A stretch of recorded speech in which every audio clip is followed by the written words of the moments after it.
my Doomsday Train. Welcome back, brave explorers of impossible worlds. We are excited to have you here to continue this odyssey together.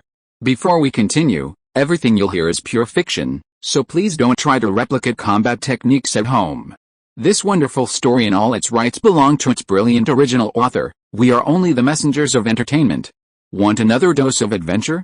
Subscribe to our YouTube channel so you don't miss a single chapter, and if you can't wait, our Patreon has exclusive surprises you'll love. Chapter 101. Can you help me find a level 3 iron mine? The next moment, the two collided. There was no pattern, no trace of martial arts, only pure bloodlust. You stab me, I stab you. It was pure and unadulterated. 30 seconds later, Chen Mang, covered in wounds, pulled his blood-stained finger from Biozi's eye socket. He stumbled to his feet, then forced a smile through a pained grin. No way. Then, a flash of white light appeared, and Chen Mang's injuries completely healed. He disappeared from the ring, reappearing in the white space, this time with Biozi beside him. Master Mang, it hurts. Biozi's eyes were filled with helplessness. I was so close to winning. I wanted to try again. I didn't hit a vital spot. You just poked my eye. Can I do it to you this time? I didn't dare to do it before. Yes, come on the ring. The countdown ended. The two charged again. Heart-wrenching screams echoed throughout the ring. Then, Biozi, lying on the ground, stabbed frantically at his own neck with a dagger in hand. Seconds later, he vanished into a flash of white light. In the white space, Biozi looked at the panel that popped up before him. Your mental state is on the verge of collapse. Clear the pain and phantom pain to prevent any side effects, confirmed. After a few seconds, Biozi, who had gradually calmed down, breathed a sigh of relief, turned his head to look at Chen Mang beside him, his eyes full of shadows and fear, and trembled in his voice. Master Mang, it hurts when your balls exploded. Can we stop fighting, Alice? Chen Mang patted Biozi's shoulder with some reluctance. Let's do this for now. Haven't you fought before? When fighting, of course you give priority to attacking the weak position. Well, we usually don't pinch the balls or dig out the eyeballs when fighting. This is a bit beyond the standard. Okay, Chen Mang waved his hand and ordered, the captain of the first team is still yours. Select 20 more fighters for me these days. I will create 8 more virtual spaces for combat training later. In the future, 2 teams of fighters will patrol and supervise every day, and the other team will stay in the car for training. Understood? Chen Mang, who left the virtual space, glanced at the surrounding environment of the fighter car number 5. 4,500 units of iron ore were used to create a level 10 refrigerator. After placing the 2 combat training virtual spaces inside the refrigerator, 8 more combat training virtual spaces were created and placed inside the refrigerator. While these virtual spaces don't increase physical fitness, they do improve combat experience, pain tolerance, combat experience in different terrains, and teamwork. A very useful accessory. Furthermore, Chen Mang also spent 45,000 units of iron ore to upgrade one of them to level 10. This upgrade increases the level of nutrient solution and extends its use time. A level 1 combat training virtual space can last approximately 5 hours, a level 5 can last 9 hours, and a level 10 can last 14 hours. It also grants 2 super mode effects. The level 5 combat training virtual space super mode effect. You can compete with other trains online and participate in ranked matches to gain rankings. You can only connect with users of trains of the same level. The level 10 combat training virtual space super mode effect. Training in the virtual space will enhance your physical fitness in real life.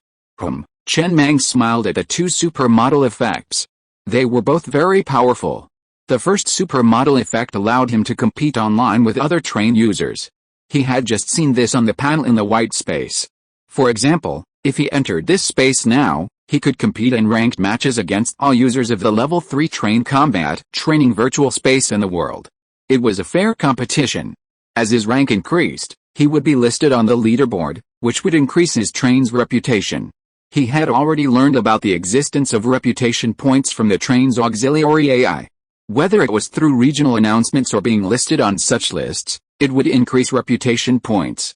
He had previously learned about it in the regional announcement when he achieved the first kill of the 2 rabbit bosses, but it hadn't been displayed that time. Reputation points only appeared on level 4 trains. Any reputation points earned before that were hidden. They would only appear when the train was upgraded to level 4, and would have their corresponding effects.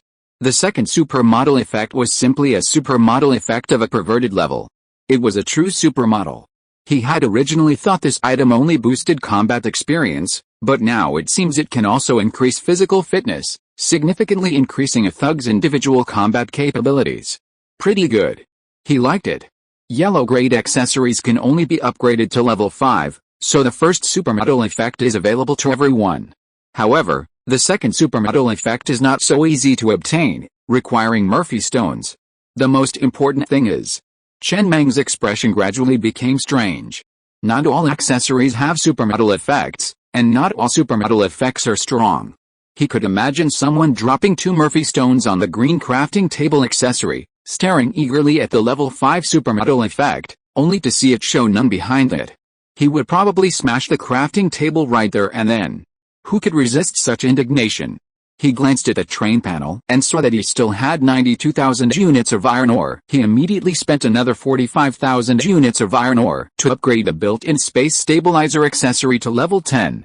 Every car, including the exterior, would have one of these. A compact gadget resembling a spirit level.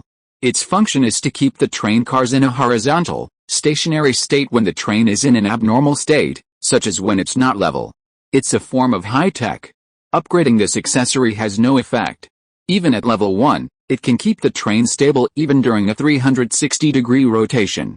At level 10, it gains 2 special supermodal effects. Built-in special stabilizer level 5 supermodal effect. It protects train passengers from extreme ascents or falls. Built-in special stabilizer level 10 supermodal effect. When the train is in a vacuum, all objects and passengers inside remain unaffected. 2 very buggy supermodal effects. But, he definitely won't need them anytime soon. Extreme ascent, that's a strange term for a train. He doesn't know when his train will finally be able to fly. As for the second supermodal effect, vacuum. Well, you should rest for now, old man. Chen Mang glanced at his remaining 44,000 units of iron ore. It was almost gone again, so he saved some for emergencies. Once these 2 iron mines were mined, it was time to retreat. 2 hours later, the slaves began returning to the train cars in an orderly fashion, bringing back 30,000 units of iron ore. The 2 level 2 iron mines had been completely mined. Then, woo-woo, with the roar of the engine, the star train drilled deeper into the earth again, heading straight for the level 3 Red Heart Rock mine. 2 more hours later, the Red Heart Rock mine was also emptied, bringing back 1,800 units of level 3 Red Heart Rock ore. 1 unit of level 3 Red Heart Rock ore was equivalent to 100 units of level 1 Red Heart Rock ore. In other words, despite the short time spent, 180,000 units of Red Heart Rock ore were obtained. Inside the star train, which had already emerged from the surface and switched to speeding mode, heading towards the Mo Hills, Chen Mang looked at the 180,000 units of Red Heart Rock ore displayed on the train panel, his face filled with emotion. This level 3 ore is really cool. The reward was too high. If only I could find a level 3 iron mine. 20 minutes. Chen Mang frowned slightly, looking at the resource detection radar, which had been silent. It wasn't that it hadn't been beeping, it simply hadn't detected any high-level resource deposits. On the way, he encountered a level 1 iron mine, 800 meters underground. However, he didn't bother stopping, thinking it would waste his time. In the time he'd spent mining level 1 iron, he could have found numerous level 2 iron mines. He parked the star train in the wasteland, left the train compartment, and walked off to the side. He lit 3 cigarettes and stuck them in the ground. He waited patiently for them to burn out before looking up at the cloudless sky overhead and muttering, "God, can you please bless me with a level 3 iron mine?" Logically, level 3 iron mines were possible in the Dealing Wasteland. After all, even the level 3 Red Heart Rock mine had appeared there. Level 3 iron mines were common, but he had never seen one before. After all this, he returned to the train compartment and continued to control the star train, roaring off into the distance. Did I forget to burn some incense for Master Kun? Although they had some grudges during their lifetime, Master Kun still helped him a lot after his death, gifting him slaves, blueprints, and starting resources. He was truly a benefactor. Without Master Kun, his rise to power would have been much more difficult. He's a man who remembers favors, so he should burn this incense for Master Kun. Forget it this time, I'll do it again when there's a chance. Half an hour later, the resource detection radar began beeping. Inside a cave 300 meters underground, there was a level 2 iron ore deposit with an estimated yield of 150,000 units. Level 2 iron ore, alright. The drill head at the front of the star train immediately began to spin at high speed. With a humming noise, the train hurtled deeper into the earth, soon reaching the cave 300 meters below. As the train came to a stop, the oxygen concentrator began to work. Urged on by the thugs, the slaves left the train compartments and headed to the nearby mining area, picking up their pickaxes and resuming their work. The melodious sound of a pickaxe striking iron ore echoed once again within the cave. Inside the train, Chen Mang looked at the last component he needed to craft, the individual skeletal armor production line. With the 30,000 units of iron ore he had just replenished, the ore supply had reached 73,000, making it less scarce. He consumed another 45,000 units of iron ore to upgrade it to level 10. He then placed the production line in carriage 2, which he used exclusively for production lines, including those for the pickaxe production line. Upgrading the individual skeletal armor production line allowed him to craft higher-level skeletal armor. Level 1 skeletal armor increased overall physical fitness by 1.1 times. Level 10, on the other hand, increased it by 2.0 times. It's like doubling. These are already incredibly impressive figures, but it still depends on one's physical fitness. Someone with good physical fitness would become even stronger with the skeletal armor. For someone already weak and frail, even with a twofold increase, they would still be fragile and wouldn't see much improvement. Furthermore, level 1 and level 10 skeleton armor are exactly the same price. Both cost 40,000 units of iron ore per set. Reaching level 10 also grants 2 supermetal effects. The level 5 supermetal effect of the individual skeleton armor production line, automatically and slowly repairs after damage. The level 10 supermetal effect of the individual skeleton armor production line, crafting resource consumption is halved. The supermetal effects are rather average. The former is only somewhat useful in wartime. In normal times, it can be repaired with non-orbit spiders, or if there's no rush, you can just wait for it to slowly repair. As for the latter, its effectiveness is definitely average. The original price was already very high, at 40,000 units of iron ore. Even with having the resource consumption, it still costs 20,000 units. However, this item can be used not only by thugs but also by slaves. Giving each slave a set would effectively double their work efficiency. It's just that the price is too high. At 20,000 units per set, that's 20 million units of iron ore for 1,000 slaves. Wow! With so much iron ore, why would he even bother with these things? He just went straight to Kunlun Mountain and slaughtered every monster in the area. He also discovered that his slave numbers and productivity were already quite high. 1,000 slaves were more than enough. After all, once he reached the advanced areas, he was certain to encounter level 3 iron ore. His 1,000 slaves could mine level 3 iron ore in a day or two, yet the yield was several times greater than that of level 2 or 1,000 slaves was more than enough. The challenge lay in finding and mining higher level iron ore. He approached the production line. A probe extended, scanning him up and down several times, registering his entire body information. After consuming 20,000 units of iron ore, a suit of skeleton armor perfectly tailored to his physique was created. It resembled the skeleton of a medical anatomy instructor, only now it was made entirely of jet black steel. He slipped the entire skeleton armor against his skin-like clothing, feeling light and weightless, almost blending in with his body like an extra bone growth. Boom! Chen Mang threw a tentative punch, a faint sonic boom echoing. A flicker of surprise crossed his eyes. This thing works quite well. Most importantly, it doesn't feel the heaviness of a mecha at all. It doesn't affect movement at all. Wearing it under clothing wouldn't even be noticeable from the outside. And without any energy stones, the skeleton armor alone could enhance a soldier's physical fitness. P.S. Chapter 5 can't be posted. I encountered an unknown keyword. I'll find and delete it before posting. Chapter 102. Why is it another damn treadmill? However, compared to mechas, exoskeleton armor still has some drawbacks.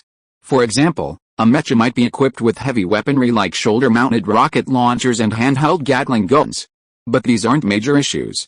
If such firepower is needed, his train isn't just for show. So far, he's already upgraded all 4 craftable components of the level 3 train to level 10. He's running out of food. Chen Mang leaned back in his chair and looked out the window at the slaves working. He finished this half-day's work today, and another day tomorrow, and the iron mine would be completely depleted, ready to move on to the next one. He looked up at the map of the teeming wasteland's underground rivers on the control panel screen and chuckled. He couldn't possibly control the star train to survey every inch of the teeming wasteland. The wasteland was quite vast, and that would take a lot of time. His last trip to the Taiping City ruins had yielded a wealth of information from the library, including maps of the teeming wasteland's several underground rivers. The iron mine he was currently in was also located in a cavernous underground river.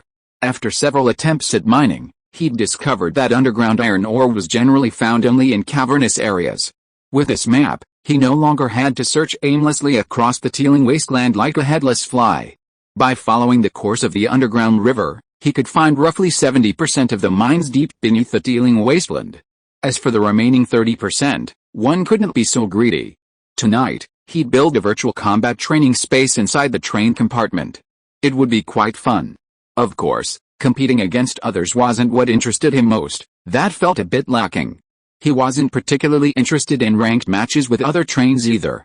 He was more interested in the single-player training missions. It would let him indulge his assassin instincts. He'd already successfully assassinated an enemy on his second try, using a high-level assassination technique like Leap of Faith. With more playthroughs, he'd surely be able to complete the game without taking any damage. "What's your name?" Ozzy asked coldly, finding the burly woman digging. Seeing Ozzy find her, the woman said a little awkwardly, "My name is Zhang Sen." "Zhang Sen," Ozzy frowned. "Do you have a brother named Li Si?" "I'm asking your real name." "My real name is Zhang Sen," the woman explained hurriedly. "I have two brothers. The eldest is Zhang Yi and the second is Zhanger. Although we were both in Taiping City, we didn't have the chance to meet after the Doomsday, so we got separated. They should be dead now. My two brothers are very strong." "Are they as strong as you?" "They are stronger than me." The woman thought for a moment before giving an example. "They once lifted the treadmill in the gym and carried it on their backs to run a few laps. They are very powerful, but they are a little stubborn." Did I do something wrong?" "Master Mang needs new thugs, and I've chosen you." "Thugs?" The woman was slightly stunned before cautiously probing. "Brother Bao, I know that slaves can buy male meat by the amount of mining. How do thugs buy male meat?" "Through working hours and contribution points. If you have made a contribution, Master Mang will reward you. Follow me first and try your hand. Just being strong is not enough. Thugs have to go out on field duty and fight monsters. They need to have enough mentality and fighting skills." Ozzy didn't say anything else. He simply turned and headed straight for the number 5 thug carriage, and Zhang San followed quietly inside. It must be said that the combat training virtual space is truly a valuable tool. With it, one can engage in unrestrained life and death duels, allowing for a more direct and intuitive understanding of a person's fighting prowess and potential in life or death situations. While this woman is indeed sturdy and powerful, being a thug isn't just about sheer strength. If someone is paralyzed by the sight of blood, then they're definitely not suitable. In the white space, on the ring, Ozzy stood on the ring with a cold expression, dagger in hand, gazing across at the towering figure of Zhang San. The moment the countdown ends, the battle begins. When one person dies, the battle ends. Injuries sustained here will not be transported outside. Use your strongest attack. Remember, I won't go easy on you just because you're a woman, and I hope you won't go easy on me just because I'm a thug. Going easy on me will only lead to your own demise." The next moment, the countdown ended. Almost simultaneously, the two of them launched a powerful charge at each other. No, they charged. 30 seconds later, lost, Zhang San, returning to the white space, looked at Ozzy with astonishment. "Brother Bao, you're the strongest man I've ever met. I crushed my balls, and yet you still managed to endure the pain and plunge a dagger into my neck. I surrender." This 5 feet 8 tall, muscled woman's eyes sparkled as she looked at Ozzy. Initially, she was afraid of Ozzy because of his status. After all, he was a thug, while she was a slave. She certainly wouldn't have the temper or the nerve to act recklessly in front of him. But now, she admired Ozzy's strength. "This man is amazing." Ozzy said nothing, simply standing there expressionless, staring down at his crotch. "Is this the second time today? Brother, I've made you suffer along with me. It's my fault," but he had to admit, this virtual training space could indeed improve one's tolerance for pain. The first time he was crushed by Mangi, He'd felt like he was going insane, but the second time, he was still able to plunge the dagger into the woman's neck before dying of pain. He suddenly felt a little impressed with himself. The progress was quite fast. Was he really a genius? After a moment, he sighed softly. You continue to go mining these few days. I've got your name. When we expand the thugs, I'll pass your name and information on. Master Fang, Master Fang, Master Fang. Don't fucking call me Master Fang. You guys are the masters. Can I call you Master? On the teeming wasteland. In a speeding train, a man was standing in the train cabin, looking at the two burly men in front of him with angry faces and cursing, saliva spurting all over the floor. Last time I asked you to go to Taiping City to search for supplies, you ran to the gym and emptied the fitness equipment. Damn it, can you really move anything? That batch of fitness equipment is still in the train and has not been sold. Tell me who to sell it to. Who the hell would buy this stuff in the apocalypse, huh? Do you want to grab some more protein powder, Mr. Fang? The burly man standing on the left said in a buzzing voice. We look for it. But there was no protein powder in the gym at that time. It was all taken away. Fuck you. The man almost couldn't breathe for a while. After a long while, he took a deep breath and forced himself to calm down. Okay, let's not talk about protein powder for now. Okay, let's put this damn gym thing aside first. Let's talk about the present. This time I asked you to search for supplies in Taiping City. Repeat to me what I said when I sent you two old men out, the burly man on the left said without thinking. We only searched for survivors, food, cigarettes, and alcohol. Okay, the man nodded emphatically, then pointed at the treadmill next to the train and practically roared, so what the hell did you bring back for me? Why another fucking treadmill? Don't you remember? I was talking about survivors, food, and alcohol, that? Master Fang, the burly man standing on the right weakly raised his hand and said aggrievedly, but we didn't find any survivors, food, or alcohol, so you just brought back another fucking treadmill. I only saw this. I figured a thief couldn't leave empty-handed, so I brought it back. Hell, Master Fang sank down on his chair, unable to suppress his rage and laughter. People really do laugh when they're extremely angry. He didn't know what to say. These two brothers were really out of their minds. But they were extremely obedient to him. So, no matter how angry he was, he could only curse a few times. He definitely couldn't do anything with this precious train. Besides the fact that the search for supplies hadn't satisfied him, the two brothers hadn't had any other problems. He took a deep breath and tried to calm himself down, finally speaking calmly. Promise me you won't move the treadmill next time. Okay, let's get something else. Okay, the two brothers exchanged a serious look, then nodded solemnly. Then, quietly and tentatively, they asked, Master Fang, are we ready for dinner? Yes, the man nodded expressionlessly. Right away. How could I let you two go hungry? I'll apologize to you. Okay, soon. Night fell. Inside the Star Train, Chen Mang glanced at the train panel. Including the iron ore mine this afternoon, there were a total of 48,000 units. With another day of mining tomorrow, the level 2 mine would be completely mined. He looked at the 5 remaining uncrafted optional components: central air conditioning, storage box, permanent shock absorber, medical bay, and unknown component. This immediately consumed 3,000 units of iron ore. He crafted the central air conditioner, the permanent shock absorbers, and the medical pod. These 3 were all yellow-grade vehicle accessories. He had only crafted them, but not upgraded them because he didn't have enough iron ore. He couldn't craft the storage box yet. It required wood, which he didn't have. Each of these 3 accessories required 45,000 units of iron ore to upgrade to level 10, a figure he had on hand. He had to use it to feed the slaves tonight and tomorrow morning, and would upgrade them tomorrow when he had more iron ore. He spent another 1,000 units of iron ore to build a combat training virtual space for himself, which he placed inside the train. He then undressed and entered again. He could have stayed dressed, but it would have gotten wet and needed to be dried, which was quite troublesome. The nutrient solution in the combat training virtual space seemed thick. But it didn't feel sticky on his skin at all, just like clear water. And after emerging from the nutrient solution, his skin looked much cleaner, as if he'd had a bathhouse rubbed with salt. He was once again in that familiar white space. He once again stood on the office building rooftop, dagger in hand, gazing at the enemies patrolling the entrance. One more leap of faith before nightfall was truly fun. Time passed slowly. By the second night, The iron mine had been completely emptied, bringing the train's iron ore units to 147,000. Across the wasteland, under a sky full of stars, the Star Train, once again equipped with Hot Wheels, sped across the wasteland, following the underground river veins, continuing its search for the mines beneath the teeming wasteland. An hour later, about half an hour from the Mo Hills, the radar finally sounded again. And it was a large cargo.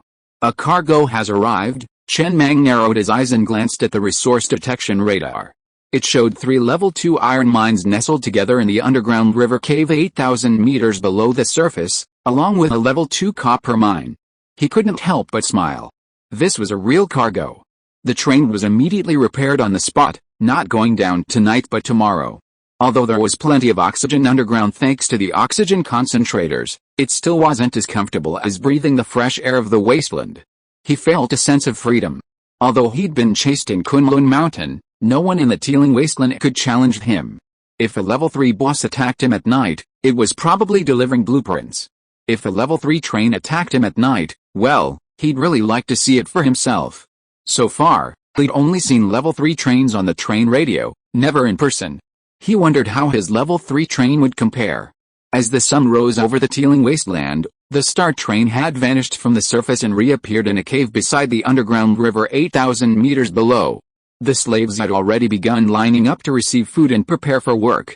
The headlights and oxygen concentrators were already energized. That's great, Chen Mang smiled as he gazed from the train window at the 3 connected level 2 iron mines in the distance. With this batch of iron ore, I can basically upgrade the remaining parts of the train to level 3. Then I can upgrade the armor to level 6, build 100 refrigerators, and finally mine the mines deep underground in the teeming wasteland. It's almost time to leave the teeming wasteland. Prepare to go to the green area to complete the job transfer quest, and then upgrade to level 4 train. Everything is going well. After mining this batch of ore, go to the Mo Hills to find a few level 2 lumber yards. By then, the train will have everything it needs. Then, go to the Kunlun Mountains area and slaughter every monster there. Kill 1. Chapter 103. Has time passed so quickly? In a cave beside an underground river, the imposing Star Train parked nearby, its headlights illuminating the entire cavern. A humming oxygen concentrator continuously consumed energy to maintain a sufficient level of oxygen within. After washing up and having breakfast, Chen Mang settled into the combat training virtual space in the train compartment to begin training for today's single-player mission. This was his new toy, and it was quite good. He had just spent 45,000 units to upgrade his combat training virtual space to level 10, granting 2 corresponding special super mode effects. The level 10 super mode effect meant that training in the virtual space would directly increase his physical fitness in reality. Of course, human physical potential was limited, and expecting to become a superhuman through combat training virtual space was unlikely. However, with systematic training, parkour mastery and dagger proficiency were not difficult to achieve. 3 hours later, a bit bored, Chen Mang exited the combat training virtual space and stretched before heading to Carriage 2, where the production lines were located, including the pickaxe production line. Before digging the red heart rock, he had upgraded the pickaxe production line to level 3, ensuring it could produce pickaxes capable of mining level 3 ore. The cost of a level 1 pickaxe was 1 unit of iron ore. A level 2 pickaxe cost 10 units of iron ore. A level 3 pickaxe cost 100 units of iron ore. Now, he was consuming another 4,100 units of iron ore to upgrade the pickaxe production line to level 10, now capable of producing level 10 pickaxes. The price of a level 10 pickaxe was 1 billion units of iron ore. Well, that figure somewhat softened his nerves. A level 10 pickaxe was used to mine a level 10 mine. It also gained 2 additional super mod effects: pickaxe production line level 5 super mod effect, none. Pickaxe production line level 10 super mod effect, none. He had once tried mining with a drill. The diamond in the drill easily reduced the iron ore to dust. Indeed, the experiment was successful. The cauliflower-like protrusions on the ground were indeed reduced to dust, but not a single unit of iron ore was dropped. He then tried tying a pickaxe to a wheel, attempting to create a crude automated mining machine. Ultimately, it failed. A pickaxe, only when held by a slave could it mine. This was the fundamental rule of this world. Chen Mang scanned the various production lines within the carriage, internally contemplating the fact that preparations for upgrading to level 4 train had already begun. Soon, 10 days later, the 3 level 2 iron mines and 1 level 2 copper mine near the cave were completely mined. The train panel now held 684,000 units of iron ore and 231,000 units of copper ore. Not enough, keep going. Chen Mang narrowed his eyes at the iron ore displayed on the panel. He needed more. Under his control, the star train immediately left the cave and headed straight for the molehills along the underground river. Half an hour later, it arrived successfully. From inside the train, Chen Mang looked out the window and saw the road in the distance undulating like the waves of the sea, only fixed. Without special wheels, such road conditions would have made it nearly impossible for the train to travel, but this didn't affect him much. After switching to the spider-legged wheels and consuming 4,400 units of iron ore, the axe production line was upgraded to level 10, now capable of producing the highest level 10 axes. The price remained the same, 1 billion units of iron ore. The corresponding supermetals also had no effect. After consuming 10,000 units of iron ore to produce 1,000 axes, the resource detection radar successfully located 2 adjacent lumberyards deep within the molehills. The environment is quite nice. Chen Mang looked out the window. Lush green trees appeared everywhere, looking much more vibrant than the wasteland. Slaves, axes in hand, had already begun to descend into the forest to cut down trees. 2 days later, he had already cleared out the 2 lumber yards. Their capacity wasn't excessive, but they yielded a total of 230,000 units of lumber. That was more than enough. There wasn't anything on the train that needed lumber right now, so this little bit would last him a long time. He immediately set off again, manipulating the star train along the underground river across the wasteland. Tick-tick, a level 2 resource mine was detected at a depth of 2,000 meters. Excavation. Tick-tick, 2 level 3 resource mines were detected at a depth of 1,000 meters. Excavation. Did time fly so fast? Inside the star train, Chen Mang sat in a chair, shaving his stubble with a manual razor. After a long while, he set the razor aside. A girl with a basin of clean water approached. He wiped away the remaining hair with the water. He breathed a sigh of relief, looking satisfied at his refreshed self in the mirror. A full 37 days had passed since he left the Mo wasteland. In those 37 days, he had done only one thing. Following the underground river veins, he dug throughout the teeming wasteland, mining daily. The slaves never rested a single day. It's no exaggeration to say he dug nearly every mine beneath the teeming wasteland. Perhaps there were mines elsewhere, deep underground, beyond the river veins, or even more than 10,000 meters below. But he wasn't prepared to search further. The cost-effectiveness wasn't high. He couldn't control the train to shuttle underground. While that would give the resource detection radar a wider range, allowing it to detect deeper mines, the speed would be much slower than above ground. Adding the iron ore accumulated over the past few days, the current resource units within the train were astronomical. 3.654 million units of iron ore, 710,000 units of copper ore, 230,000 units of wood. Do you have a name? Chen Mang asked casually, gazing at the girl standing quietly behind him in the mirror. This woman was chosen by Old Pig from among the slaves to take care of his train compartment's hygiene, food, clothing, and shelter.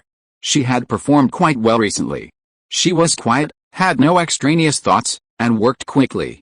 Zia Fang, what did you do before the apocalypse, elementary school teacher? He glanced back at the girl behind him and nodded casually. Very good, I like educated people.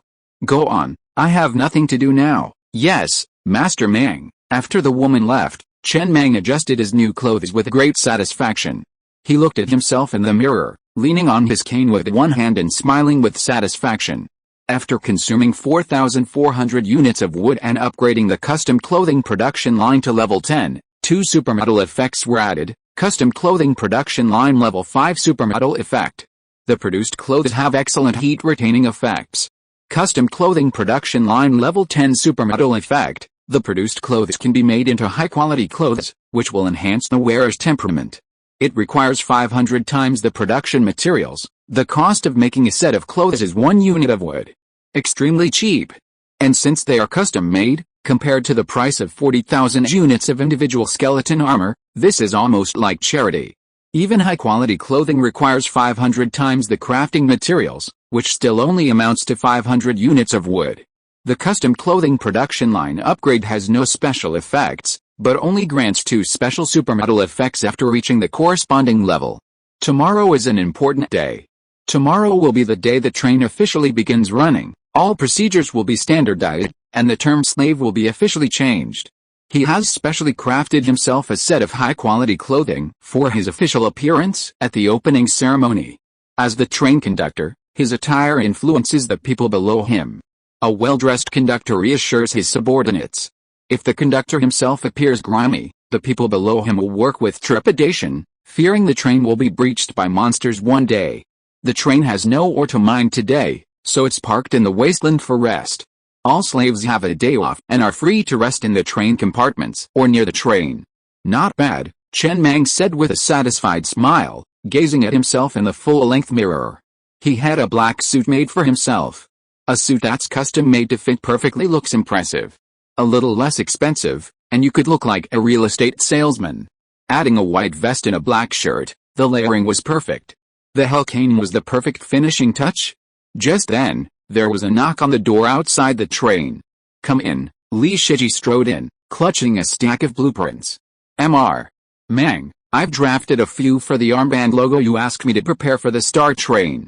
Take a look." "Yes." Chen Mang sat down in a chair, took the blueprints from Li Shiji's hand, and examined them one by one. Finally, he placed one on the table and tapped it. "That's it. I'll build an ordinary carriage and prepare 100 refrigerators for you later. Go ask Lao Zhu for some help in building this maze. I'll try to finish it before dawn tomorrow." "No problem," Li Shiji agreed seriously, then hesitated and said, "Master Mang, can you build a few more ordinary refrigerators? My idea is this. After the robot explores the maze for a few minutes, it will definitely discover the unique features of this refrigerator. At this time, if we put an ordinary refrigerator in the deepest part of a high-end refrigerator, it will waste a lot of time running back and forth. Once it knows this setting, we can also put 5 ordinary refrigerators and 1 high-end refrigerator." "Alright, no need to say more." Chen Mang narrowed his eyes slightly, looked at Li Shiji, smiled, and waved his hand. "I'll build you 200 more ordinary refrigerators. Use them." He already understood the situation. Fake and true, true and false. It was quite torturous. A regular refrigerator is quite affordable, requiring only 100 units of iron ore, and 200 regular refrigerators only cost 20,000 units. The armband and S-rank job transfer quest are essentially finalized. The train is undergoing maintenance today, and the slaves are on holiday. His mission today is to use up all 3.654 million units of iron ore, which he mined for over 30 days in the Dealing Wasteland. First, he'll use up 480,000 units of iron ore. He'll build a regular carriage and 300 refrigerators, upgrading 100 of them to level 10. It's worth noting that when calculating the Dealing Wasteland regional rankings, the highest individual item is used for ranking, whether it's a refrigerator, a single bed, a telescope, or a 3-legged heavy machine gun. Building 100 level 10 refrigerators doesn't automatically count towards the overall score. The Star Train currently has 11 carriages, not counting the temporary maze storage. According to his plan, he needed to build several more carriages. Li Shiji's appearance told him that perhaps one of these slaves had already become prominent before the apocalypse, possessing exceptional expertise in a particular field. Such talent might one day be of assistance to him.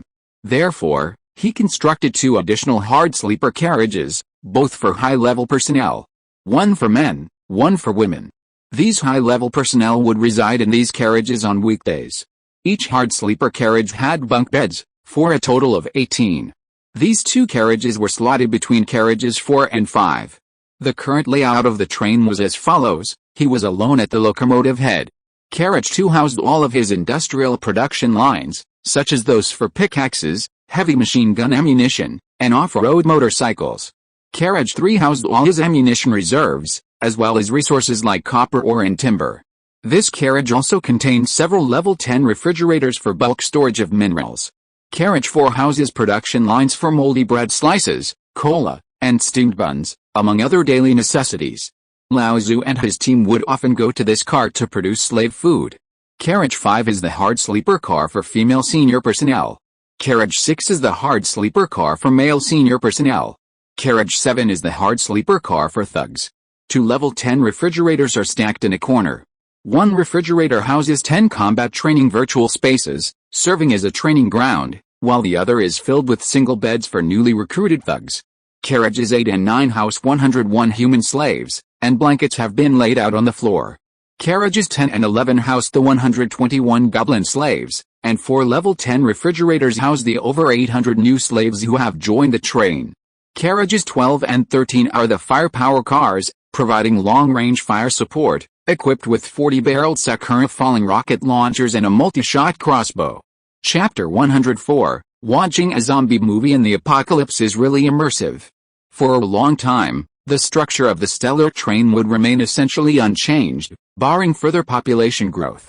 After consuming 32,000 units of iron ore to craft level 3 armor for the 2 newly added carriages, Chen Mang finally considered the cost of upgrading the armor from level 3 to level 4. Upgrading from level 3 to level 4 armor required 30,000 units of iron ore. The stellar train currently had 13 carriages, plus a locomotive, for a total of 14. Upgrading all of them to level 4 would require 420,000 units of iron ore. Chen Mang's mouth twitched slightly at this figure. Although he'd already known the price, the thought of the upgrade still stung him. It was a bit too expensive. But the iron ore had to be spent. Soon. The stellar train's armor, including the locomotive, was upgraded to level 4. The upgrade from level 4 to level 5 required 50,000 units of iron ore, or 700,000 units of iron ore. After another 700,000 units of iron ore were added, the train's armor successfully reached level 5. The previously astronomical iron ore number on the train's dashboard shrank almost instantly, from 3.654 million units to 1.652 million units. But it wasn't over yet. He had once said he wouldn't even venture to Kunlun Mountain until his armor reached level 6. Without level 6 armor, venturing into the green zone felt completely insecure. Upgrading a single carriage's armor from level 5 to level 6 required a full 100,000 units of iron ore. After 1.4 million units of iron ore were added, only 252,000 units remained. Almost overnight, he'd fallen back into poverty. Chen Mang left the train compartment and stood on the wasteland, leaning on his cane. He gazed at the heavily armored train before him, his eyes filled with pride. The sense of security afforded by level 6 armor was unmatched by any other component. With this, he could continue unimpeded even in the green zone, no monster standing in his way. What had he spent all those days in the teeming wasteland trying to achieve? Wasn't it just this? And, after upgrading to level 6 armor, the most expensive green-grade accessory, the carriage steel armor, finally gained its first level 5 supermetal effect. Carriage steel armor level 5 supermetal effect, immune to corrosion from liquids, fog, swamps, and other elements. Not bad. During our first encounter with that level 3 spider boss, we accidentally came into contact with some venom during the battle, causing the train to leak a little energy. While it wasn't much and nothing serious, it still took a lot of time and effort to troubleshoot. With this supermetal effect, I won't be corroded by monsters that can spray anymore. Pretty good. Huh? Chen Mang let out a long breath, looking at the remaining 252,000 units of iron ore. He hadn't yet upgraded the components that could be crafted after upgrading the train to level 3. Even upgrading to level 4 would require 10,000 units of level 2 iron ore, or 100,000 units. The remaining iron ore wasn't enough. But it didn't matter. Level 6 armor might sound down to earth, but it meant he could go mining freely in the green zone. Why stay in the teeming wasteland? There were more high-level ores in the green zone. He could find a mine in the green zone. He had also mined a lot of copper ore in the past 2 days, bringing the train's copper reserves to 710,000 units. His 40-barrel Sakura-falling rocket launcher had been crafted but hadn't yet fired. Once he got to the green zone, it was time to test it against a boss. His rocket launcher was still level 1. However, he had already upgraded his 4 heavy machine guns to level 5. Then he looked at the regional letterboards, Teeling Wasteland power rankings. First place, Star, a level 3 train, with a power value of 5,412. Second place, Survival, a level 3 train, with a power value of 2,789. Third place, Black Turtle, a level 3 train, with a power value of 2,621. Fourth place, Purple Cloud, a level 3 train, with a power value of 2,212. Fifth place, a level 3 train's base value increases by 500 points. Each survivor it takes in adds 1 point, and its survivor's rating increases by 1012 points. His total component level is 313, adding 3130 points. 2 high-quality red components add 200 points. He has 57 supermodel effects, adding 570 points. This is mainly due to the high total component level plus the score. His total component level is a full 313. Considering that the total component level requirement for upgrading to level 4 is only 80, he surpassed it by a whopping 313. This is a score that should be impossible for a level 3 train. It's a full double the rating of the second place train. The discussion on the train radio was also very heated. Bastard train, brothers, let me do the math. The train rating algorithm is transparent, right? There's no such thing as an inexplicable increase of hundreds or thousands of points. If the rating can increase, it must be because there are more slaves, or the parts are of higher level, or there are more supermodel effects, but the star's rating of 5412 is completely unreasonable. The parts are basically limited to level 3. At most, you can get a yellow grade part, a total of level 5, but there are only a few yellow parts that can be crafted after upgrading to level 3. Even if all are crafted, how many levels can it reach? The star can't have a lot of blueprints for yellow grade parts, right? Okay, even so, let's say he has 20. Is that too many? How many levels will it reach if they are all upgraded to the maximum level? Level 60, that's 600 points. Where the hell did he get over 5,000 points? Infinity Train, is it possible that the points were added by the slaves? Bastard train, you're so awesome. You crammed 5,000 slaves onto the train. You're truly awesome. See if these slaves can bankrupt you. See if you can afford so many slaves. Can you guarantee daily mining? And I know how hard it is to find survivors in the ruins of Taiping City. Finding 5,000 survivors is simply unrealistic. Purple Cloud Train, alright, no more arguing. I've never met the captain of the Star Train, but I'm sure he's a man of courage, strategy, and unparalleled skill. It's only natural that he's developed faster than everyone else. Bloodthirsty Bull Train, the guy above, I remember you. You said a while ago you wanted to challenge the Star Train. You said you'd dare me to speak loudly in front of you. Purple Cloud Train, you got the wrong person, really. Chen Mang glanced at the chat log on the train radio, pulled out a small notebook from a drawer, and read the words written there. Purple Cloud Train, with an arrogant tone, threatened to collide with me with his train, and then asked you if I dared to speak loudly in his presence. That's right. He remembered it clearly. It's only been a little over a month, and this guy's temper seems to have improved a lot, not as cocky as before. As expected. In Apocalypse, people grow rapidly, even their character develops extremely quickly. He shook his head and smiled without saying much. He simply tucked a notebook into a nearby drawer, then lay back in a chair, draped his legs over the console, and leisurely lit a cigarette. He picked up the remote and prepared to find another zombie movie. Watching zombie movies in Apocalypse is truly immersive. Wait. He glanced at the enemy radar screen. It showed a small zombie horde passing by, 7 kilometers to the left. Just in time. He picked up the intercom and said, "Bye Ozzy, take the guys on the off-road motorcycles and go capture some zombies." Okay. Half an hour later, Bye Ozzy had returned triumphantly on his off-road motorcycle. Strapped to the back of the motorcycle was a level 10 refrigerator, stuffed with 4 or 5 level 1 zombies. Then, he followed Mang Yi's orders. The 4 or 5 zombies, their flesh and blood mangled, their eyes wide and roaring, were secured to the train's windows. However, without chains or other convenient means of securing them, Bye Ozzy and the others mounted themselves, letting the zombies step on their shoulders and clinging to their legs. This way, the zombies' upper bodies appeared just around the train's windows, roaring and banging against the glass. While apprehending the zombies, he used the handheld zombie sensor blocker given to him by Master Mang, thus minimizing the swarm of zombies and capturing several of them unnoticed. Inside the train, it was mid-morning, sunlight filtering into the interior, giving it the appearance of an afternoon of supreme tranquility, a warm feeling. But then, a piercing roar suddenly shattered the atmosphere. A terrifying, blood-stained face appeared outside the window. Its sallow cheeks seemed devoid of color, and its white, bloodthirsty eyes stared intently at Chen Mang, who sat inside. He repeatedly pounded on the glass with his hands. Bloody palm prints remained on the window.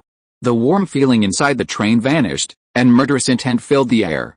Even the once warm sunlight now seemed like a death-threatening sign of approaching dusk. Chen Mang, sitting at the control panel, paled. A strong sense of fear and despair washed over him. He curled up in his chair, covering himself with a nearby blanket. Then, trembling, he picked up the remote control and played a zombie movie on the screen. Roar! The roars of the zombies in the movie echoed almost simultaneously with the roars of the zombies outside the window. This authentic movie-watching experience was truly unique. That's the feeling. It's the feeling of immersion. Only when you watch a zombie movie in this state can you truly experience its unique charm. An hour and a half later, Ozzy, standing outside the train, was shaking like a sieve. He looked up at the zombie perched on his shoulder, his eyes filled with bewilderment. It was so heavy. Finally, he waited for Mang Yi's final command, his body limp. Just as he pulled the chariot blade shard from his pocket, preparing to kill the zombie charging towards him, he received another order from Mang Yi.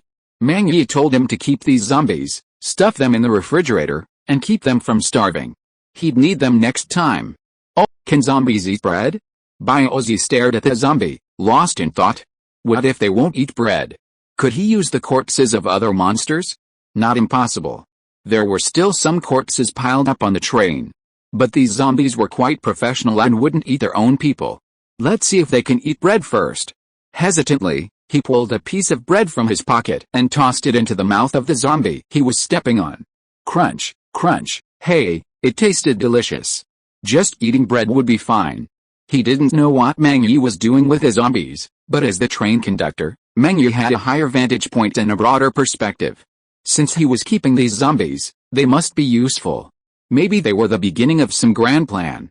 For example, he still had no idea what the maze Li Shiji had built was actually for. But Mang Yi seemed to take it very seriously. It was precisely because of Mang Yi's concern that Li Shiji came to him for help, and he agreed without hesitation. What Mang Yi valued was what he valued. Soon, the next day arrived. In the morning, the sky was covered with dark clouds. A light rain had fallen the previous night. Although the rain had stopped this morning, the weather looked gloomy, but the air was rather sweet. All the slaves stood in an orderly manner on the wasteland, somewhat nervous and uneasy. They looked at the group of armed thugs standing under the train, as well as Ozzy and Leosu. They had seen these two the most in recent days, while they had only seen the train conductor, Mang Yi, a few times. Just then, a man in a suit walked from the back of the train to the roof, leaning on a cane and looking down at them all. For a moment, everyone's breath caught slightly. This man was Mang Yi, the conductor of the Star Train and their leader.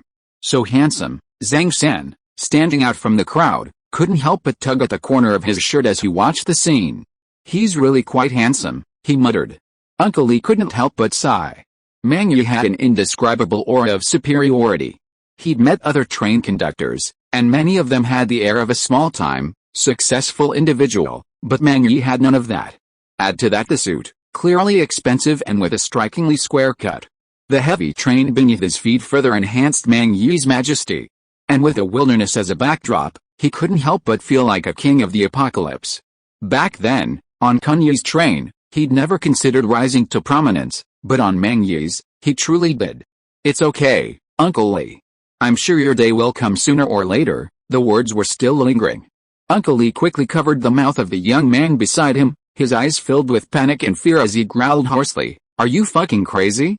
Why don't you go find a dragon robe to cover me?" The young man broke free and shook his head helplessly. "Uncle Li, what are you thinking? Although I have high expectations of you, I don't expect them to be this high. What I mean is, although we are standing like ants now, I believe that sooner or later you can be like Brother Bao, the pig car captain and others, standing under the train while Master Mang speaks." Huh? You scared me. Chapter 105. Yes, I'm finally not a slave anymore. The next moment, Chen Mang's voice resounded through the train's external speakers, echoing throughout everyone's ears. There were no pleasantries or nonsense. It was more like a proclamation than a speech. Starting today, the Star Train will undergo a comprehensive reform.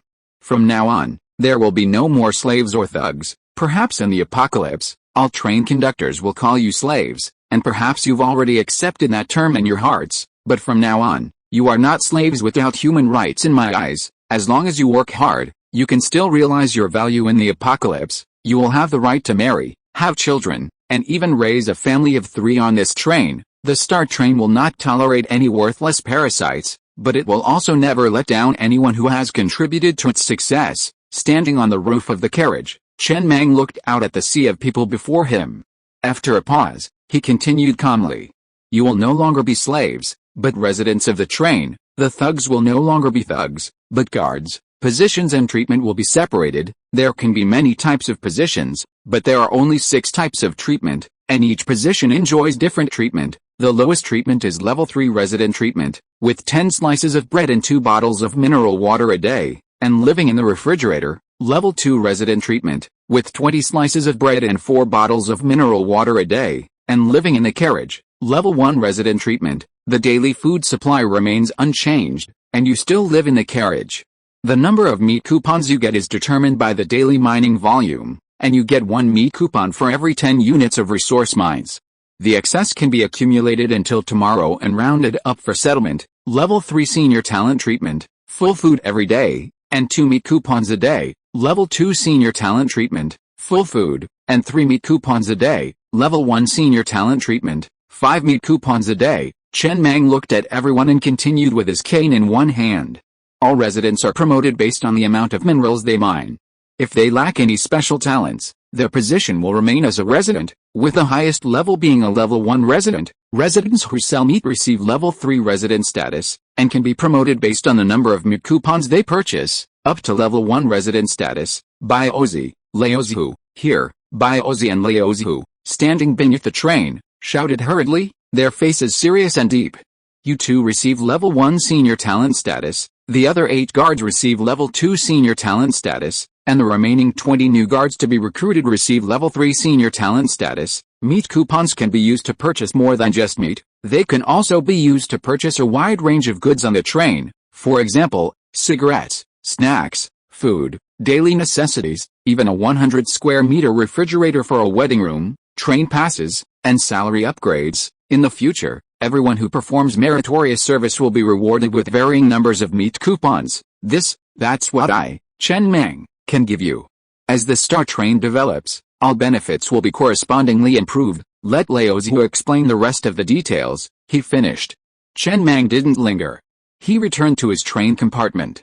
Flopping down on a chair and letting out a long sigh, he gazed out the window at the slaves grinning with satisfaction. He had been discussing this train system reform with Old Pig for days. This was essentially a relatively good solution. The original train plan had 2 major problems. First, once slaves reached level 1, there was no room for further advancement, and their enthusiasm for work would inevitably decline. However, they couldn't afford further advancement. After all, the next level would be thug status, and they couldn't just live in the thug compartment. Currently, the train only had one method of rewarding, increasing their salary. However, different contributions varied, and it was impossible to increase their salary every time.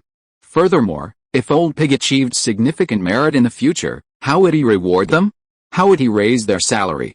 In other words, there were no more rewards to offer. For a superior, having no more to offer to a subordinate who had made contributions was an extremely dangerous sign. At this point, a currency was necessary. Thus, meat coupons were created. Once meat coupons became currency, their effectiveness in purchasing meat was minimal.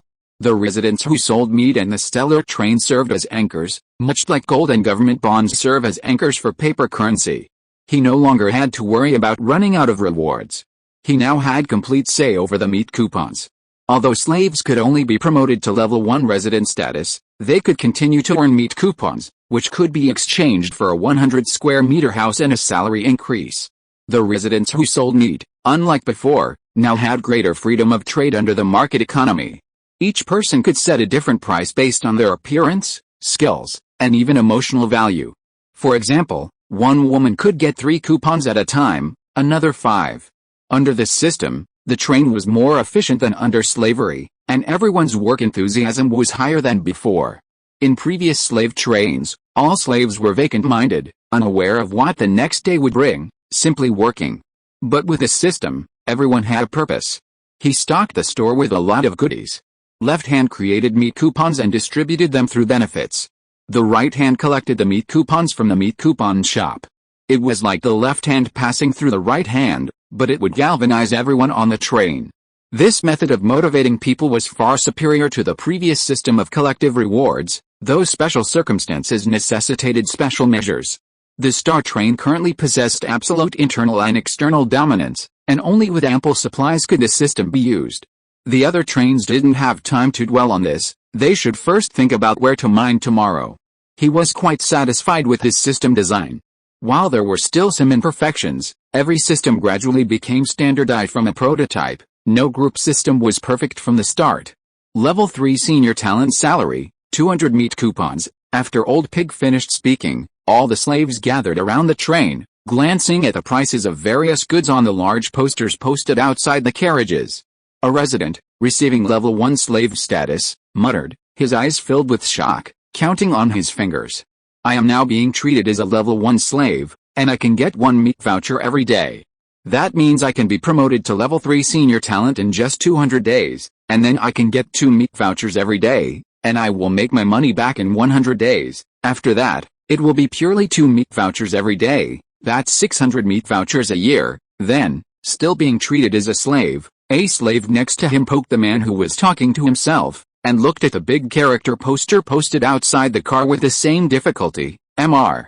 Mang said, "We are residents now." "Oh yes, residents," the man said embarrassedly. "I'm still a little uncomfortable with it." Inside the train, Chen Mang looked at the old pig in front of him and said in a deep voice, "If this system is truly implemented, there will definitely be many areas that need to be checked and filled, such as the prices of goods. You need to keep a close eye on it these days. Do you understand?" "I understand." The old pig nodded seriously and then asked, "Master Mang, what are the treatments for Ji Chuchu, those little stars and Li Shiji?" Chen Mang pondered for a moment before speaking. Ji Chuchu and Li Shiji will be treated as third-level senior talents and will be stationed in the 2 senior talent carriages respectively.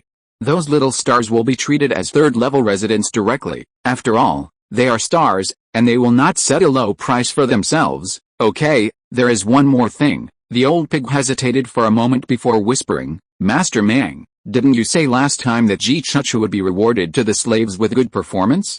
But the slaves with good performance are all goblins, and they don't play with women. Besides, no one else touched Ji Chuchu." "Yeah," Chen Mang nodded casually. "I know, let her come over later." "Yes, today." All the slaves rested, each excitedly glancing at the dazzling array of goods. "Honey, work hard mining and buy me a house." "Okay." In the crowd, a young couple, the girl glancing at a refrigerator in the product list that sold meat coupons for 1,000, her eyes full of stars. "One day, we'll have our own house on the Star Train, right?" The boy's face grimaced, speechless. He just hoped today was a dream, and when he woke up, everything would be back to normal. Human rights? Resident rights? He didn't want any of that. He just wanted to be a slave. A happy slave, fed every day, without having to worry about safety or monsters. Wouldn't that be great? Before the apocalypse, he'd work tirelessly overtime just to buy a house and get married. Finally, the apocalypse had arrived, and he didn't have to worry about buying a house anymore. But how come things had progressed, and he had to buy a house again? What a lunatic. Buying a house even at the apocalypse. Was he going to have a lifelong struggle with buying a house? Even if he crashed headfirst into the train and died, would he still have to buy a house in hell? He had to buy a house like this, right? The train's original rule was that everyone had to mine at least 10 units a day. Now that's the case. If he wants to buy a house, he'll have to work longer hours to earn more to meet coupons. "Honey, is that not possible, huh?" The man took a deep breath, forced a smile, and stroked his girlfriend's head. "Why not? I knew you were the best, honey." The girl's face was filled with longing. Mr. Mang is so kind. The other train conductors call us slaves, but Mr. Mang calls us residents. And he's even given us the opportunity to buy a house. Honey, that's great. We're finally not slaves anymore. The man remained silent for a long moment, then gritted his teeth and spoke word by word. "Yes, finally, I'm not a slave anymore." Yes, he's not a slave anymore. But why did he feel even more like a slave than before? In a trance, he glanced at another middle-aged couple in the crowd. The middle-aged woman also looked happy, and the middle-aged man happened to be looking back at him. Their eyes met, and they saw the despair in each other's eyes. However, the man, looking at the various items on the list, suddenly smiled helplessly. If he could really own a house on the Star Train, it would actually be quite happy. In the apocalypse, being able to live with someone he knew and loved seemed not bad. Tisk, Chen Mang, lying on a chair inside the train, took in the young couple's thoughts and actions outside the window, and couldn't help but shake his head and laugh. You said, this young couple is not really in love, so why does this guy naturally take the responsibility of buying a house on himself? If they were truly in love, he would just give the young couple a refrigerator. His apocalypse marriage certificate had been piled up for days, and he hadn't found anyone to use it. Ji Chuchu, kneeling beside him, remained silent and didn't reply. She knew that Master Mang didn't really want her to answer. Chen Mang then withdrew his gaze from the young couple. He didn't care what they thought. He only knew that the boy would have to work even harder mining from now on. As for the girl, she had to meet her daily mining requirement of at least 10 units, but she didn't seem willing to dig more. Finally, this matter could be put to rest. Next, he prepared to head to the green zone, the shape lane, to complete the S-level job transfer quest. He glanced at Ji Chuchu, who was kneeling beside him. Did you ask someone to change your clothes again? Yes, there's a dress for you hanging there. Really? Ji Chuchu's eyes lit up as she knelt on the ground. She looked up at the locomotive evening dress hanging on a hanger nearby. Changed into it, Chen Mang picked up the remote control and projected a variety show that Ji Chuchu had appeared in onto the screen again. After Ji Chuchu changed, he looked her up and down and chuckled, very sexy, as long as I like it, Master Mang. He had spent 500 units of wood to craft this dress. It was a high-quality garment. After putting it on, she had a bit of the aura of a female star. Then I'm here, Master Mang. Yeah, no. The middle-aged man in the crowd finally couldn't bear it anymore, looked at his wife next to him and roared, you're not done yet, are you? Do you have any obsession with houses? I lived in your mother's womb for 10 months. Did you develop muscle memory of living there? Before the apocalypse, I struggled for 20 years and finally paid off the mortgage. Now you want me to buy a house? I'm over 40. How can I still do it? 10 units of iron ore a day is already a lot. I can't dig it anymore. Divorce. Chapter 106. That's a killer move, buddy. Divorce. A trace of anger flashed across the face of the middle-aged woman next to him. Okay, then let's separate. After the separation, I will go to sell meat. At worst, I can save up the meat coupons to buy a house. As long as you can accept your wife selling meat, it's fine, can you? The middle-aged man, who was full of anger just now, froze in place in an instant, his mouth opening and closing slightly, and he couldn't say a word. That's a killer move, buddy. A man who was watching the fun in nearby couldn't help but come over. If your wife really wants to sell meat, I'll be the first to support her. Go away. The middle-aged man turned his head to look at the man and cursed, then took a deep breath to suppress his inner emotions, and then forced a difficult smile. What nonsense are you talking about, wife? Buy it. How can I not buy it? I will try to dig more every time I mine in the future. That's better. It's all a mess. A young female star looked at the crowd and sighed. She had to think about how much to price herself. After a moment, she turned her head to look at another woman next to her. Sister, what do you think is a suitable price for ourselves? I plan to give myself one meat voucher. So cheap. The woman blinked, her eyes full of cunning. My quality is definitely higher than those women. They're all competing for business with one meat voucher. Who can steal my business? After all, I am a star after all. In a short time, I can save up 50 meat vouchers to buy a set of high-precision clothes. I just saw Sister Chuchu walk out of Master Mang's house wearing that dress. You didn't see it, but the dress looks incredibly elegant. Ji Chuchu looks like she's gone back to the days before the apocalypse and attending a party. Wait until I wear it, then I'll mark up the price and go the high-end route. I'll make more money then, huh? The young female celebrity who asked a question was slightly taken aback and muttered, you all have such a business sense, I guarantee it. Just learn from it. The sun was at its highest point. Ozzy stood on the wasteland, gazing at the 70 or 80 people before him. He said coldly, 21 of you will become guards of the Star Train, and you'll receive level 3 senior talent status. The best will take over. Next, all of you will enter a virtual combat training space and engage in a life or death battle in the arena. The last 21 will become guards of the Star Train. The battle will continue until the last 2 people survive. The 2 remaining captains will be the captains of the 2nd and 3rd guard teams. Do you understand? He finished. The group before him roared with excitement. Got it. Ozzy nodded with satisfaction. Just then, Shanmaozi approached and was about to place his hand on Biozi's arm, but Biozi dodged and frowned, brushing off the non-existent dust. If you have something to say, just talk about it. Don't touch me, don't get my new clothes dirty. Master Mang had made 2 new sets of clothes for each member of the Star Train. The clothes for ordinary residents were orange-red, a color he had personally chosen. On the left arm was the Star Train logo, designed based on the Mang character. They were also numbered 1, 2, and 3. The different numbers represented different types of benefits enjoyed by residents. The tops were jackets and the bottoms were made of a special material that effectively locked in warmth. The temperature had dropped significantly after last night's light rain, but wearing these clothes instantly alleviated the chill.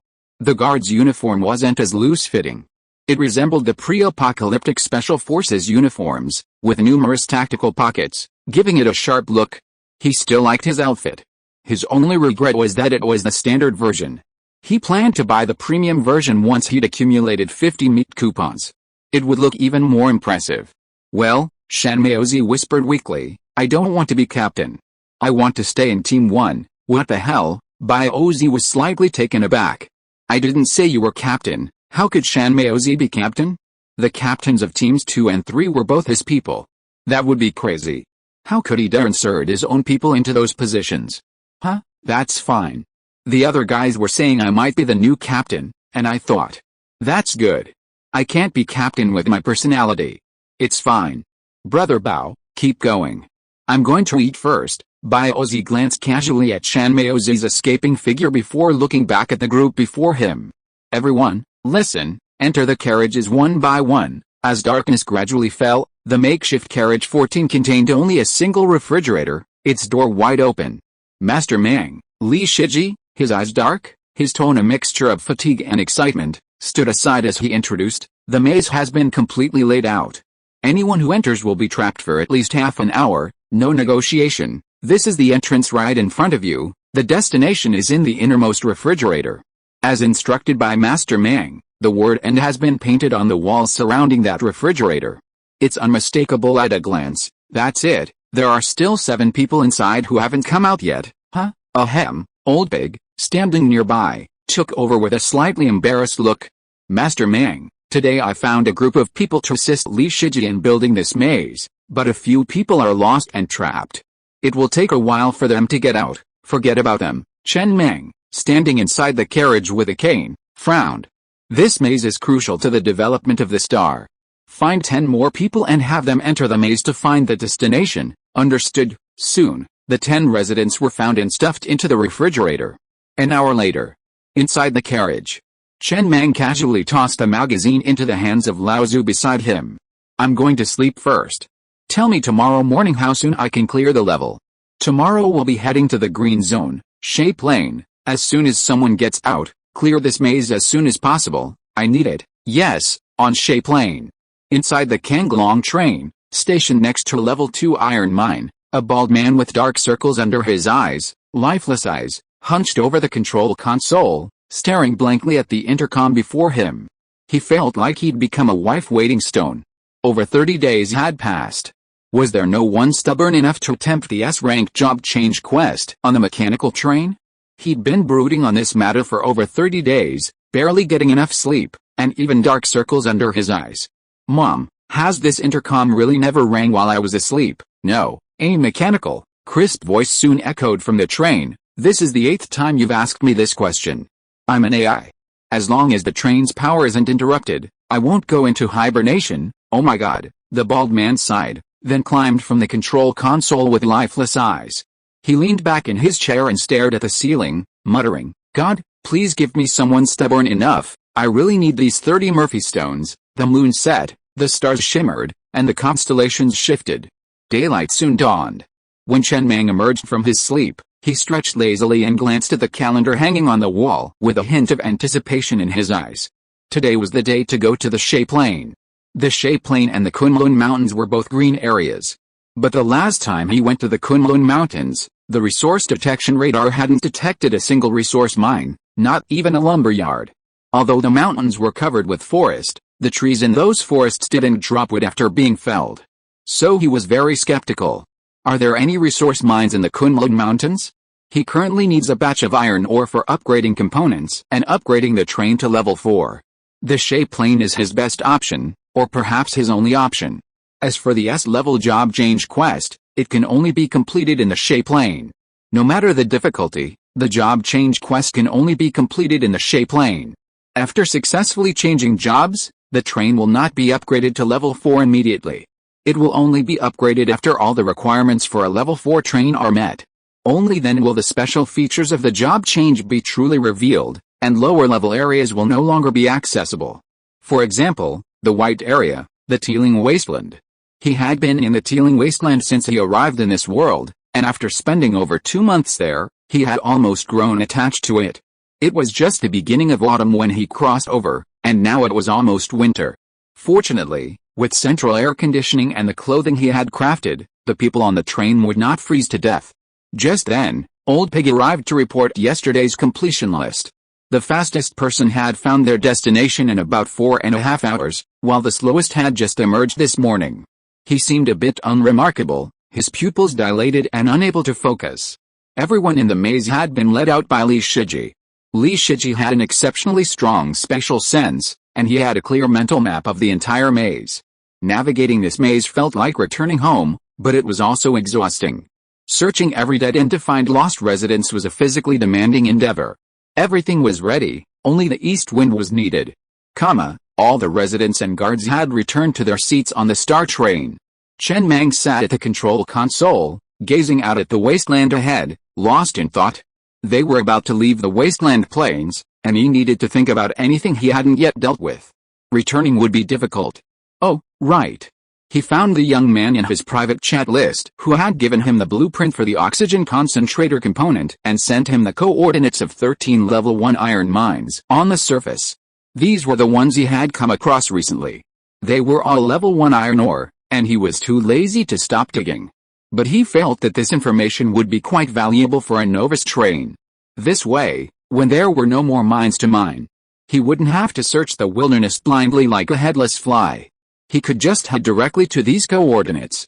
A young man on the speeding protagonist train, staring intently at the resource detection radar with a worried look on his face, hoping to find an iron ore, suddenly saw the coordinates of 13 iron mines sent by the star train in the train's private chat box. He froze in place, his lips trembling slightly. "Brother, did you encounter something? Send me your coordinates. My train has decent firepower. I'll go see if I can help you." If nothing unexpected happened, the star train must have capsized, faced serious danger, and was about to die, so he sent him the coordinates of these 13 iron mines. Otherwise, these would be a huge fortune in the wasteland. Why would they suddenly give them to him? Even if he had helped the star train, he wouldn't have repaid him like this, right? And the star train responded quickly, "Star train, I'm heading to the advanced area. These coordinates are useless, so here they are." The young man was stunned for a moment before quickly reacting. He jumped up with excitement, quickly expressing his gratitude before looking at the nearest coordinates. The worry in his eyes disappeared. They were filled with hope and excitement.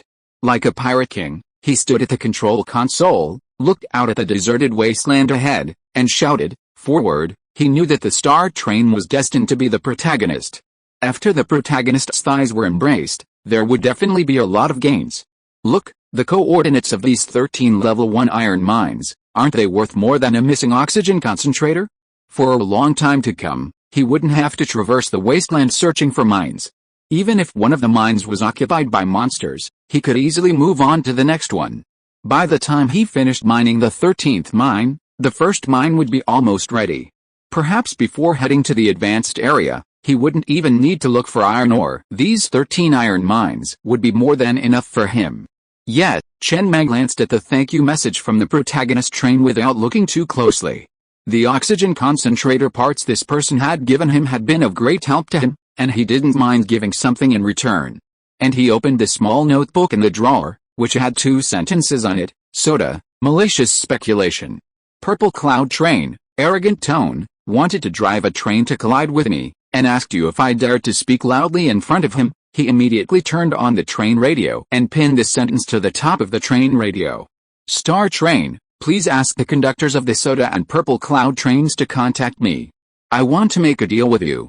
Soon, he didn't look at the sensation caused by his appearance on the train radio, but looked at the private message sent by the conductor of the Purple Cloud train. So fast? Purple Cloud train, brother, there are a lot of people outside. I'm kneeling to you. I was wrong. Can you please forgive me? I admit that what I said was a bit arrogant at the time. It was mainly because I had just blown up 2 carriages that day. I was in a bad mood and a little emotional. Star train, what are you talking about, my friend? Send me the coordinates. I just want to make a deal with you, Purple Cloud train, brother, dear brother, I really know I was wrong. Chapter 107 Mom, I can't tell the difference, I really can't tell the difference. Star train, you really don't want to deal face to face? I want to see if you have 3 heads and 6 arms, to see what you mean by me not daring to speak loudly in front of you. Maybe I really don't dare, Purple Cloud train, brother, dear brother, I really know I was wrong. Chen Mang lit a cigarette with some boredom and leaned back in his chair. He looked at the private message on the private chat panel that was also begging for mercy from the Soda train, and then turned off the train radio. It was still too soft. In fact, he really wanted to drive his train to collide with other trains to see who could beat whom. Since these 2 people were completely soft, he didn't have the interest to tease anymore. He sat in his seat and thought carefully for a while. After confirming that there was no one in Teeling Wasteland worthy of his nostalgia, he took a deep breath, looked ahead, and slowly pushed the joystick. Shay Plane, he is coming. The last time he went to the advanced zone, he was chased back. This time, after completing the S-rank job transfer quest, his first priority was to rush to the Kunlun mountain area and wipe out the rock snake and the Tyrannosaurus Rex. Just then, boom, a flash of lightning suddenly streaked across the dark sky, followed by a resounding thunderclap and a howling wind. Chen Mang glanced out the window to see the wind direction, then a sudden thought struck him. He grinned and slammed the control stick to the floor.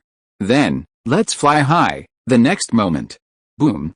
With a roar of its engines, the long, dragon-like star train raced towards the end of the wasteland through the raging storm, accelerating until a single train suddenly ignited, engulfed in flames. Almost instantly, all the trains were ablaze, bathed in rich, orange-red flames. The train's speed was dramatically increased, its already rapid speed increasing even further. From a distance, like a hellish train bursting from a sea of infernal flames, its wheels, ignited by blazing flames and spinning at breakneck speed, created a sense of extreme, violent contrast amidst the raging storm. 2 hours later, the star train traveled northward to the border of the Teeling Wasteland and the Shay Plain. A vast light curtain stretched across the 2 areas. Inscribed on it were 4 gigantic characters, Shay Plain. And, on the control panel screen, a line of crimson characters slashed across the top. The area ahead is green, Shay Plain. Monsters up to level 6 can exist. The current train level is level 3, high risk.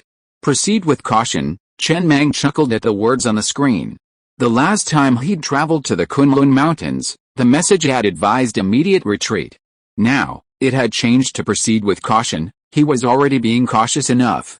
He'd upgraded his armor to level 6 before arriving, and he believed no one on the trains in the white area was more cautious than he. He immediately pushed the control lever again. The train, without stopping, drove directly towards the light curtain and followed the forest into the Sand River Plain. Upon entering the Sand River Plain, a meadow greeted him, though somewhat withered and yellow due to the season. The resource detection radar and enemy detection radar indicated no high-level monsters or mines nearby. Only a few scattered level 3 monsters were present. Not even a single level 4 monster was visible. This meant the area within 10,000 meters was completely safe. This confirmed his suspicion. Not all green areas were as erratic as the Kunlun Mountains. Otherwise, no train could survive in a green area. All trains entering a green area were necessarily level 3 upon entering. A normal level 3 train would almost certainly die in the conditions of the Kunlun Mountains. This was a relatively safe place. He didn't proceed any further, but instead glanced at the S-level job transfer quest on the mechanical train's job transfer panel. He took a deep breath and, somewhat nervously, chose to accept it. Although he believed he had prepared perfectly, no one could say for sure how intelligent that robot was. The next moment, a panel hovered before him, You have confirmed the Star Train's job transfer to a mechanical train and have successfully accepted the S-rank job transfer quest. Within an hour, a robot will descend upon you at the starting point of the train maze. Please be patient, huh? Chen Mang breathed a sigh of relief, slightly nervous. After all, this was an S-rank job transfer quest. If he failed, his only option would be the D-rank job transfer quest. Meanwhile, on the other side of the Sand River Plain, an extremely exaggerated laugh echoed within the Kanglong train. A bald man, his hands on his hips and glaring dark circles under his eyes, spoke excitedly into the intercom, a flashing red light in his hand. I've finally been waiting for this. I knew this world would never be short of stubborn fools. Damn. The man took a deep breath, then looked resolutely at the control panel screen. Wish me luck. When I get 30 Murphy stones, I'll use 2 on you so you can awaken the level 5 supermetal effect. Good luck, the AI's mechanical voice echoed within the carriage. Then, without hesitation, the man pressed the red button on the intercom with a determined look on his face. Then, his body suddenly slumped back into his chair, his eyes closed, his consciousness clearly separated from his body. Inside the Star Train, a shrill buzzing sound echoed overhead. Then, Chen Mang saw a giant drone flying above the Star Train, and his control panel screen flashed red furiously. Do not attack. Do not attack. This drone is the mission target. This drone is the mission target. Attacking means mission failure, and beneath this drone hung a square iron box. The next moment, the boxy iron box suddenly lost its connection to the drone, landing heavily on the ground. It quickly spread apart, revealing a curled-up robot. Wow, Chen Mang muttered in shock, looking up at the now drifting drone. I thought it was some sort of portal, but it's being delivered by drone. Meanwhile, the robot had already risen from the ground and, as if it knew the route, scurried towards the maze entrance in the 14th makeshift carriage. Without stopping, the timer began ticking the moment it landed. Huh? Chen Mang sighed softly, glancing at the half-hour countdown on the console screen and the live feed of the maze from the robot's perspective. He began to watch with a touch of nervousness. This robot view feed automatically appeared on the console screen upon the start of the mission, allowing him to more directly visualize the robot's progress through the maze. Wait, the robot, excitedly rushing into the maze, suddenly felt bewildered as he gazed at the 100 square meter space before him, its 10 neatly arranged refrigerators. A 100 square meter space? He didn't recall seeing such a large space on the train. He suddenly turned and headed towards the maze entrance, only to discover that the 100 square meter space was actually inside a refrigerator. Wait, a refrigerator? Whose refrigerator is 100 square meters? He couldn't help but roar in anger, his voice echoing through the robot's speakers, less emotional and more mechanical. But there was no time for further reflection. He only had half an hour. He gazed at the 10 refrigerators before him, feeling a surge of unease. He quickly made his way to the first refrigerator. Just as he was about to open the door and stride in, he saw a piece of paper taped to it. It had a message on it.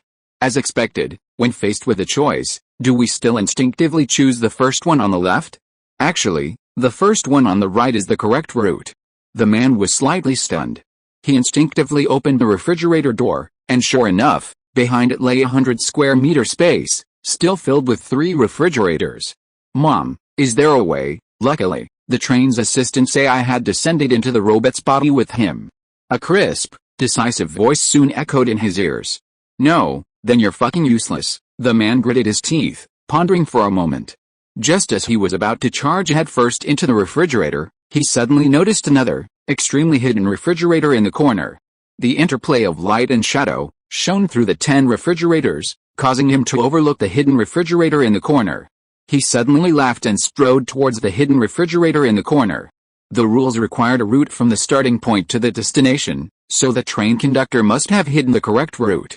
Unfortunately, despite its concealment, he still found it. He had no idea what was going on with this train, or why it had such a large refrigerator. But, he could do it. Fortunately, his robotic form meant he felt no fatigue. He strode to the refrigerator in the corner and flung the door open. Sure enough, behind the refrigerator lay another vast, 100 square meter space. And deep in the corner, deepest within this vast space, there was another refrigerator. He rushed in again. Pushing open the refrigerator door, he saw another 100 square meter space, with another refrigerator perched in the deepest corner, right in front. It's over. A sudden wave of unease washed over the man, a hint of despair welling in his eyes.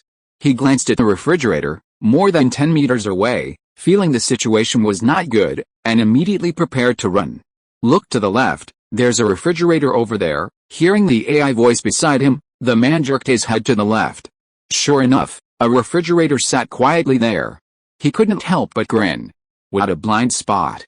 What a shame, my mom's here. He immediately ran to the refrigerator on the left and opened the door. The refrigerator was still a massive 100 square meter space, with another refrigerator perched in the corner. He strode forward and flung the door open. This time, what greeted him was not some empty space, but an ordinary refrigerator. Inside, there was a piece of A4 paper. Are you happily thinking you've uncovered something secret? A complete clown.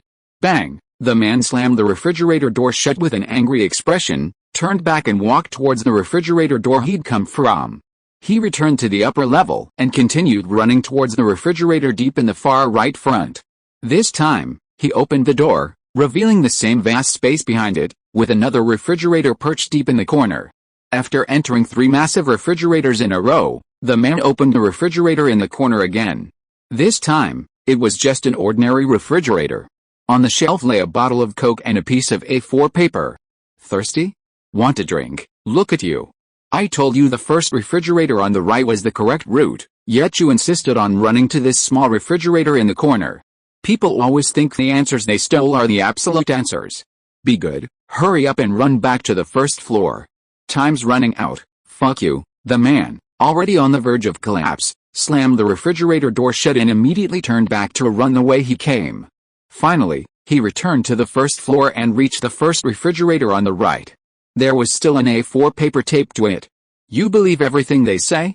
No brains, and this time, the man rushed in recklessly. There were only 10 refrigerators on the first floor anyway. He just had to try them one by one, and that was it. As long as he ran fast enough. 10 minutes later, the man, on the verge of collapse, realized he'd been back to the first floor after all this time. The 10 refrigerators in the middle, still illuminated by the beam, and the one in the shadow in the corner. Even the note on the refrigerator was exactly the same. This isn't the first floor, it's a replica of the maze, the AI's voice echoed again.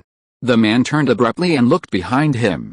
As expected, there was no maze entrance, meaning he was still on the path to the rightmost refrigerator on the first floor.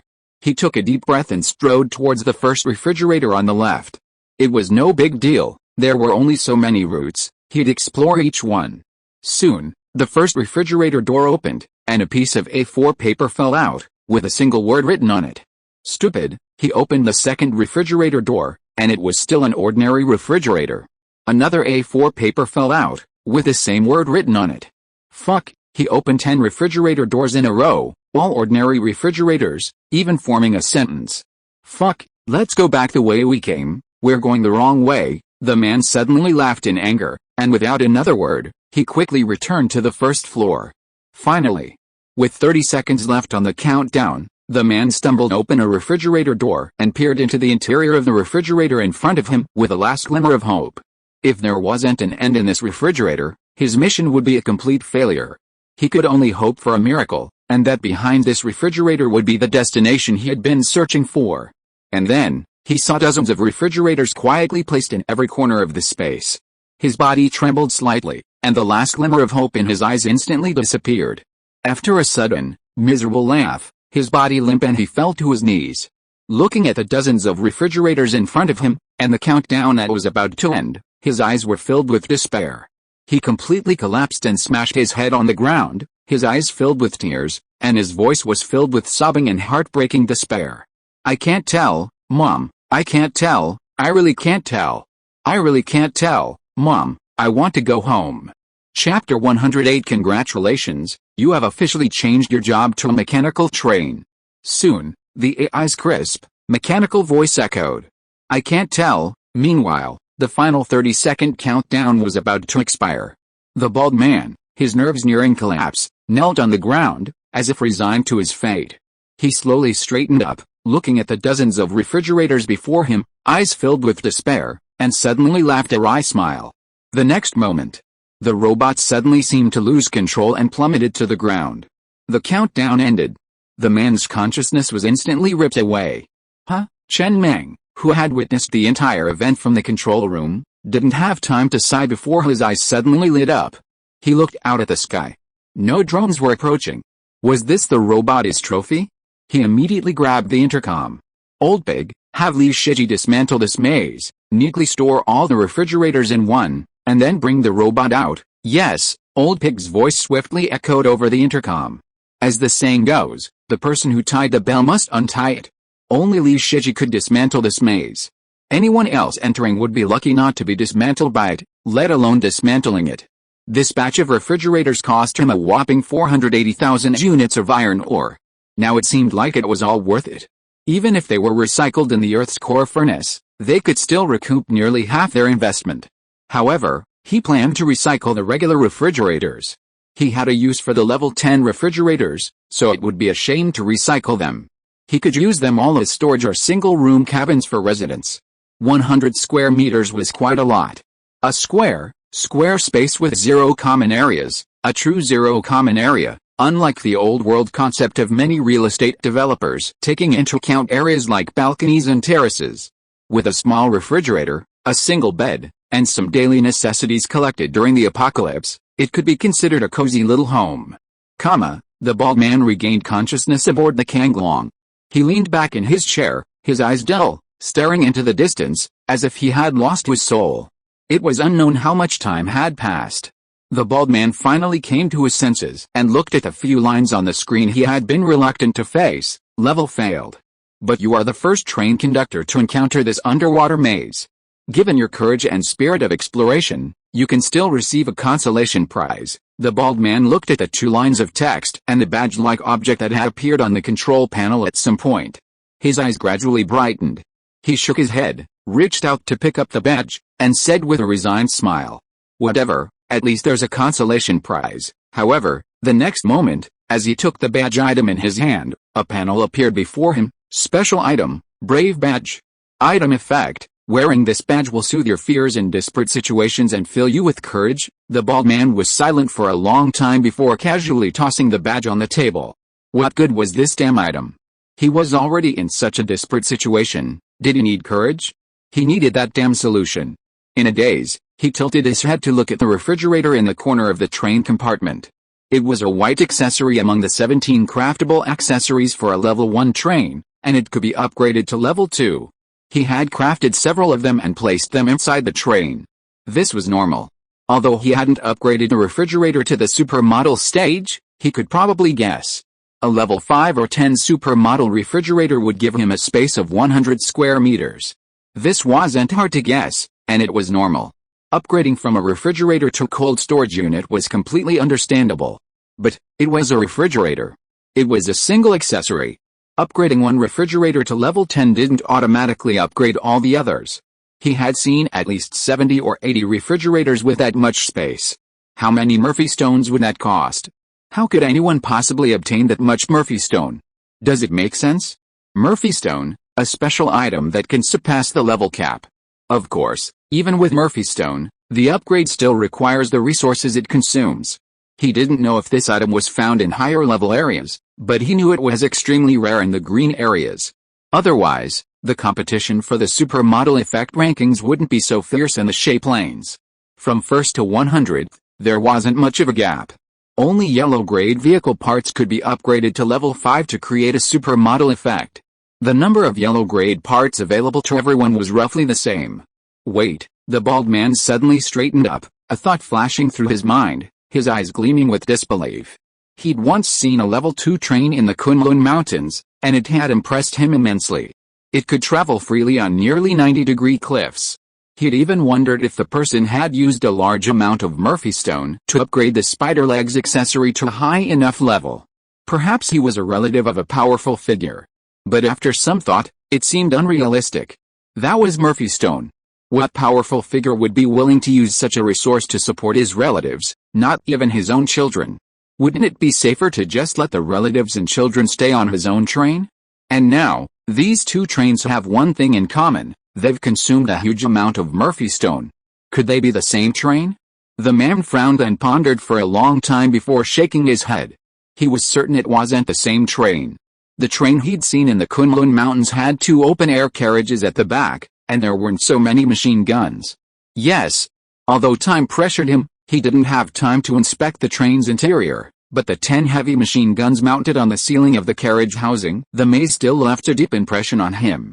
He was a level 5 train, and his train held over 600 slaves. But he had never considered installing 10 heavy machine guns inside the carriages. How afraid were you of these slaves revolting? Even if your 1 heavy machine gun would be enough. 10? Afraid you'd feel insecure if you killed them too slowly? Based on the maze and his observations of the train, he quickly formed a first impression of the train's conductor. He was extremely insecure, extremely tyrannical towards his slaves, constantly causing riots that required forceful suppression. He possessed a large amount of Murphy Stone, enjoyed taunting others, and was incredibly calculating. The bald man shook his head, trying to calm himself down as best he could. He picked up the badge he had just dropped on the console and pinned it on his chest. Unfortunately, he didn't know which zone the conductor was from. If it was one of the white zones near the Sand River Plains, that would be great. If he failed, it would mean the conductor had successfully completed their S-rank mechanical transformation. Then, upon entering the Green Sand River Plains, it would become the first mechanical train there, the first he had ever seen, with S-rank potential. Then he would know the train's name. He, the bald man, couldn't help but grin at the thought. If he really came to the Sand River Plains, don't blame him for bullying. No matter how much S-rank potential he had, it was still a level 3 train, perhaps just upgraded to level 4 at most. He's a level 5 train, bullying a level 4 train. Isn't that a complete loss? The man's smile vanished instantly, and he remained expressionless in silence. A train that's even upgraded so many refrigerators, wouldn't it also upgrade other components? And after completing the S-level mechanical transformation mission, there's a red quality large-scale weapon of mass destruction. That's truly a complete loss. Mom, is there really no such thing as Murphy Stone? Soon, the electronic, mechanical voice of the AI echoed from the train car. Murphy Stone is a special item, only obtainable with a chance in certain encounters or when defeating rare bosses. It doesn't form a mine. This is the information in my database at the moment, but when you encounter other keywords or reach higher level areas in the future, my database may update with different information. If there's no Murphy Stone, how could he have upgraded so many refrigerators? He can't be cheating, right? This is the real apocalypse, not a multiplayer online game created by a manufacturer. There are no such things as cheats, that's true. And then, inside the train, Li Shiji, who was clearing the maze, looked at the robot kneeling on the ground and sighed with regret. Why didn't they take another step forward? He walked to the front and opened the nearest refrigerator. A piece of A4 paper slowly floated out. 3 sentences were written on it. The real destination is actually on the first floor. When you enter the maze, there's a refrigerator against the wall on the far left of the entrance. That refrigerator is the destination, silly child. The destination is actually at the starting point. If the robot had taken one more step, opened the refrigerator and saw the words on the A4 paper, it would be interesting. As for the authenticity of these 3 sentences, they were of course false. There were only 11 refrigerators on the first floor. There was no destination. However, if this robot had human thinking, it would probably be on the verge of a mental breakdown. Its perception and judgment of the environment, and even its memory, would be greatly reduced.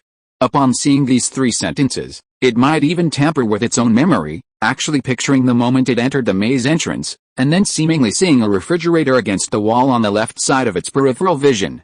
Even if the robot had scanned the entire maze upon entering, any human with a sense of self-doubt would likely begin to doubt itself at that moment. That's when the fun really gets going. Especially with only a few minutes left on the countdown, when the robot stalked back to the first floor and found nothing in the left corner, that's when the emotional collapse peaked. This robot's abilities weren't quite up to par. Many of the things he'd set up hadn't been triggered. What a shame. Li Shiji shook his head with regret before placing the robot in a refrigerator and setting about clearing the maze. Due to the rules and limited tools available, many of his plans were impossible to implement. Otherwise, he could simply power up all the refrigerators, lowering the temperature to the lowest setting, and then fill them with water before powering them on to freeze. Even a robot would have slipped and fallen. It would have been even more fun if there were a projection. Inside the Star Train, Chen Mang sat in a chair, gazing at the translucent virtual panel that popped up before him. Congratulations, the Star Train has successfully completed its S-level job transfer quest and officially transitioned to a mechanical train. You become the first train conductor in the Shay Plains to complete an S-rank job transfer quest. Your unknown component will be red grade, and a random draw will begin among the large, heavy firepower red grade components. The red grade vehicle component, ground blast missile, will be drawn the next moment. At the top of the train screen, a line of words framed in a gold frame slowly scrolled across the screen, and fireworks ignited around the screen. Simultaneously, a voice echoed through the minds of all train conductors in the Shay Plains regional announcement. Congratulations to the Star Train for successfully completing the S-rank job transfer quest from mechanical train, becoming the first mechanical train in the Shay Plains to do so. Huh? Chen Mang's mouth widened as he stared at the three-dimensional image of the red-grade vehicle component, ground blast missile, on the train screen. After a moment's pause, he finally recovered. Without hesitation, he spent 1 unit of iron ore to craft it, and then crafted another open-air carriage. This was one of the 12 components craftable on a level 3 train. The grade and name of this accessory will only be revealed after successfully completing the job transfer quest. Regardless of grade, the crafting cost is only 1 unit of iron ore. Then, Chen Mang leaped out of the train compartment and strode to the rear of the train, gazing at the newly added open-air carriage. A missile, a full 8 meters long and over 2 meters wide, sat tilted in this open-air carriage, pointing straight toward the heavens. Entirely black, with a white ring around the missile's head and a touch of red embellished in the very center. This added a touch of brutality to the already imposing Star Train. If this ground-burst missile were to strike, nothing would grow within its blast radius. He stood there, leaning on his cane, gazing up at the ground-burst missile that reached the sky, occupying the entire open-air carriage, quietly admiring it. The rain had stopped. A ray of sunlight pierced through a gap in the clouds, landing squarely on the missile, as if endowed with a glorious mission.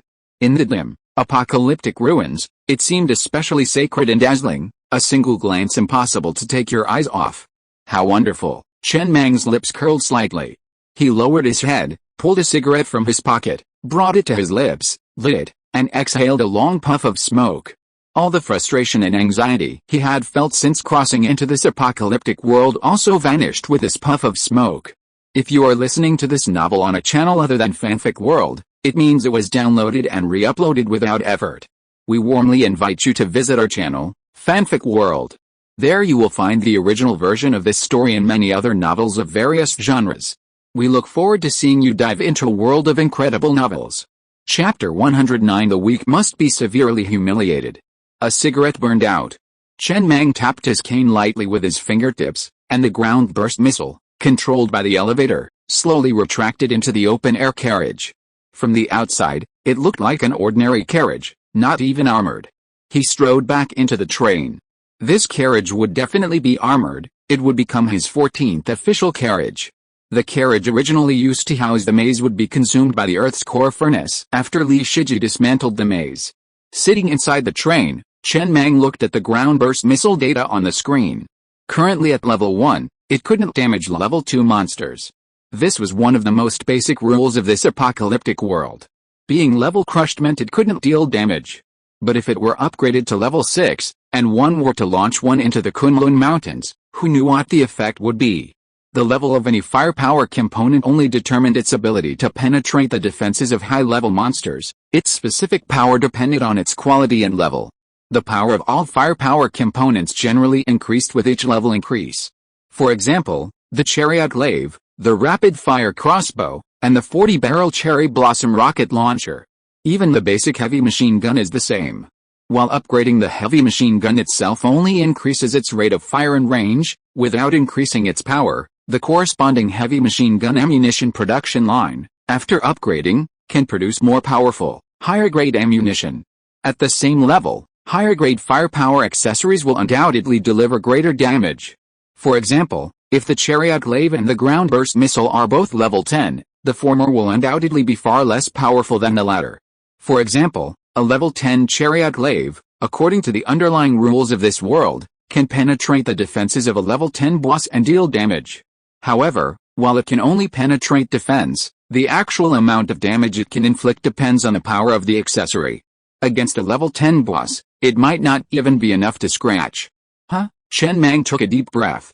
The most important thing is that although the ground burst missile is a surface-to-surface missile, it can be launched from a distance and achieve precise strikes as long as the enemy's coordinates are known. The range of its long-range launch is 20 times that of a search radar. His radar range now reached 10,000 meters, meaning he could deliver this missile to an enemy's head at a distance of up to 200,000 meters. He'd spent 1 unit of iron ore to craft this missile, primarily because of the bonus from the job transfer quest. A level 1 earthburst missile normally requires 10,000 units of copper ore. He glanced at the upgrade price. Upgrading this component to level 2 would cost 50,000 units of iron ore, the most expensive he'd ever seen. The wheel changer and Jeffernace, both red-grade components, cost much less in their early stages. Let's go mining. Li Shiji had already cleared the maze, but the carriage hadn't been removed. It was temporarily attached to the train. Upgrading to level 4 required 18 carriages, and he didn't have enough. He'd build a few more ordinary carriages later. He'd dismantle it now and use it in the Jeffernace, and he'd have to build another one later. That's a loss of 50 units of iron ore. It wasn't much, but life wasn't like that. Saving where you can and spending where you can. Chen Mang slowly pushed the lever. With a sudden clatter of gears and the roar of the engine, the train began to accelerate deeper into the shape lanes. First, find some level 2 iron mines, then successfully upgrade the star train to level 4. Only after reaching level 4 would the effects of the mechanical train transformation be fully realized. Then, upgrade the ground burst missile and the open air carriage. He only had a little over 250,000 iron ore. He still had quite a bit of copper ore, a full 710,000. Within half an hour, Chen Mang's expression darkened. The higher level ores in the green areas were indeed higher. He had already encountered 3 level 2 iron mines along the way, 2 of which were located 1,000 meters underground. However, all 3 mines were already owned. Trains were already digging nearby, even the 2 deep underground mines. In the white zone, his train was the only one with a drill component. All the iron ore in the white zone belonged to him, and no one competed with him for it. However, when they reached the green zone, many people headed to the Kunlun Mountains in search of monsters like pangolins to obtain the drill component. This caused even the underground to become quite lively. Finally, after another 20 minutes of driving, Chen Mang breathed a sigh of relief. He had finally spotted 2 level 2 iron mines next to each other, 5,000 meters deep underground. His brows finally relaxed. He had quite the luck.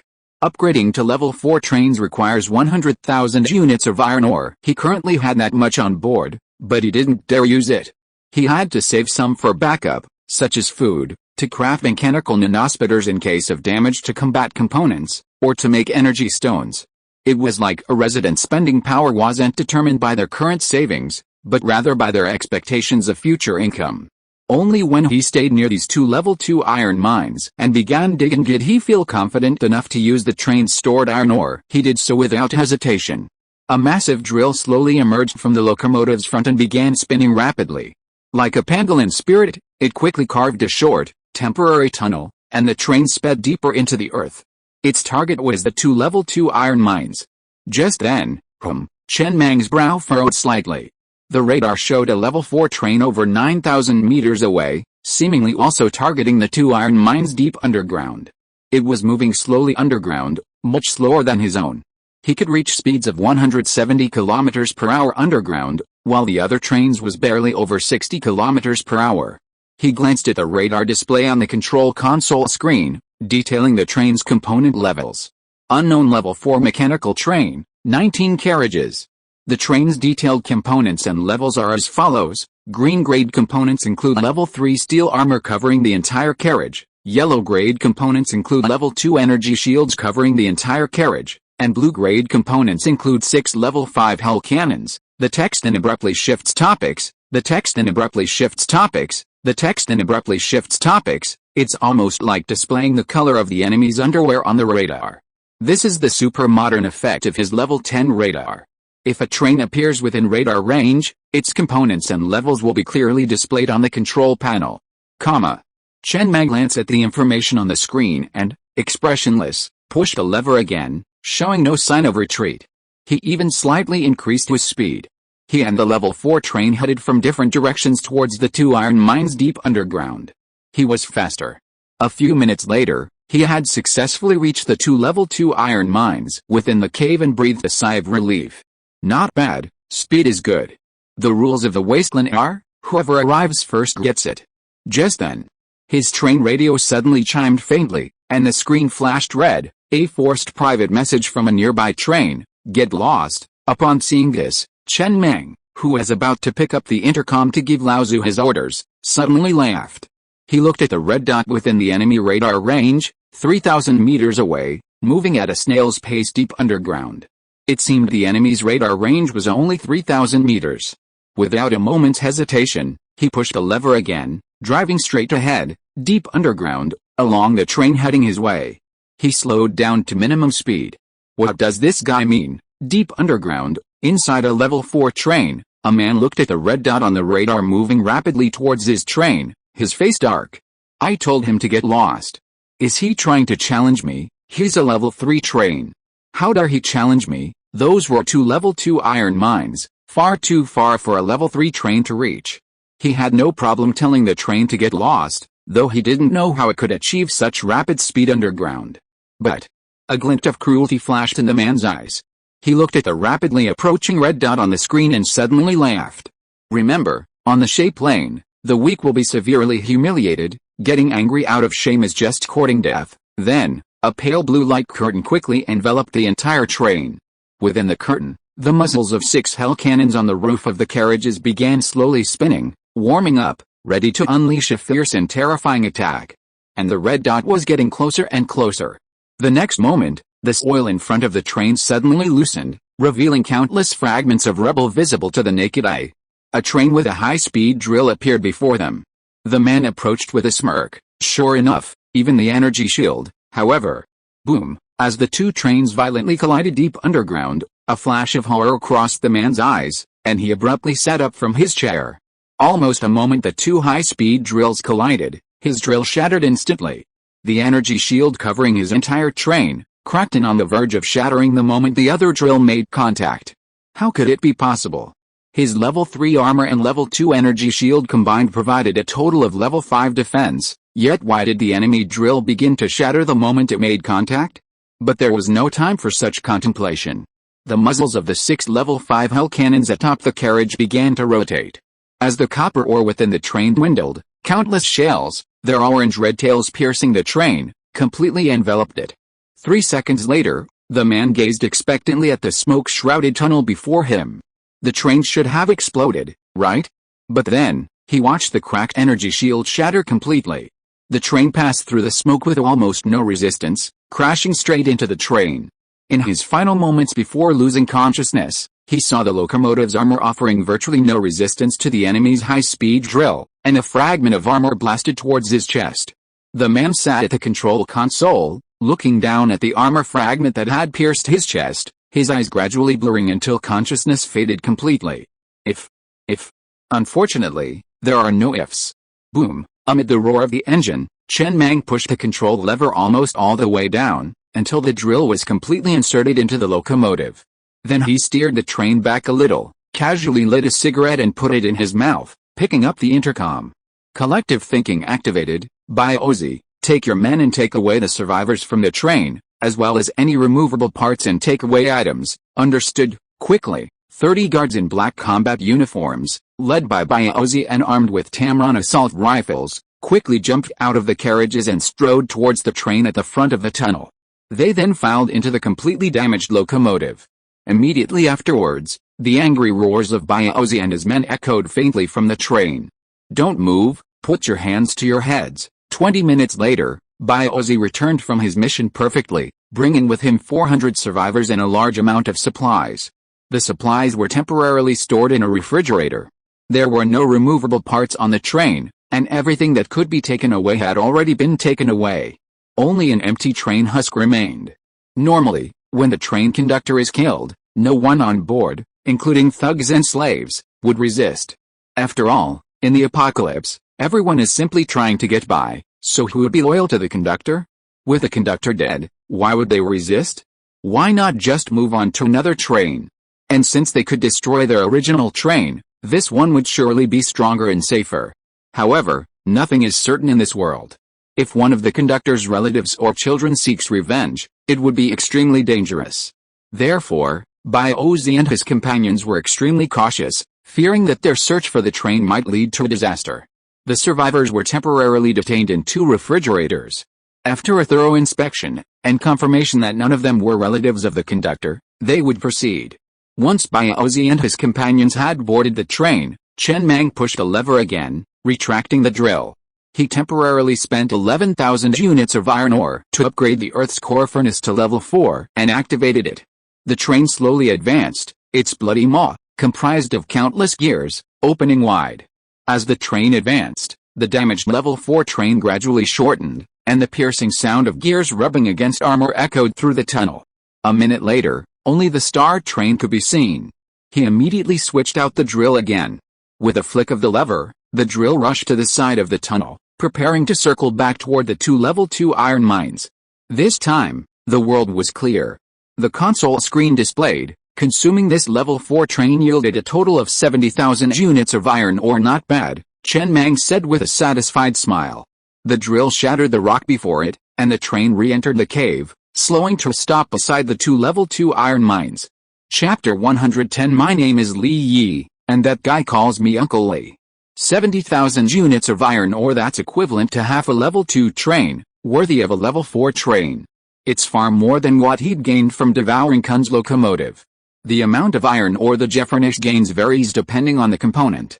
For example, devouring one of his ordinary carriages yields 50 units, effectively returning half of what he'd earned. However, devouring some ruined carriages or other components yields much less. But it's free money after all, so it's more than enough. Especially since this train also has a considerable amount of resources. 120,000 units of iron ore, 40,000 units of copper ore, 3,700 units of wood, 120,000 units of spider silk, 1 special item, 2 blueprints, a rifle, and some ammunition. 16 cartons of cigarettes, 2 bottles of baijiu, 3 cured pork ribs, and even a pig weighing several hundred pounds frozen in the refrigerator. And some daily necessities scavenged from the ruins of the city. The ancients were right, Chen Mang said, standing outside the train in the cave, listening to the sound of the underground river flowing beside him. The train's headlights illuminated the entire cavern. He took the list of loot from Biozi and sighed deeply with a look of deep emotion. This looting and killing is truly a great way to make a fortune. Of course, there aren't many iron ores or copper ores. After all, both are essential resources, and no one would hoard them in bulk on their train. Every bit they have is used, and any improvement to the train's capabilities is appreciated. At most, they'd keep a few tens or even hundreds of thousands to maintain the train's daily operations. After he finished mining the 2 iron ores, his resource haul would undoubtedly exceed what's listed. But it was too much. There was everything. Even spider silk, a full 120,000 units. This guy doesn't even have spider leg parts on his train, so why would he have so much spider silk? He didn't know where he got it from. He probably slaughtered a whole nest of man-eating spiders. He hadn't upgraded his spider legs in ages, and now he was just eating the food. He couldn't help but eat it. He threw all the rifles, bullets and other items directly into the Earth's core furnace. He also placed the special props and blueprints in the train room. He would go and check them out later. Chen Mang thought for a long moment, then looked at the old pig beside him and said with a smile, "Go ask the people down there if there are any skilled cooks. Keep this pig. Let's go to Shay City later and see if we can find some vermicelli and cabbage and make a whole pork and vermicelli stew for everyone. Back in the Abyss of Doom, I promised everyone I'd make chicken soup for everyone. That egg laid quite a lot of eggs, so I couldn't bear to kill it, so I ate this pig. It eats bread every day, it's well fed, you don't have to pay for any meat coupons. Everyone gets one. It's just a train benefit." By the way, speaking of the meat coupons, Chen Mang paused slightly, then said seriously, "When we designed the concept of meat coupons, we only wanted them to be able to buy meat. The store concept was only proposed later. Now that meat coupons have become a train currency, it's inappropriate to call them that anymore. Let's change the name to star coupons. Also, pick out the daily necessities you've collected and put them in the store. Understood? I'll arrange that later. Old Pig, standing nearby, nodded seriously and quickly took notes in a small notebook. After giving these instructions, Chen Mang glanced at the nearby residents, each of whom had received a pickaxe and begun mining. Without pausing, he strode towards his train compartment, where the star train would be mining for the next few days. However, he first needed to test the effects of the special items and blueprints and upgrade the train to level 4. Pork, cabbage, and vermicelli stew. Old Pig watched Master Mang's retreating figure, his throat rolling a few times, his mouth watering. His food was considered good on the star train, but it still consisted of raw giamo, a steamed bun with a meat filling, every meal. In the apocalypse, having this kind of food was something to behold. He was quite content. Although it was indeed a bit greasy and there was no other food variety, after hearing the familiar yet unfamiliar words pork, cabbage and vermicelli stew, his mouth began to subconsciously secrete saliva. He seemed to have faintly smelled the fragrance. "It smells so good." Ozzy, who was standing aside, also smiled foolishly with a dazed look in his eyes. "Have a steamed bun and dip it in the soup, it's so soft, and put the cabbage, vermicelli and pork mixed together in your mouth, it tastes so good. Damn it, I can't think about it, I can't wait to go to Shea City, I'll die if I can't find cabbage and vermicelli." "You dare to raise such a flag?" Lao Tzu looked back at Ozzy with a strange expression. "Okay, start to work, you go and find out the life stories of those survivors." This time, Master Mang didn't say who to kill, so keep the deputy train conductor and the thugs, and find out the relationship between the rest of the people and the train conductor. After you finish the interrogation, I will arrange them. I have to go and see how the statistical table over there is. Damn, without a computer, the data statistics of more than 1,000 people is a fucking job. It's a headache. Ozzy glanced at Li Shiji not far away. "Why don't you ask this kid? This kid is smart, maybe he has a way." I asked, "What did he say?" "He said bugs are common and unavoidable. Just getting it working is enough. Even with computers, bugs are inevitable." "Okay, I'm done with this." Lao Tzu waved his hand and walked off. "I've got a rough idea. I'm going to get busy. My name is Li Yi. Before the apocalypse, I was an executive at a company, earning $1 million a year. My annual income was equivalent to 10 years of an average person's. I considered myself a strong manager, especially in mid-level management positions. I had ample experience. After the apocalypse, I was captured and taken as a slave on several trains. Inside Kun's slave car, I was already completely lost, with no hope for the future. The city was destroyed. There were hardly any of my fellow citizens inside across the wasteland. Even if the trains temporarily protected me, I had no idea where to go or what to do next. I had no home. The world had abandoned me. Only when I was mining did I seem to find a glimmer of meaning in my existence. That was when I saw a man whose aura was completely different from mine. He possessed no despair for the future, and he was completely different from the other, muddle-headed slaves. With a fierce gleam in his eyes and a cold expression, he occupied the train's only straw mat. This man seemed completely undeterred by the apocalypse. I felt a flicker of curiosity about him. Until I saw a sturdy man challenge him and be killed in a matter of seconds. I looked away from him. For some reason, when I looked at him, my eyes felt a burning sensation, as if I were staring directly into the sun. He was incredibly wild. His convictions were so strong that even in the face of the apocalypse, he didn't despair about the future. I consider myself half-educated, but it took me a few seconds to find a description that vaguely fit this man. Then, as if the accelerator had been pressed, Master Kun's train suddenly collapsed.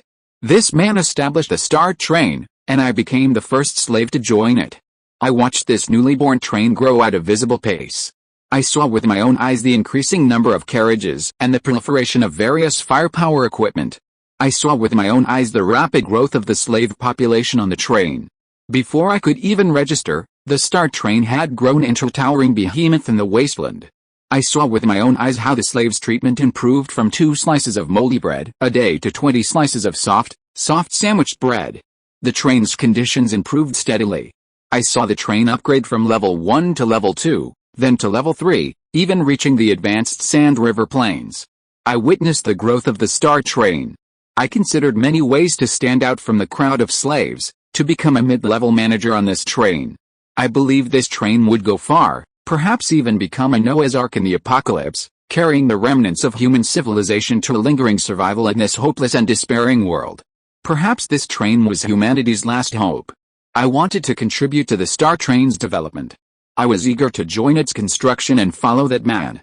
Working with people like this gave me a glimmer of hope for the future. I tried countless ways to rise above the crowd. I even selected my confidants for when I became middle management. I hoped to showcase my talents by suppressing the rebellious slaves, to stand out at the reform conference after leaving the wasteland, and to. But everything ended in failure. The kid next to me constantly pressured me, making me regret telling him my plans and vision. If I didn't tell him, there would be no one to pressure me, and I wouldn't feel ashamed if my plans failed. I doubted myself countless times, wondering if I really didn't have any talent. I even considered just being a slave on the train. Oh no, residents. The train had been reformed. But I never expected that I would eventually become a middle manager on the Star Train. My plan had finally succeeded. However, it wasn't my plan that succeeded, it was that kid's. My name is Li Yi, and that kid calls me Uncle Li. Uncle Li, his eyes vacant, stood on the cave floor, still sluggish. He stared at the excited young man standing nearby and at Master Mang, who stood on the ground with a cane. This was his first time being so close to Master Mang. He even felt his breathing quicken. And not far away, striding towards him was the pig cart driver. He never normally had the chance to be so close to him. Old Pig, Chen Mang waved at the approaching Old Pig, then casually placed his arm around Uncle Li. That kid just came up to me and said his Uncle Li used to be an executive at a large company, even serving as a financial director. He has strong management skills and a keen eye for numbers. I guess your statistics are quite tricky there, too. Here's this guy. Let him try it out. If he proves successful after a few days, I'll give him the same level 3 senior talent treatment. Oh, and this kid too. Let him help Uncle Li with his salary, and then Uncle Li, who was standing nearby, finally came to his senses. He bowed with some trepidation and said in a trembling voice, Master Mang, just call me Xiao Li. Chen Mang didn't say anything, but just patted Uncle Li's shoulder. Then he turned around and walked towards the train room again. This time, no one stopped him. After Master Mang left, the old pig looked at the two men holding pickaxes in front of him with a strange expression. You are very brave. You run around during the mining time and even go to stop Mr. Mang. You are quite a character, but we really need you to now. Follow me. The statistics are almost making my head explode. If you do a good job, you two will both be treated as level 3 senior talents. You can live in the senior talent carriage and receive 2-star tickets every day. Come quickly. Perfect. In the guard hard sleeper carriage number 7, the old pig looked at the table and statistical method handed over by Uncle Li, grinning with satisfaction. According to your statistical method, the 3-party cross will indeed greatly reduce the number of data errors, but the workload is relatively large, and I will have to work hard on you in the future. You will live in the male senior talent carriage number 6 in the future. It will be a hard sleeper like mine. You don't have to mine in the future. Just take care of this matter. Currently, there is only one Li Shiji living in that carriage, and only one Ji Chuchu living in the female senior talent carriage number 5. Don't look around, don't listen, and don't walk around randomly. There's nothing special about it, but your abilities are still pretty good. Why are you hiding your talents and mining? Are you tired before the apocalypse? After the apocalypse, you don't feel like using your brain much anymore. You want to relax and consider it an early retirement, Lao Tzu teased, then smiled and walked out of the car. Okay, go ahead. I'm going to get busy first, in the number 6 male high-level talent car. Awesome. The young man who had been following Uncle Li couldn't help but throw himself on the bed the moment he entered the car, covering his face with a pillow and greedily inhaling it, muttering intoxicatedly. It's been a long time since I last stretched out my limbs to sleep so comfortably.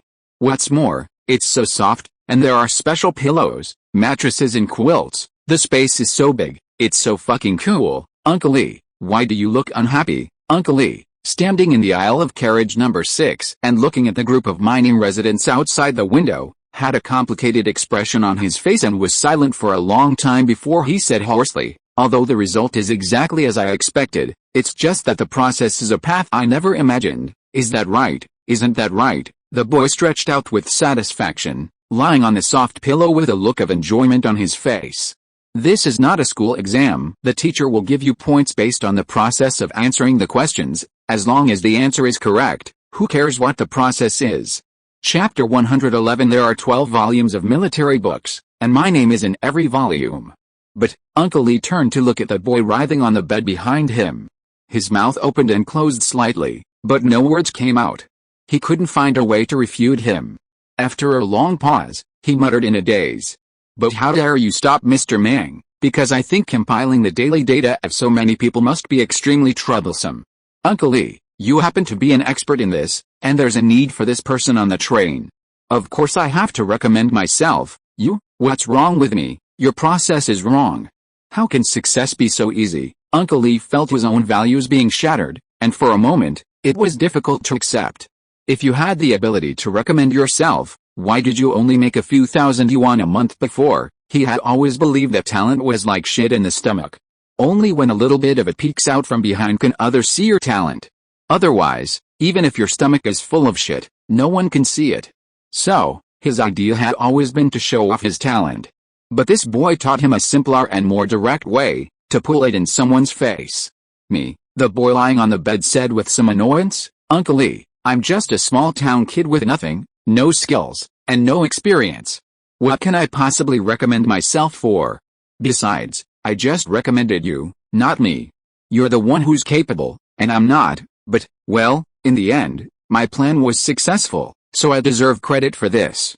But let me be clear, I know nothing about this, so you'll have to be patient when you teach me at first, okay? After a long pause, Uncle Lee nodded emphatically, took a deep breath, turned, and looked out the window, his eyes filled with pride, his back even straightening a little. Anyway, the plan had finally succeeded, and he had finally become a mid-level manager on the Star Train. Now it was his time to shine. Just then, the door to the number 6 high-level talent carriage opened, revealing Li Shiji walking in with 2 hot Rao Jiamo, Chinese Rao Jiamo. Upon seeing Uncle Lee and the others, he paused for a moment, then burst into laughter. It seems that your plan was successful. Uncle Lee froze in place, looking at Li Shiji with confusion in his eyes. What? Last time when you were discussing how to suppress the slave rebellion, I was lying behind you and eating. From what you said, it seems that you have been planning this for a long time, but you always failed. I didn't expect that the plan would suddenly succeed now. Not bad. Why are you lying down to eat? My back aches after digging in the mines all day, and you're not allowed to lie down to eat. The boy sitting next to Uncle Lee stood up, smiling with pride in his eyes. Uncle Lee and I are responsible for the statistics and approval of the daily iron ore and star coupons for residents, and we are both treated as level 3 senior talents. What a good job. Li Shiji sighed, his eyes full of envy. You can do this job forever, unlike me. After finishing the maze, I don't know what to do next, and Mr. Mang hasn't given me any new tasks. I feel a little guilty even eating steamed buns now. Before you came, I was the only one in this carriage and it was quite lonely. Now there is finally someone to chat with. Would you like to have a Rao Jiamo? I just heated it up. Then, Uncle Lee hesitated for a moment before looking at the carriage number 5 behind Li Jishi and asked, Did you come out of carriage number 5? Just now. Captain Zhu told me that Ji Chuchu is in carriage number 5. Don't enter carriage number 5 at will. Oh, you are talking about this. Li Jishi waved his hand. At present, Ji Chuchu is the only one living in carriage number 5. Old Pig made a bed curtain for her. It's no big deal if she passes by. As long as you are not idle, just lift the bed curtain and get in. I just heated up 2 Rao Jiamo here. I'm giving them to you too as a welcome party. I'll heat up a few more later. Hey, this is much better than bread slices. I can eat more than a dozen every day these days. It's so satisfying. Oh yes, you haven't smoked for a long time, right? Li Jishi smiled, took out a pack of cigarettes from his arms and threw it to the 2 of them. Mr. Mang just rewarded me with 100 star coupons. I bought 2 packs of cigarettes and spent 4 star coupons. I'll give you a pack to smoke. Aren't you saving money to buy a refrigerator? Uncle Lee took the pack of cigarettes with both hands and handed it to the boy beside him. A lot of people are planning to save their star vouchers to buy refrigerators. It's not as comfortable as this car. There are a lot of good things in the store. Li Shiji suddenly thought of something and stood up and walked towards the 2 of them. Captain Pig has put the store in a refrigerator in carriage 11. I'll take you there. I'll pay for your purchases. We're all level 3 senior talents, and we get 2 star vouchers a day. That's enough. Come on, come with me. Everyone's at work now, so the store's not crowded. We can take our time. Inside the star, Chen Mang sat at the control panel, looking at the robot and a loose iron box in front of him. Yes, the drone had dropped a box, and when the box opened, the robot emerged. He took the box with him when he left, though he hadn't noticed anything special about it. It wasn't a special item. The boxes couldn't be put back together, they were loose and sloppy.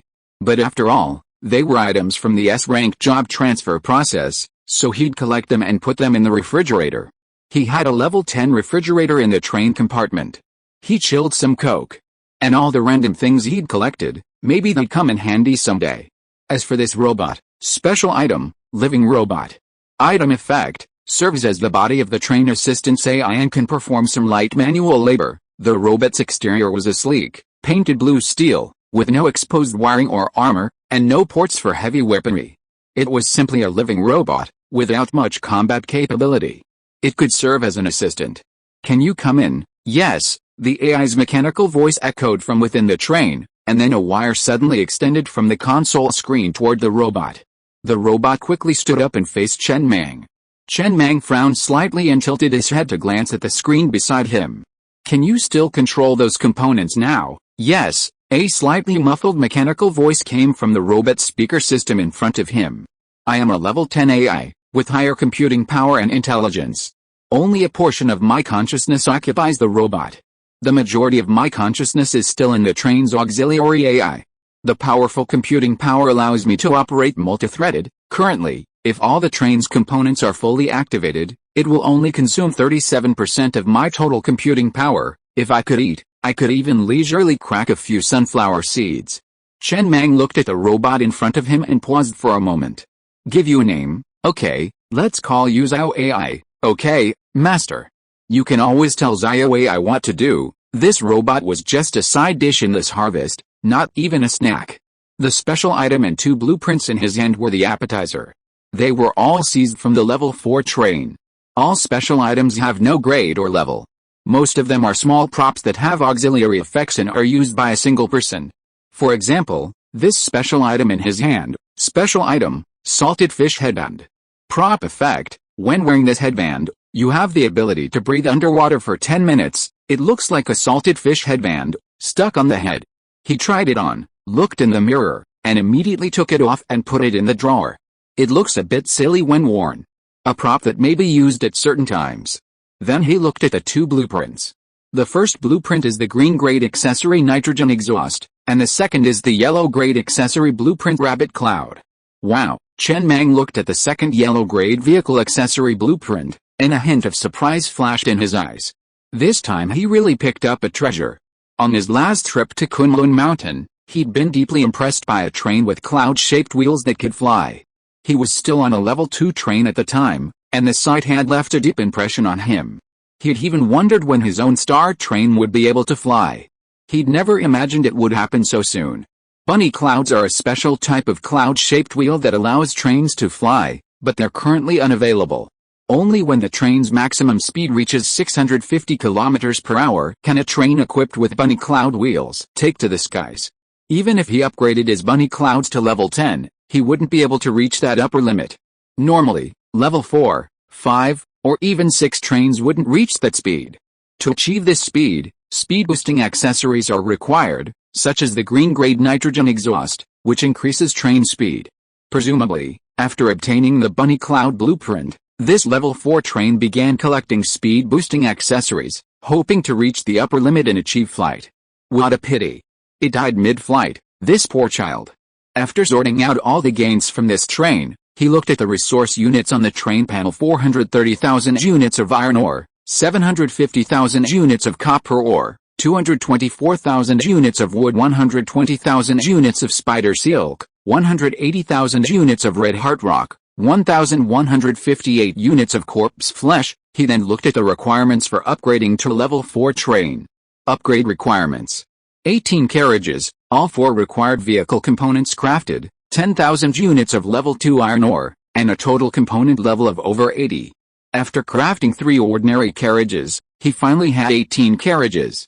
With this, all the requirements for upgrading to level 4 train were met. As for the requirement of a combined component level of over 80, which was quite difficult for other trains. He had already exceeded that number when he was on a level 2 train. And now, after consuming 100,000 units of iron ore, a panel appeared before him. Your train has been upgraded to level 4. He will unlock more craftable parts and successfully advance to a mechanical train, reaching S-level potential. A new section has appeared on the train's dashboard, called Reputation. His reputation is currently at 30. The detailed records indicate that the Teeling Wasteland Regional Notification added 10 points, while the Shea Plain Regional Notification added another 20 points, for a total of 30. And at the moment of successful upgrade, the train radio has finally been fully integrated into the Shea Plain. From this moment on, he will never be able to return to the Teeling Wasteland, and the abandoned goblin train at the bottom of the Doomsday Abyss will remain there forever. Until one day, the goblin train, long abandoned and covered in dust and cobwebs, suddenly welcomed its owner. This was Doba's train. Upon learning that Doba had built this goblin train single-handedly, groping for a pickaxe and then groping for iron ore in the pitch-black space, spending countless hours crafting it, he was reluctant to feed the abandoned goblin train into the Earth's core forge. He couldn't give him much iron ore, might as well leave it there. Perhaps one day, he would return and tell Doba, "Now you are the Goblin King." He didn't know if he could accomplish such a grand feat as helping Doba rebuild goblin civilization, but Doba's sincere, admiring, and fervent gaze made him hesitate to look directly at him.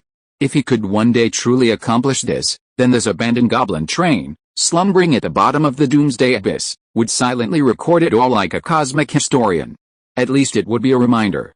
Suddenly, the train radio began to beep. Many people were chatting on the train radio. The chat room's top right corner indicated a total of 289 trains. This number was roughly the same as in the Teeling Wasteland. No, it was probably much fewer. After all, only trains upgraded to level 2 could be built with train radios. There were still many level 1 trains in the Teeling Wasteland, and some upgraded to level 2, but none had built train radios. No way. Chen Mang looked at the chat logs in the chat room, his mouth twitching slightly. How come there are 12 volumes of military books again, and every volume has my name on it? He had originally thought that everyone on the train radio in the Shea Plain would be talking about something, but it turned out that they were still talking about him, no different from the train radio in the Teeling Wasteland. Everyone in the chat room was discussing the Star Train, which had completed the S-level job transfer quest. The regional notice from the Shea Plain had leaked the name of his train, and now everyone knew that it was a train called the Star Train that successfully completed the S-level job transfer quest. Chapter 112 Supermodel Effect Ranking. Just then, a person's words disrupted the discussion on the train's radio. "Defense Breaker, go check the leaderboard. That Star Train has successfully upgraded to level 4 and officially entered the green zone. Holy crap, it's number 1. Kill one person in 10 steps. What, number 1? What are you talking about? Even if he completed the S-class job transfer, that only means he has high potential. How could he have directly ranked number 1? Cosmos, that guy definitely saw it wrong, but this Star Train is really outrageous. A rating of 6,524 is a joke. A train that's just upgraded to level 4 wouldn't have that rating. Even many level 5 trains don't have that rating. Love only one person. A rating of 6,524 is seriously outrageous. It's 34th on the Shea Plains power rankings. This guy just upgraded to level 4. He can't cram all the survivors in the white zone into his carriage. How could he possibly support them? If he can't find a mine in 2 days, all the slaves will starve to death. Defense Breaker Train, you're seeing things. I'm not talking about that ranking, I'm talking about the Supermodel Effect ranking. He's fucking number 1, go check it out. Cosmic Train, I saw it, it's really number 1. I only have one thought in my mind, can I give him a question mark? Kill one person in 10 steps train, love only one person train. Chen Mang looked at the messages on the train radio with some resignation. He just wanted to thrive in peace. Actually, there was no need to keep watching him. His original rating was 5,412, but after reaching level 4, the train's base rating reached 1,000. He also obtained a new red-grade vehicle accessory, the ground blast missile, and upgraded a Gia core forge with some miscellaneous accessories. He just picked up a new batch of survivors. And now the train's rating has reached .6542. It does seem a bit high. He looked at the Star Train, ranked 34th on the Shea Plains regional leaderboard. It was sandwiched between a bunch of level 5 trains. The level 4 trains were all ranked outside the top 100. The highest level 4 train had a rating of 4,500, while the others were generally around 3,800. Furthermore, in the Teeling Wasteland, there was only one ranking list, the Regional Influence Rankings. But in the Shay Plains, there were several, such as the Supermodel Effects ranking. First, Star Train, S-Class Potential Level 4 Mechanical Train, 57 Supermodel Effects. Second, Wife Hunter, S-Class Potential Level 6 Flesh Train, 28 Supermodel Effects. Third, Bloodpath Killer, A-Class Potential Level 6 Flesh Train, 26 Supermodel Effects. Fourth, World Worrying Train, A-Class Potential Level 5 Mechanical Train, 24 Supermodel Effects. This was Chen Mang's first time seeing this list. If he only counted the number of supermodel effects, then he certainly couldn't compare. After all, he possessed an infinite number of Murphy stones. How could he be defeated? There's definitely no way to beat him. And most importantly, he'd just discovered a few days ago that even those with no supermodel effects would still be counted towards their scores and the number of supermodel effects. And at this moment, Data Emperor had already appeared on the train radio. Defense Breaking Train, let me do the math for you. Yellow grade accessories can be upgraded to level 5 at the highest. A level 3 train has 7 forgeable yellow grade accessories. A level 4 train has 3 forgeable yellow grade accessories. A level 5 train has 2, and a level 6 train also has 2. Only purple grade accessories can be upgraded to level 10, and even level 6 trains don't have any purple accessories. That is to say, if a normal level 6 train crafts all these yellow grade accessories, it can get a total of 14 supermodel effects. If you get a few more yellow grade blueprints, or some Murphy stones, you can get even more supermodel effects. For example, the Wife Hunter, which used to be at the top of the list, has a full 28 supermodel effects, but this star is only a level 4 train, and it has only just been upgraded to level 4. The level 4 train accessories haven't been crafted yet, which means it can only craft 7 yellow grade accessories, or at most 7 supermodel effects. It is well known that Murphy Stone can break through the level limit, and the most cost-effective way to use Murphy Stone to exchange for supermodel effects is to use it on green grade accessories. 2 Murphy Stones can get 1 supermodel effect, and the Star Train has a full 57 supermodel effects, which exceeds the normal value of 50, that is to say, he either has an extra 50 yellow grade accessory blueprints, or he consumed 100 Murphy Stones. You can discuss for yourselves which one is more realistic. Cosmic Train? Can I say that both of these conclusions sound unrealistic? Are yellow grade accessory blueprints in Murphy Stones cabbage? When did the numbers in the measurement units become so high? Defense Breaking Train, maybe he has been to many adventure maps and cleared them all. Azure Dragon Train, let me interject. There are no adventure maps in the white area. They are really sensitive to data. Chen Mang sighed helplessly. These people are really serious about digging out information about other people's trains. It's a pity that their logical reasoning is fine, but the answers are all wrong. 100 Murphy Stones? That's just looking down on him. It's just resource limitations. If resources were infinite, he could create 9,999 supermodel effects for you in a matter of minutes.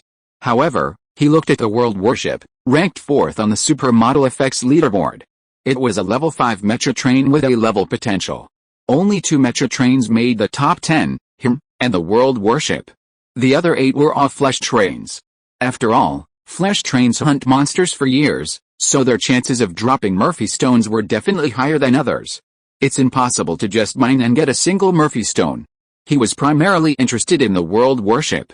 Not just because he and the World Warship were the only 2 Metro trains in the top 10, but also because the World Warship had A-level potential. He remembered the A-level job transfer quest for the Metro train very clearly. It required training the AI to have human emotions and then having a romantic relationship with it. This guy was a ruthless person. He admired those willing to put their lives in the hands of others. What if there's a breakup someday? It's fun to see the AI simply press the immediate self-destruct button. After completing this job transfer quest, the AI gains full authority within the train, equal to the train conductor. However, this effort isn't without reward. Being able to outperform a number of level 6 trains on the leaderboard with a level 5 train demonstrates that the rewards are considerable. The mechanical train and the flesh train are both different forms of trains. The only difference being that the mechanical train is more sci-fi, while the flesh train looks a bit more terrifying, even more monstrous than some monsters. The flesh train doesn't require mining or slaves. Upgrading the train and its components requires monster flesh and blood. Simply by constantly killing monsters, you can level up. You can even operate the train alone, as long as you don't feel lonely. A mechanical train simply can't function properly with just one conductor, it requires a team. And regarding mortality rates, the mechanical train is far inferior to the flesh train. The mechanical train can be avoided, monsters are terrifying, so just avoid them. But the flesh train is unavoidable. You avoided it this time, but will you avoid it next time? If you keep avoiding it, will the train level up? Therefore, all the flesh trains on the Sand River Plain only stop there during weekday rest periods. The rest of the time, they charge into the monster-infested area of Kunlun Mountain. The more bosses they kill, the higher the Murphy Stone and yellow-grade accessory blueprints they drop, naturally ranking higher on the supermodel effect rankings. The mechanical train and the flesh train actually get along quite well. After all, the flesh train doesn't need ore or slaves, and there's essentially no conflict of interest between them, save for the occasional backhanded curses about the flesh train being a bunch of lunatics. Chen Mang glanced at the train radio for a moment before looking away. He didn't pay much attention, nor did he feel like speaking. His only thought now was to focus on his development, to survive, and to live a better life. And just then, someone approached him privately. Kanglong Train, hello, I'm the one who called out Mom, I can't tell you on your train today. I went on an underwater maze adventure and chose the S-level maze mission. Luckily, I landed on your train. Of course, I failed the mission, but that's not important. I found a new adventure.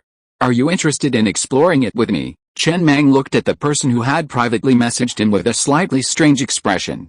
He only just realized that the consciousness in the robot was actually a real person's. They had intercepted an S-level maze mission from somewhere and then come to his train. What is an adventure? Well, how should I put it? They're hidden maps with missions inside. Clearing them will give you huge rewards. I've actually been looking for this adventure for over a month, but I just haven't found the right person. You're the perfect candidate. So, what should I say?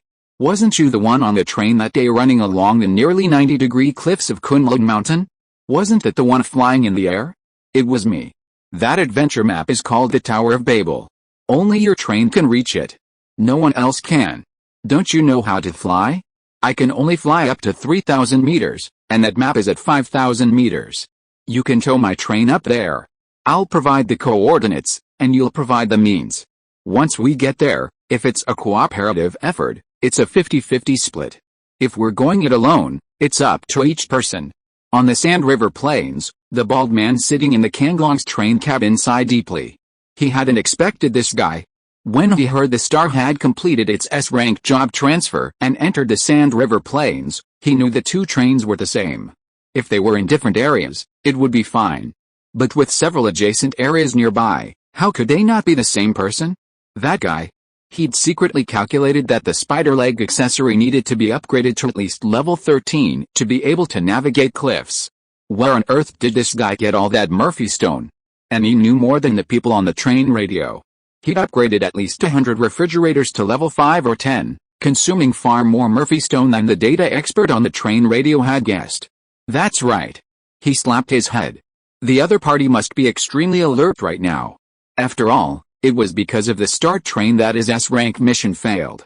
And with so many Murphy Stones in hand, they must be suspicious that he was about to take action.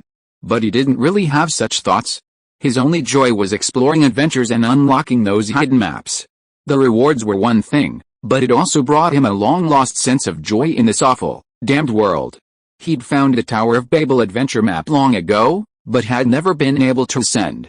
Now that he had finally caught the Star Train, he naturally didn't want to miss the opportunity to reach the summit and explore. Just as he was about to say something else, hoping to allay the other party's concerns, he received a reply. Star Train, sure, but it'll take 2 weeks. Now it was his turn to be a little confused. He had agreed so readily. He was a level 5 train. How could this guy be afraid? He was either too skilled and bold, or too foolish. Then, He recalled the tortured half-hour on the other train and his first impression of this unknown conductor. He was indeed not afraid of him. He was simply tough. Now, it seemed he should be the one worrying about being robbed. After replying and confirming the time, Chen Mang stopped checking the train radio. He really wanted to see what this adventure map was like. He hadn't seen it in the white area, and he was curious. There were special places in the teeming wasteland, like the Doomsday Abyss, but they seemed merely special and not adventure maps. But not now. His train had only just reached level 4, and many things hadn't been built yet. His armor was already level 6. He would upgrade a ground burst missile to level 6 when the time came. He wanted to see who dared to rob him. He was even eager to test the ground burst missile's power. Of course, before that, he needed to upgrade the optional components of the level 3 train to level 10. In half a month, he could have a fully equipped level 4 train, and then he could go out and explore. With so much copper ore piled up in the star train, he had to find an opportunity to fire it and see the effect. Chapter 113. The patient has a hangnail on the second finger of his right hand. Central air conditioning, permanent shock absorbers, and medical tank. These 3 yellow-grade vehicle accessories are optional for level 3 trains. He had already crafted them all in the teeming wasteland, but he hadn't upgraded them due to a shortage of iron ore. Upgrading yellow-grade vehicle accessories from level 1 to level 10 generally requires 45,000 units of iron ore, significantly more expensive than white-grade vehicle accessories, which typically only require 4,400 units of iron ore. After consuming 45,000 units of iron ore, the yellow central air conditioning accessory was quickly upgraded to level 10 and gained 2 super mod effects. Central air conditioning level 5 super mod effect reduces energy consumption by half. Central air conditioning level 10 super mod effect, when operating with fresh air, if the outside air quality is detected to be toxic or extremely poor, it will immediately stop air intake. This effect requires the oxygen concentrator to be upgraded to level 10 and gain the corresponding supermod effect, and the train's auxiliary AI to be upgraded to the maximum level. The central air conditioning system comes with a built-in fresh air system, effectively improving the air quality inside the train. Upgrading it has no effect. It's essentially the same temperature range as a normal air conditioner, unable to directly raise temperatures above 100 degrees Celsius or even drop temperatures to -200 degrees Celsius. However, in extremely cold or hot environments, it can still maintain a normal temperature range inside the train. However, energy consumption will increase significantly. This is when the level 5 supermodel effect comes into play, a good general-purpose supermodel. The level 10 supermodel effect only works in specific circumstances and isn't needed most of the time, but when it is, it's absolutely crucial. The level 10 supermodel effect of the oxygen concentrator analyzes the surrounding air quality in real time and syncs the report to the train's auxiliary AI. The weather is getting colder. Winter is approaching, and those trains that haven't upgraded to level 3 and can't install the central air conditioning accessory will likely have a tough time, with many people likely freezing to death. The train conductor naturally had a way to stay warm. The highest level of perks on a train was undoubtedly given to the train conductor first. However, many of the slaves were likely to freeze to death. Even if they didn't, frostbite would significantly affect their work efficiency. The residents of his train, however, had no such concerns. The train had air conditioning inside, and clothing outside that locked in warmth. This warmth locking feature was a supermodel effect only available after the custom clothing production line had been upgraded to level 5. Most people couldn't afford this upgrade, and even if they had Murphy Stone, they wouldn't spend it. Furthermore, Murphy Stone only appeared in level 4 trains, lower level areas didn't even have it. Furthermore, the residents of his train also had supermodel foods like bread slices and mineral water. Long-term consumption could improve physical fitness and even reduce the risk of illness. It could be said that the living conditions of the residents of his train were almost superior to those of any other train on the teeming wasteland or the Shea Plain. At least, despite the high daily workload, no resident had died from exhaustion or serious illness, proving that the train was exceptionally well prepared in this regard. In the apocalypse, with such an environment, what more could one ask for? Then Chen Mang set his sights on the yellow-grade permanent shock absorber accessory. This accessory significantly reduces the impact of a train collision, thus protecting life within. It's a very useful accessory. At least when he collided with a level 4 train deep underground, he didn't feel the impact too strongly. He only had the level 1 permanent shock absorber. Without this accessory, a collision with a train at such high speed wouldn't have been a pleasant experience. After consuming 45,000 units of iron ore, he upgraded this accessory to level 10. Each upgrade strengthens the impact reduction effect. At level 10, the impact of a severe train collision is significantly reduced, and it also gains 2 supermod effects: permanent shock absorber level 5 supermod effect, none. Permanent shock absorber level 10 supermod effect, none. Both supermetals had no effect, but he still upgraded them to level 10, not for their supermetal effects, but for the upgraded effects. He then spent another 45,000 units of iron ore to upgrade the medical pod to level 10. Although he already had a level 10 simple medical kit, which could heal injuries and even regenerate severed limbs, it was a yellow grade accessory after all, and he wanted to see if the upgrade would be even more effective. The upgrade had no effect. It was the same as before. However, the 2 supermetal effects he gained were practically perverted. Medical pod level 5 supermetal effect, regenerate severed limbs. Medical pod level 10 supermetal effect, humans have no truly incurable illnesses and can treat any disease, including so-called cancer. Different diseases require different units of iron ore to treat, and the more severe the illness, the more resources are consumed. Furthermore, any mechanical organ can be replaced in the medical pod without any discomfort. The level 5 supermetal effect duplicates the level 10 supermetal effect of the simple medical kit. However, the simple medical kit is disposable, while this one is permanent. Furthermore, using a simple first aid kit to sew up a severed limb still requires specialized personnel. It doesn't matter if you're not a professional surgeon. If something goes wrong, you can simply remove it and sew it again. Doing it dozens of times will eventually lead to a successful suture. The process is only somewhat painful, but unlikely to cause death. Fainting from the pain is probably not a problem. The medical pod, on the other hand, doesn't have this issue. Similarly, limb regeneration requires simply placing the limb and the patient inside the pod, closing the lid, and opening it after a minute. The limb is regenerated. The entire process is painless and incredibly easy. Of course, while both limb regeneration requires more resources than a simple first aid kit, the medical pod's level 10 supermodulus effect would have astounded humanity in peacetime. At least in the previous world before the time travel, medical science considered nearly 90% of illnesses untreatable, including the common cold. New diseases were even being discovered from time to time. It's like a game that occasionally has bugs. After all, with nearly 10 billion people, occasional glitches are understandable and normal. Chen Mang walked to carriage 2 and placed the medical pod inside a refrigerator in that car. Upgrading the refrigerator to level 10 significantly increased the space utilization of each car.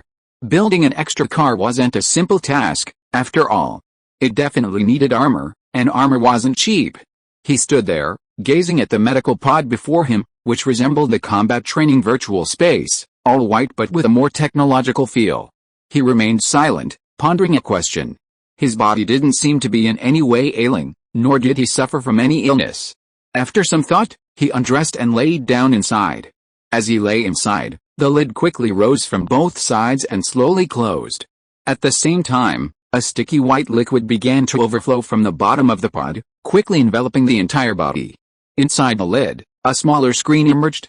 The following issues have been detected: lungs at 78% health, heart at 89%, limbs at 99%, genitals at 87%, liver at 100%.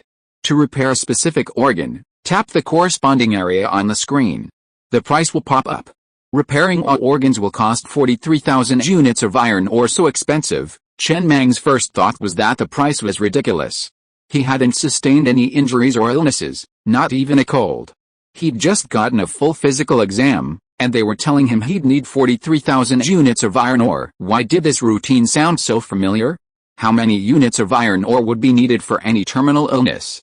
Furthermore, the data he'd obtained from hospital checkups in his previous life had been specific disease names, a series of data points that sounded extremely professional.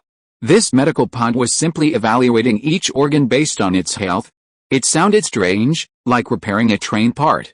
He'd accepted anything less than 100% intact, but why was the limb's integrity only 99%? There's nothing wrong with my limb, no injuries, he offered. Another line of text quickly slid across the screen. The patient had a hangnail on the second finger of his right hand. fully repaired. The next moment, a white, viscous liquid began to rapidly flow from the bottom, completely covering his face and nostrils. He initially held his breath, but soon realized that the white, viscous liquid didn't affect his breathing at all. A minute later, the white, viscous liquid quickly dissipated, and Chen Mang climbed out of the medical bay. He walked to the full-length mirror nearby and looked himself up and down, his eyes filled with disbelief. The self in the mirror, wasn't he so handsome? He rarely used the word handsome to describe himself, believing that appearance was never a high priority for a man. But this time, he truly felt handsome. The self in the mirror's state of mind was a world away from before. He'd never felt so light and relaxed before. It felt like a factory reset. He glanced at his right hand, even the barb had been completely repaired. He glanced down, it hadn't grown any larger. It seemed the medical pod could only perform some repairs, not alter the body itself. But that didn't matter, his was more than adequate. Any larger would have limited access to the tunnel. Those 43,000 units of iron ore were well spent. After donning the high-precision suit, he now felt he could easily live another 100 years. Even if he continued to use the medical pod, living to 300 or 400 wasn't out of the question. After all, human death is largely due to the irreversible decay of organs. But now, that irreversible has become reversible. Very good. Chen Mang examined himself in the mirror once more with considerable satisfaction, then headed back to the train compartment. He wasn't planning on sharing this accessory with the people below him for now. It was too expensive, and the train couldn't afford it at the moment. A simple medical kit would suffice. At this point, all the craftable parts of the level 3 train have been built, except for the storage box. He doesn't need it for the time being.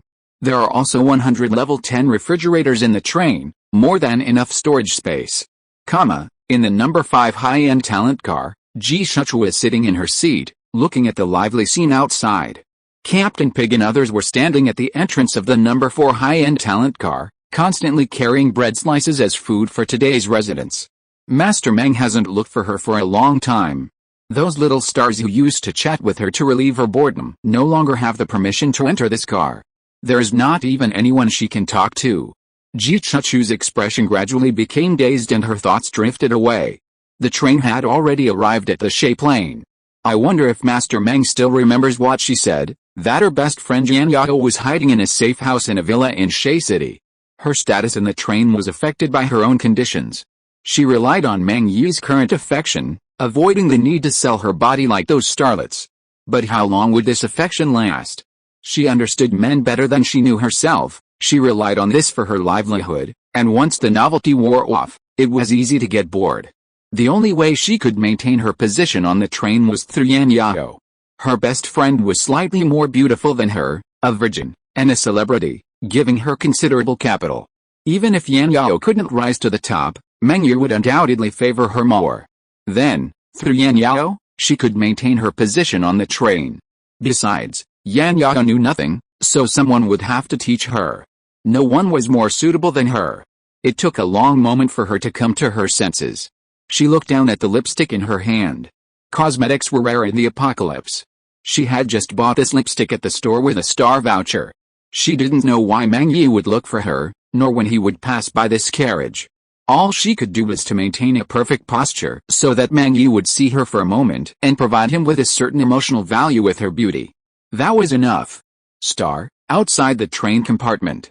The panting old pig let out a long breath, then wiped the sweat from his forehead, leaned against the train, looked at Baozi who came to the train to get water, took out a cigarette and threw it into his mouth, then gasped with his chest heaving.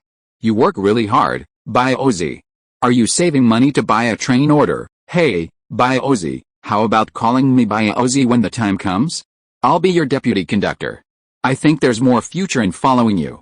Chapter 114. This coffee tastes authentic only if you buy it yourself. Don't make fun of me, you pig-headed conductor. Baozi shook his head helplessly with a wry smile, picked up a bottle of mineral water, drank it in one gulp, and then wiped the water from the corner of his mouth. Who buys the train order? Neither of us knows how to do it. We both know our own character and can't hold that position. Besides, haven't you ever played an online game? Joining a large guild in an online game is much more rewarding than starting a small one. Okay, I'll stop chatting with you. I'm going back to patrol. With that, Baozi took the guard's food, said goodbye to Old Pig, and left. The train now has many benefits, but all of them are based on diligent work. Good work, there are rewards. But if you try to cheat, you won't even be able to mine the basic 10 units of iron ore in a day. Sorry, the train has not only bread but also batons. The former will keep you full, and the latter will make you poop clean. Mining in the caves is generally safe. His primary task is to prevent accidents during patrols, such as fights and noise, and to provide oversight. 3 days later, with the sound of a whistle, many residents stopped their work and, with the guards maintaining order, began to collect their food for the day.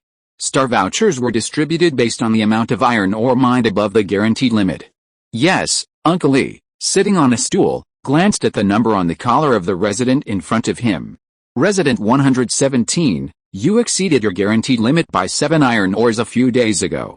Add today's 3, and you have exactly 10, enough to exchange for a star voucher.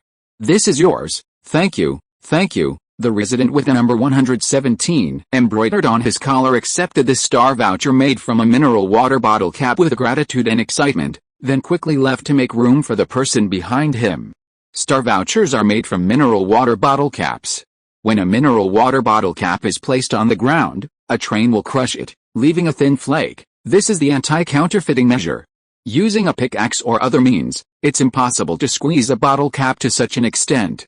As for the larger noise, with so many eyes around, if someone could actually pull it off, they'd be directly promoted to a senior position, a talent indeed. This anti-counterfeiting measure is sufficient for the current train. After all, the conditions are simple, and there aren't any particularly advanced methods. These days, Uncle Lee has assigned numbers to all residents, including mid-level managers, and uses these numbers to calculate daily mining quotas and stellar coupons, saving time. The man who received the stellar coupon carefully tucked it into his pocket, zipped it shut, and wolfed down the food he'd received before continuing to dig at the nearby iron ore mine with his pickaxe. It was time to call it a day. Most people had gone back to sleep after receiving their food. But he wanted to work a little longer. The iron ore he'd dug this time could be turned in together with tomorrow's ore tomorrow night, earning more star tickets. After all, mining wasn't available every day, so when it was, he should dig more. However, the man looked with envy at the seemingly tireless group of goblins not far away. Their stamina seemed limitless. Most importantly, the old man on the train said that the goblins were as inert as robots, with only the goblin named Doba possessing intelligence. All of them obeyed Doba's orders. Furthermore, these goblins dug more, acquiring star tickets faster than any of them. All of the star tickets were handed over to Doba, acting like a slave owner. It wouldn't be long before Doba had accumulated 1,000 star tickets. He, the tireless Doba, paused, leaning on his pickaxe and gazing at the nearby humans, his eyes filled with joy. He had already amassed over 200 star tickets. All the goblin star tickets were in his possession. Even the pig car leader couldn't earn them as fast as he did. His goal was that refrigerator. The first step in rebuilding goblin civilization was, of course, to own their own territory. He would buy as many refrigerators as possible, so that his people would have a spacious enough territory. Even though his people had lost their wisdom, it didn't matter. He believed that one day his people would recover. If he could recover, surely his people could too. And this human prophet was truly amazing. The star train was developing much faster than his goblin train. The human prophet hadn't lied to him, it truly could help him rebuild goblin civilization. He just had to keep mining diligently to accelerate the train's development. Get to work, show those foolish humans what a tireless and great goblin is. Full of energy, Doba once again swung his pickaxe and began digging. By this time, many people had already claimed their food. Almost half the residents had chosen to resume mining. What to do when they ran out of energy? Just buy some Coke. Iced Coke not only tasted delicious and significantly boosted their energy, but it also restored their stamina. It was also incredibly cheap. 10 bottles of Coke only cost 1 stellar ticket, and there was no need to take them all at once. The store manager would count and store them for them. Mr. Mang is such a good man. A young man downed his Coke in one gulp, burped to expel the carbon dioxide, and felt the Coke fill him up again. He took a deep breath, picked up his pickaxe again, and under the headlights of his car, began to work through the night. He'd calculated the cost. Just 3 bottles of Coke a day would extend his mining time to 18 hours, requiring only 6 hours of sleep, and still feel energetic. Coke was a great way to restore his energy. That way, he only needed one stellar ticket for 3 days. But during these 3 days, he could earn 3 stellar tickets through super guaranteed mining, equivalent to a net profit of 2 stellar tickets, quite a bargain. He kept this secret to himself, and at first, he was the only one doing it. But soon, it seemed, more and more people were discovering his secret and following his lead. It was so annoying. Don't these people have their own brains? Inside the train. Trying to sleep, but kept awake by the clanging of mining outside, Chen Mang sighed deeply, stood up with a complicated expression, and gazed out the window at the group of people. He really wanted to say, "Take a break, guys, that's not how it works, and the Great Wall wasn't built in a day. Don't work yourself to death." Where will he find so many survivors? These days, the cola production line is almost always running. The cost of producing cola is 1 bottle per unit of iron ore, and the price in the store is 10 bottles per stellar ticket. Cola production line level 5 supermetal effect. You can choose to produce either sugar-free or sugar-rich cola. Level 10 Coke production line supermetal effect. After consumption, it slowly restores stamina. This is the only food on the train that can restore stamina. Back in the abyss, all slaves were given a bottle daily, specifically for stamina. When it was put on the shelves, it immediately sparked a frenzy.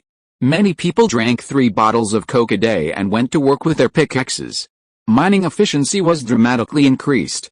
Normally, these residents would have mined around 360,000 units of iron ore in 3 days.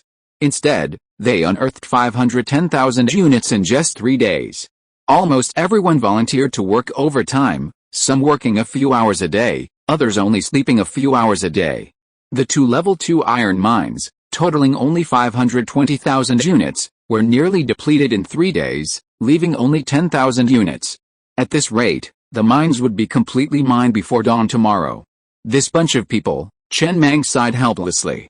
Even when we gave everyone free Coke, I didn't see you working so hard every day.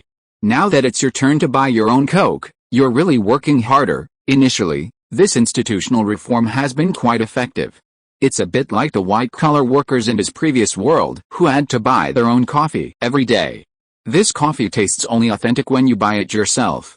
The company-issued coffee always feels off, not pure. And the train's current iron ore storage has reached a full 655,000 units. Never mind, I won't sleep for now. Chen Mang looked at the 3-dimensional image of the ground-burst missile on the control panel. It was his train's most powerful firepower weapon and the only large, red-grade firepower component. Upgrading this component consumes iron ore, while forging it consumes copper ore. Forging a level 1 ground-burst missile has a power of 10,000 units of copper ore. Upgrading it to level 1 requires 50,000 units of iron ore. He calculated the cost of upgrading this accessory to level 5. 750,000 units of iron ore. He didn't have that much iron ore at the moment, so he had no plans to upgrade for now. He needed to find a new mine tomorrow, as he was desperate for it. The Doomsday missile and missile car number 14 on the train was currently a level 1 weapon. It was basically just a deterrent. It was too low a level, ineffective against almost all monsters.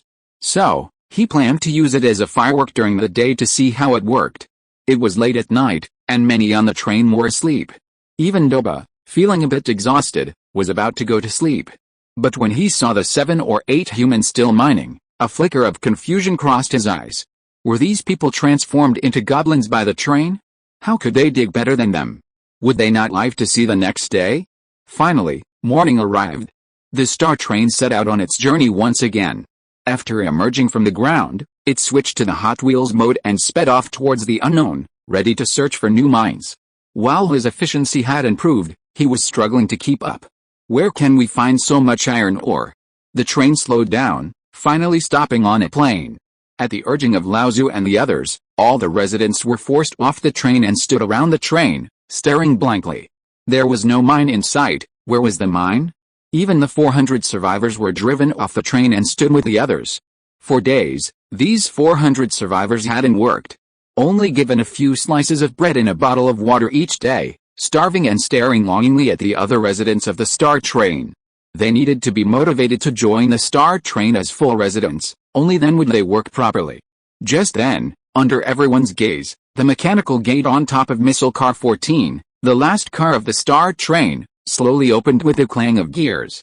Then, a pitch-black, terrifyingly powerful missile was slowly launched from a platform, pointed at the sky at a 45-degree angle. Upon seeing this scene, almost everyone's breath stopped, their eyes filled with shock. This is a missile? Did the Star Train have missiles? Even the 400 or so newly joined survivors were filled with disbelief. No wonder their train was destroyed. The missiles were right there, who could possibly defeat them? The next moment, a ground-burst missile lay dormant on the launch pad. The unique metallic hum of its hydraulic system rang like a trapped beast's teeth, while the train's external speakers blared the cold, mechanical electronic tones of the train's auxiliary AI. 10, 9, 1, as the countdown reached 0, the air within a 10-mile radius seemed to instantly solidify into adhesive tape. Then, a vast white mist, like the breath of a giant beast, instantly enveloped the entire train, causing it to tremble slightly from the immense thrust. Flames instantly dyed the mist red. With a piercing sonic boom, a missile burst forth from the flames, arcing upwards into the sky with an orange-red tail. Seconds later, boom, thousands of meters away, on the plains, blazing white flames erupted from the earth like a volcanic eruption. A deafening explosion followed, resonating deep within the bones and bodies like 1,000 bronze bells. A mushroom-shaped cloud of ash slowly ascended into the sky. All the passengers who had disembarked, having witnessed the entire scene, almost instinctively opened their mouths in disbelief and shock, staring at the distant scene. The warmth of the explosion still lingered on their eardrums. An unknown amount of time passed before the first cheer rang out. Only then did everyone on the train react and roared in excitement. The launch of this missile signaled one thing to everyone: the star was powerful enough. As long as they remained aboard, the train would be able to protect the safety of all aboard. This test missile had instilled in many of the passengers greater confidence in the star and a tinge of pride. In the apocalypse, could any other train match the strength of this one? Many people haven't been mining as hard these days, primarily because they've seen so many trains flipped and so many others fail. They think earning a lot of stellar tickets is useless if a train fails. But now, no one has such thoughts anymore. Almost everyone firmly believes that the stellar train will continue to thrive, becoming a Noah's Ark for the apocalypse, carrying them to a safe haven in this hopeless, despairing world. Chapter 115. It's like God has promised me the land. That's wonderful. A middle-aged woman standing in the crowd near the stellar train watched the scene unfold, her eyes slightly moist.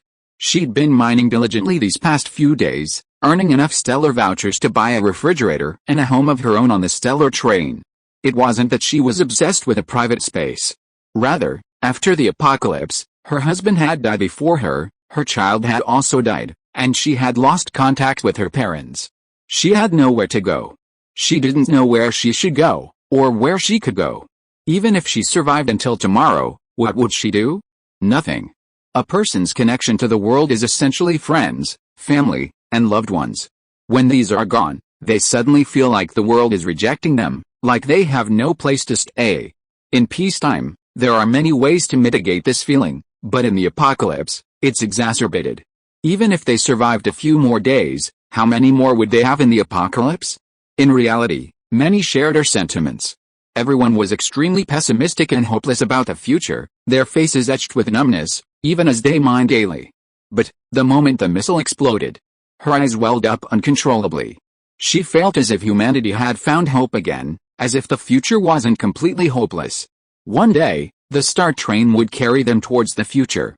In that moment, the train carried the hopes of all its residents. It was the first ray of hope born in the apocalypse. Perhaps she could truly build her own home on the Star Train, have a family once again, and the Star Train would truly be able to protect them forever. Inside the train, Chen Mang sat in a chair, admiring the sight of the missile exploding in the distance with a look of satisfaction on his face.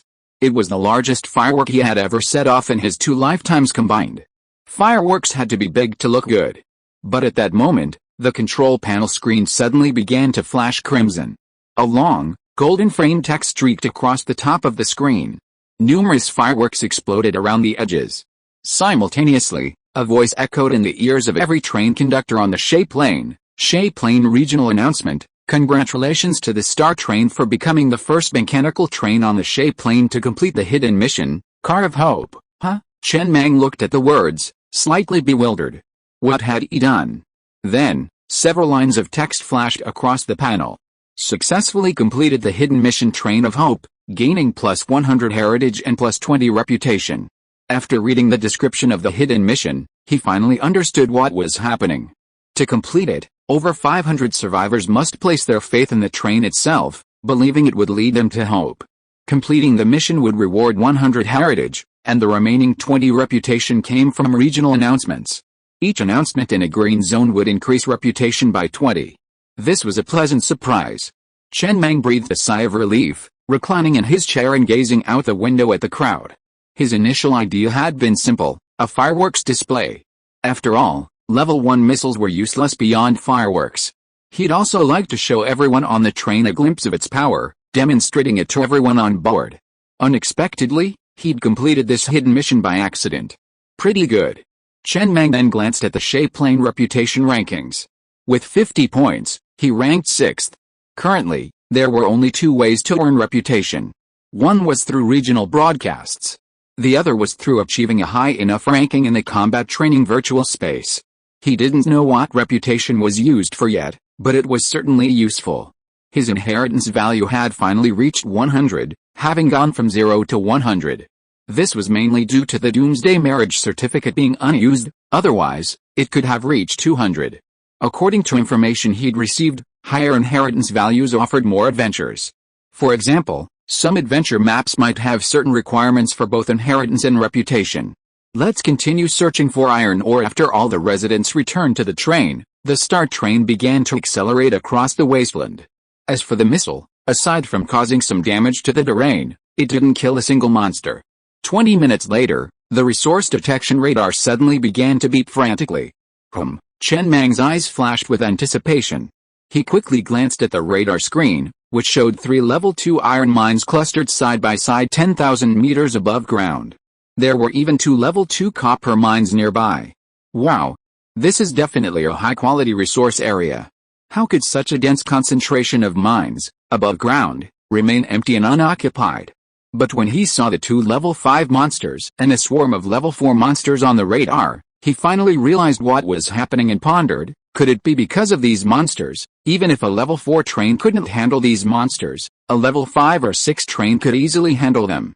There was no reason a level 5 or 6 train wouldn't be interested in this pile of high-quality resource mines, right?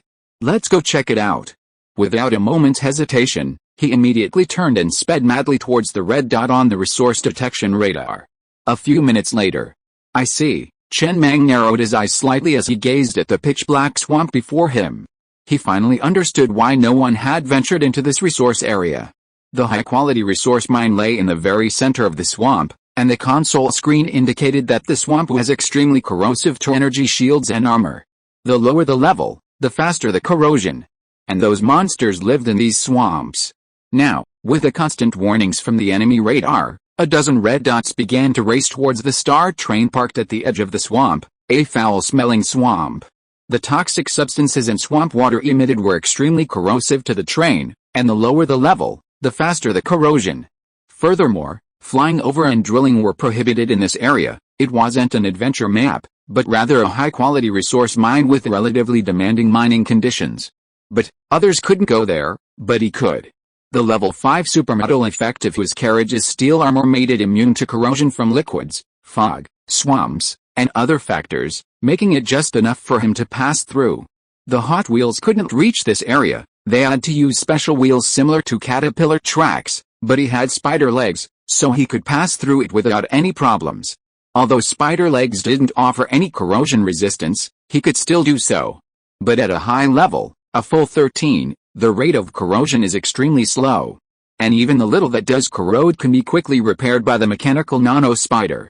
The Promised Land. Chen Mang glanced at the information on the control panel, then at the red dots on the search screen rapidly moving toward the train. He suddenly laughed. It's like the Promised Land God has given me. This land should be his, and only his.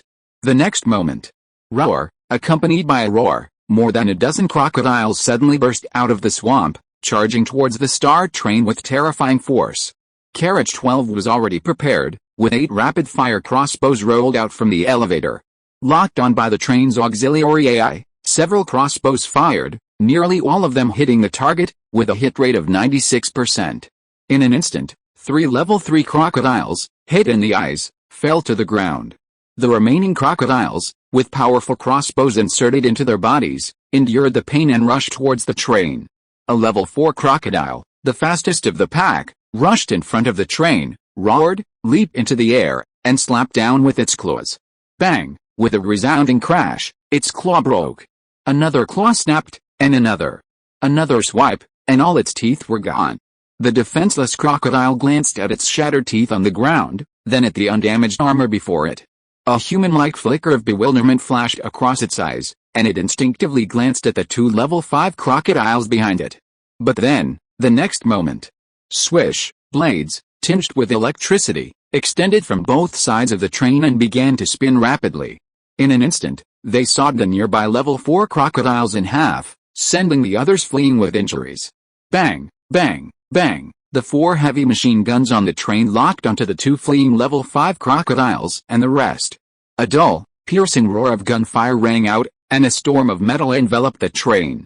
The battle lasted only seconds.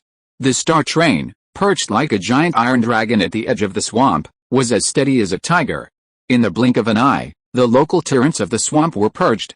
A powerful magnet atop the train's bow flashed whitely, sucking all dropped items into the train. What a bunch of rotten fish and shrimp! Chen Mang gazed out the window at the corpses of the monsters and sighed with regret. A man should be treated with new eyes after 3 days of absence. So much time has passed, and you still think I'm the same little brat who went to Kunlun Mountain, level 6 armor. Even if he didn't attack at all and slept here tonight, these monsters would be powerless against him. They couldn't penetrate his defenses. Firepower components of the same quality have varying degrees of power. For example, the chariot blade is far more powerful than the repeating crossbow. After all, the crossbow's ranged attack is bound to have flaws. It's an extremely rare white accessory with ranged capabilities, so its power isn't much greater. Unlike the chariot blade, its performance just now is truly impressive. At high speeds, even level 4 monsters had to avoid its attack. This was the benefit of upgraded armor. When he'd been to the Kunlun Mountains, his chariot blade was also level 10, yet he'd run away at the sight of a monster. The main reason was that his armor level was too low. By the time his chariot blade could damage the monster, the train's hull would have been broken in two. Only with sufficiently high defense could one free up his hands to attack recklessly.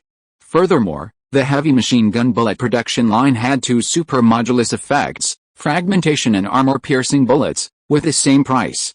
Level 5 bullets cost 50 units of copper ore each.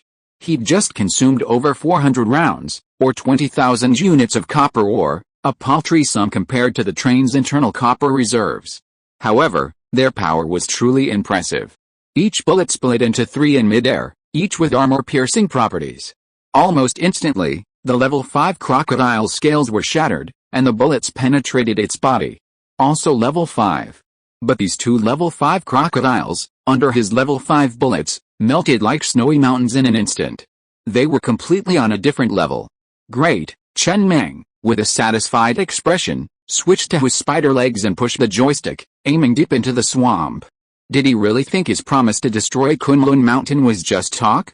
What was the point of all this hard work? Wasn't it just to avoid having to flee in panic when facing monsters?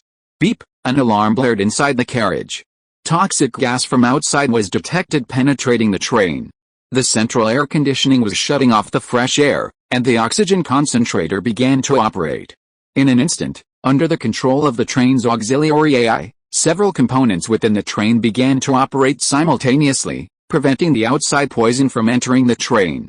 The rapidly running oxygen concentrator also ensured sufficient oxygen supply for the train.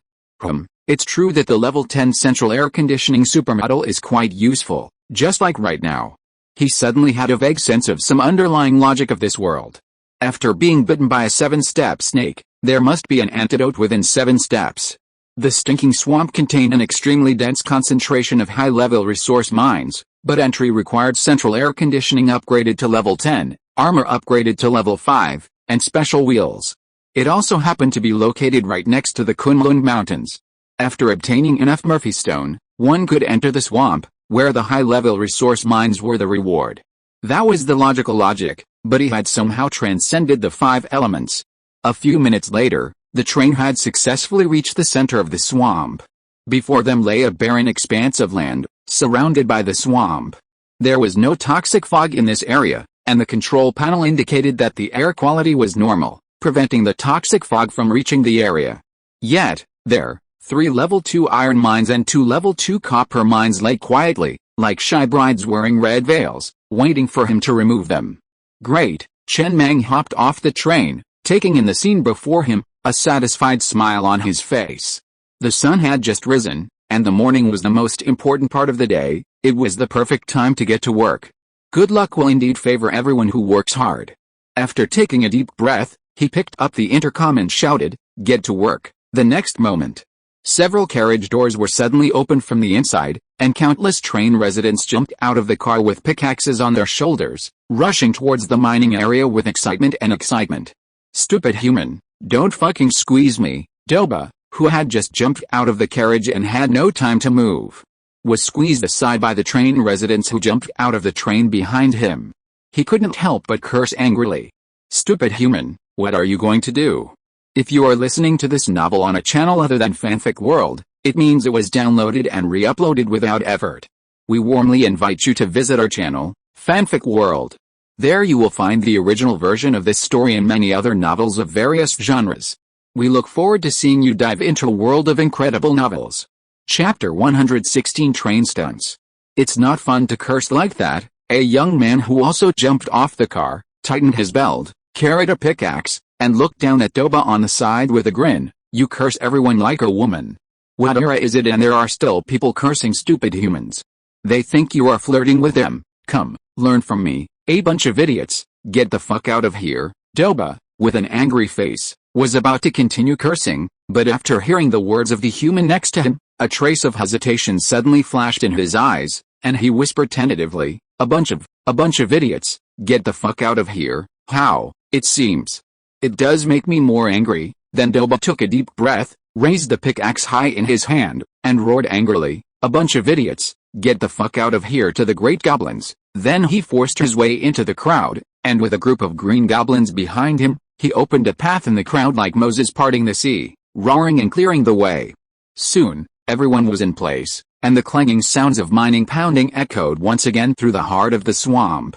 Previously, all slaves had to hand in their pickaxes daily.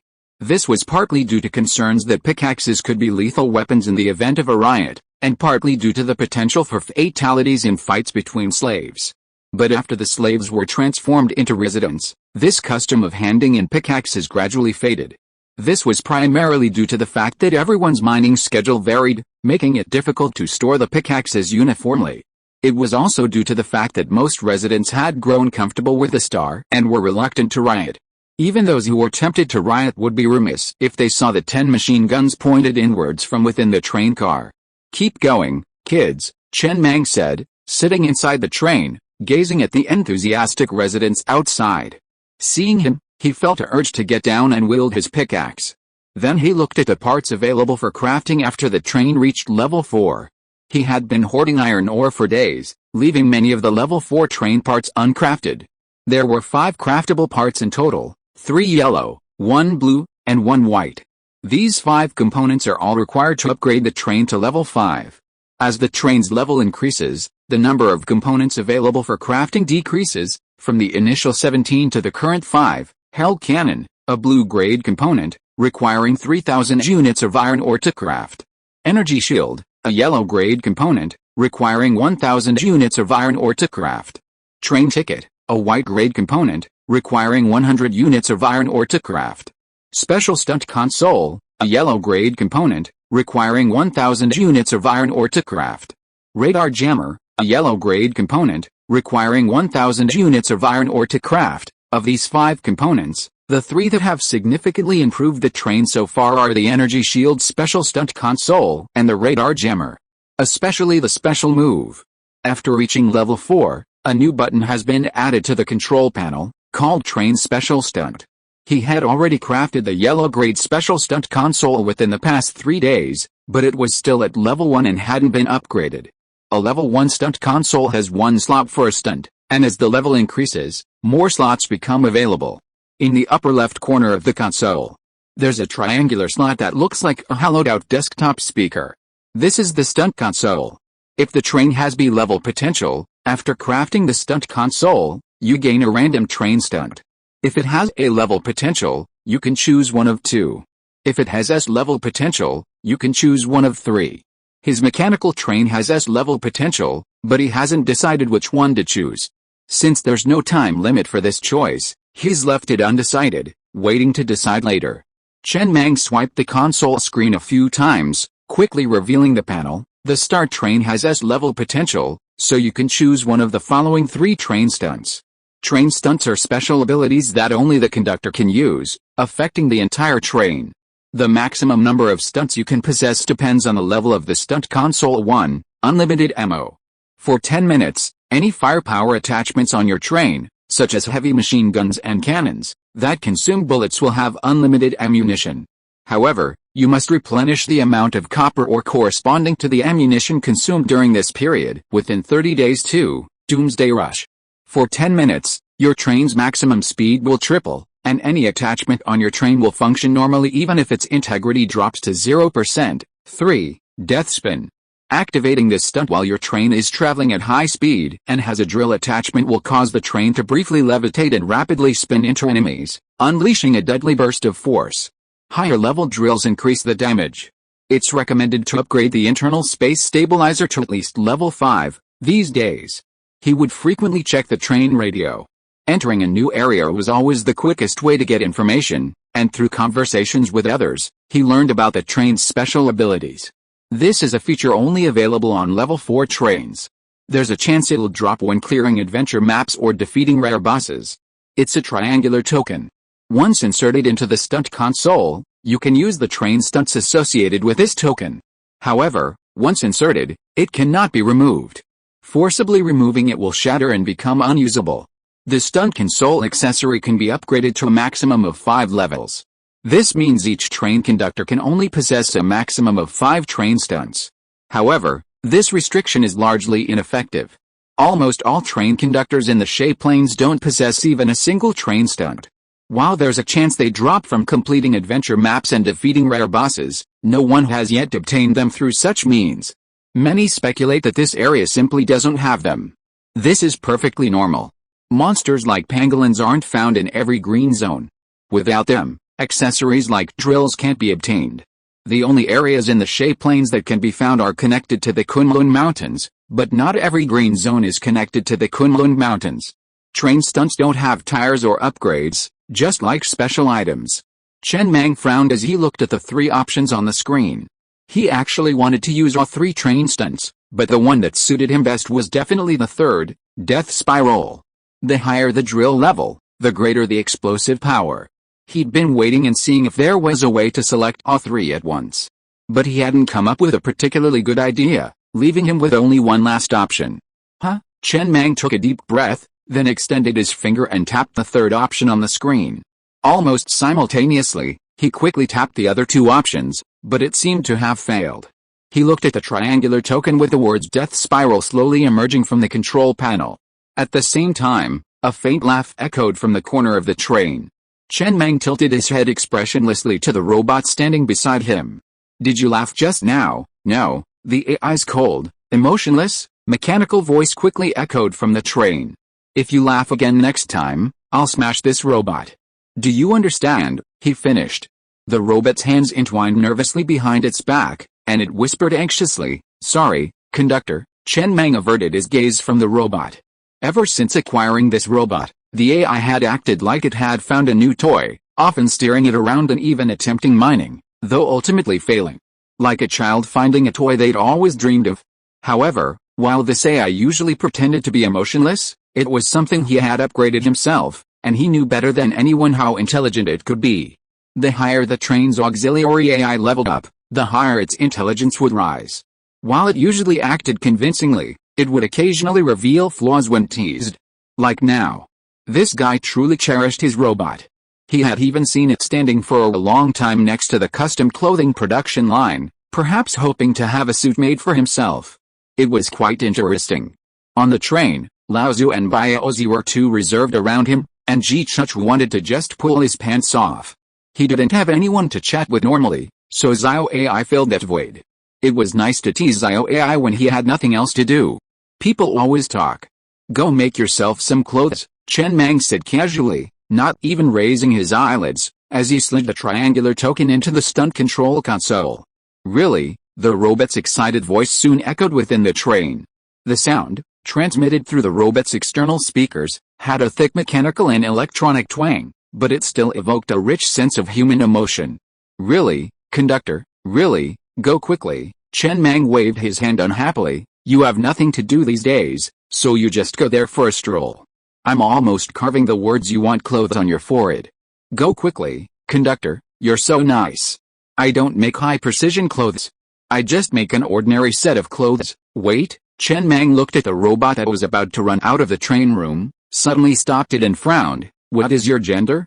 It can't be female, right? Gender. The robot shook its head. Xiao AI has no gender, but if it does, it should be male. Why? Because I also want to put the thing in Ji Chuchu's mouth, if I have one. Ho Chen Mang took a deep breath, then slowly walked to the robot, and with an angry look on his face, he kept slapping Xiao AI on the head and roared, when I play with a woman in the future, you fucking close your eyes, do you hear me? Now, immediately, get out of here to carriage number 2, and, don't even think about it, you'll never have one in your lifetime. Can't you, an AI, think about something serious? Oh, okay, conductor. After sending Xiao AI away, Chen Mang let out a long sigh and sank back into his chair, draping his legs over the control console, not bothering to pay attention to Xiao AI. Just then, beep, beep. The search radar began to warn again, indicating that a drone dispatched from another train was rapidly approaching the stellar train. A line of text quickly appeared on the control screen. Successfully located, ready to fire. This was AI-processed information. With a computing power of a level 10 AI, it could easily handle multiple tasks multi-threaded. No need. Chen Mang's eyes narrowed slightly and he shook his head.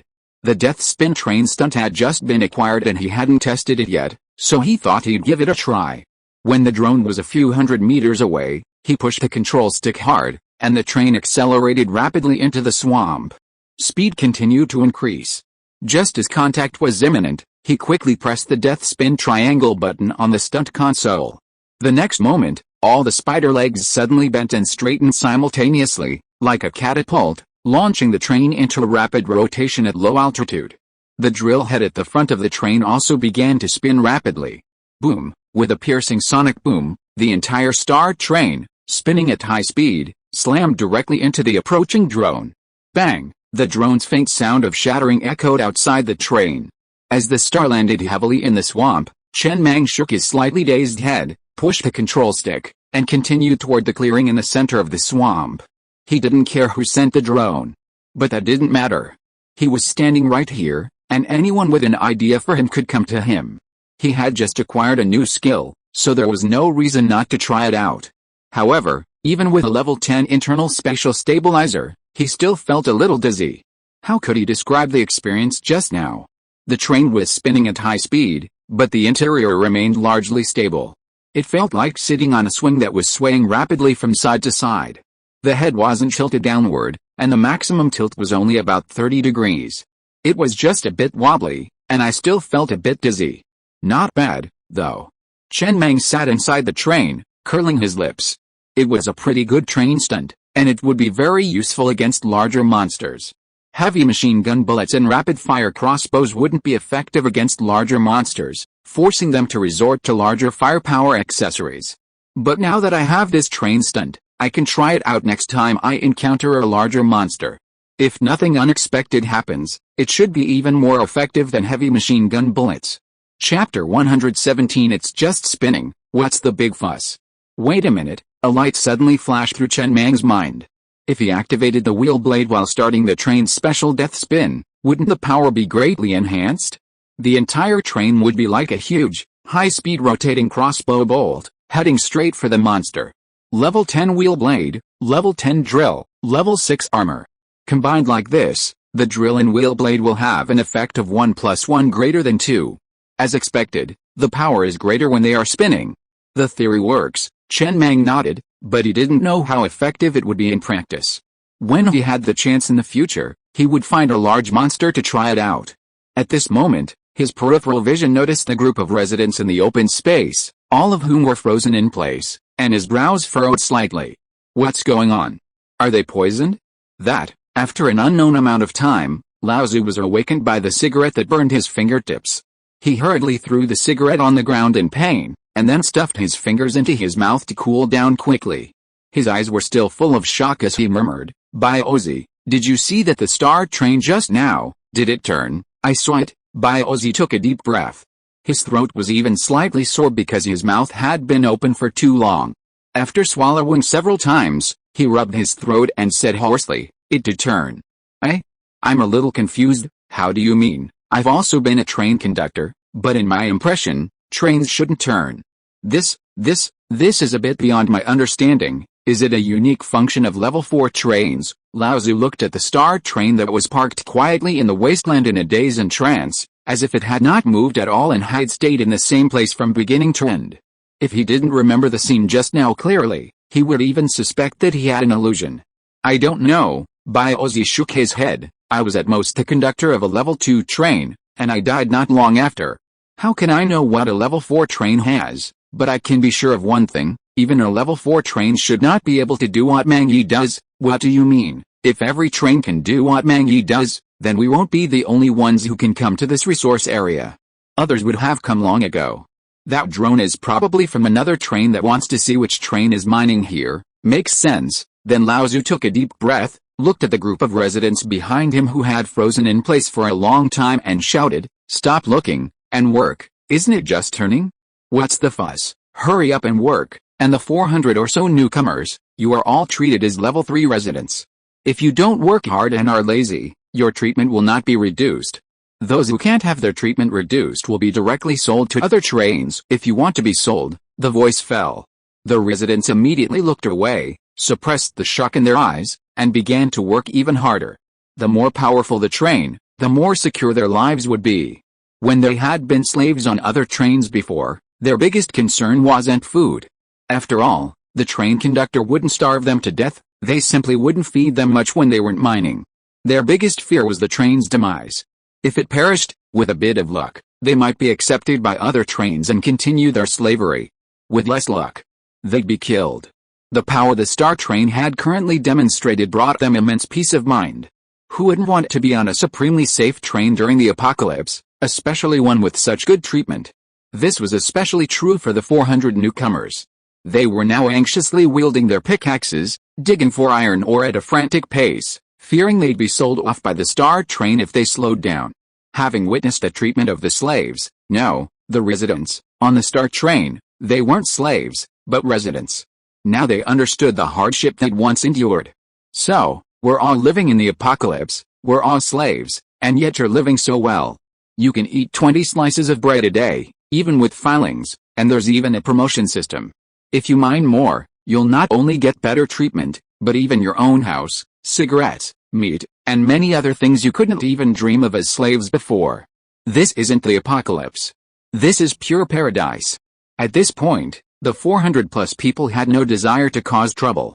They just wanted to quickly mine to reach level 1 resident status, and then receive extra stellar tickets every day. If they were sold to other trains, they'd have to suffer again. To be exact, there were over 300 people, and of that group, over 40 chose to sell their meat. It's just that on the previous trains, it was forced, but on the stellar, it was a free choice. Mass thinking should be guided. Old Pig smiled with satisfaction as he looked at the nearby residents diligently mining. When mining, they weren't just working in a daze. After all, mining was boring, and they'd still chat with each other from time to time to relieve boredom. He had deliberately scattered the 400 people among the crowd. As they chatted, they talked about how miserable their lives had been before, and how much better they'd found their lives after arriving on the star. This would strengthen the original members of the star's crew's sense of belonging and pride. It would also strengthen group cohesion, and thus, their enthusiasm for work would be even greater. Treatment is always a matter of comparison. The current treatment offered by the star train isn't exactly the best, but even by global standards, it's probably in the top 30%. With the train's upgraded status, iron ore is less scarce, And feeding the slaves is something almost every train does, but the food is certainly not as good. Their bread is still filled with filings, while the bread on other trains might at best be mildew-free, but the taste alone is simply not on the same level.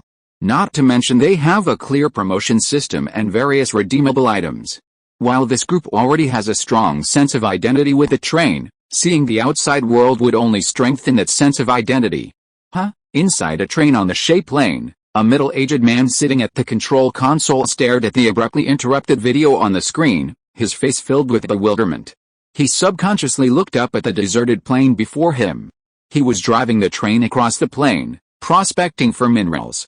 Suddenly, his radar detected a train ahead. A glance at the screen revealed that the train was actually mining in that swamp. A large, high-quality resource deposit lay in the center of that swamp. This was known to almost everyone on the shape lane, as the deposits were so dense. However, no one had ever entered.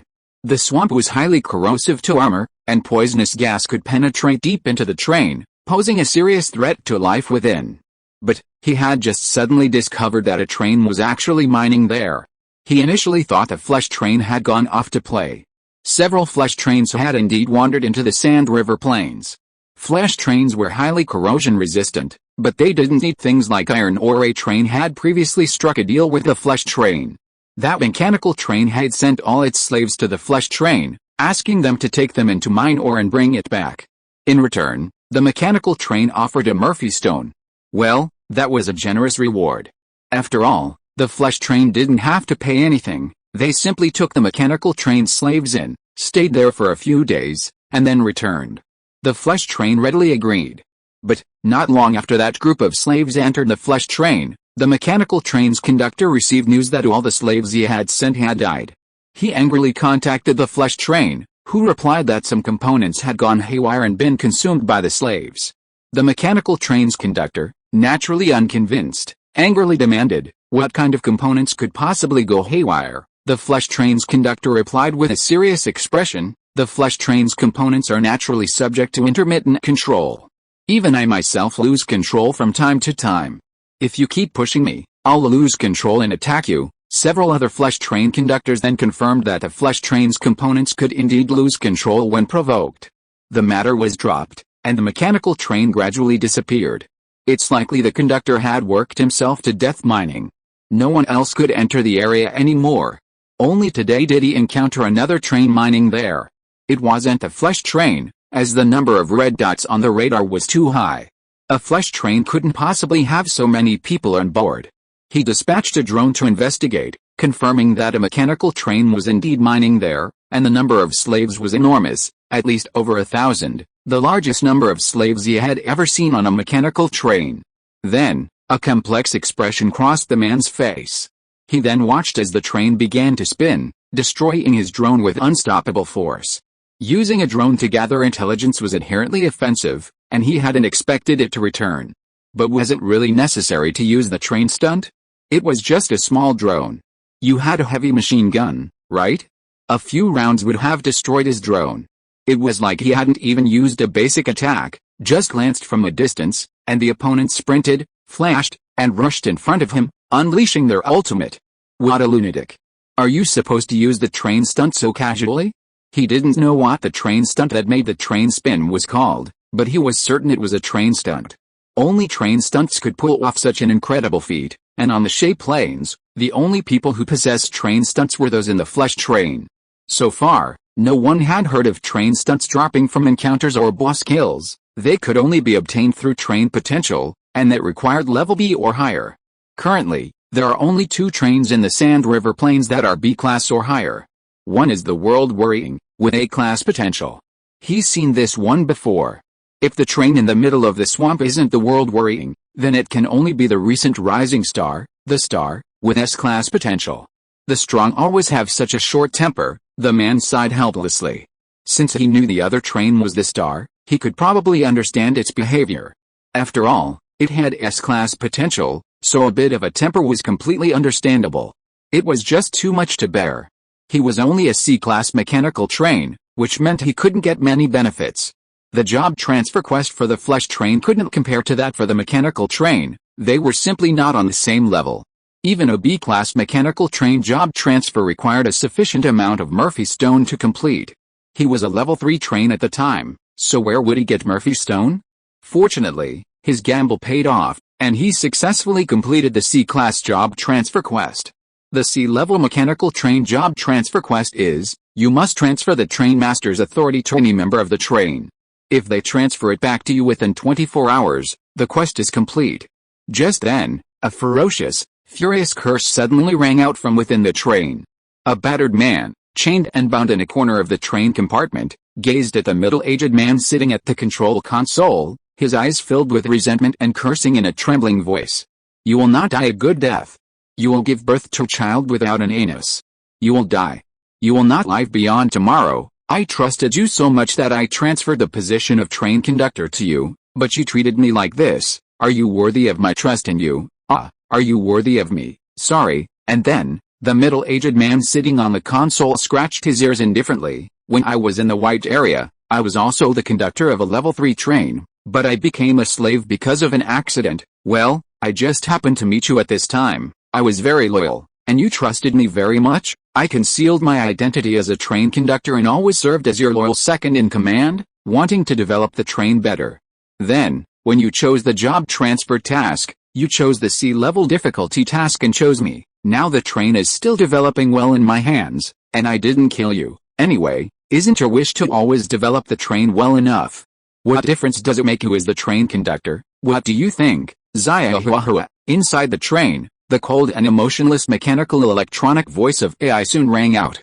You are absolutely right, my conductor. I will carry out any of your orders unconditionally. Look, the middle-aged man sitting in front of the control panel nodded with satisfaction. Then he crossed his legs and looked at the man tied up with chains in the corner and said seriously, I really don't think you should have any resentment towards me. After all, I didn't kill you.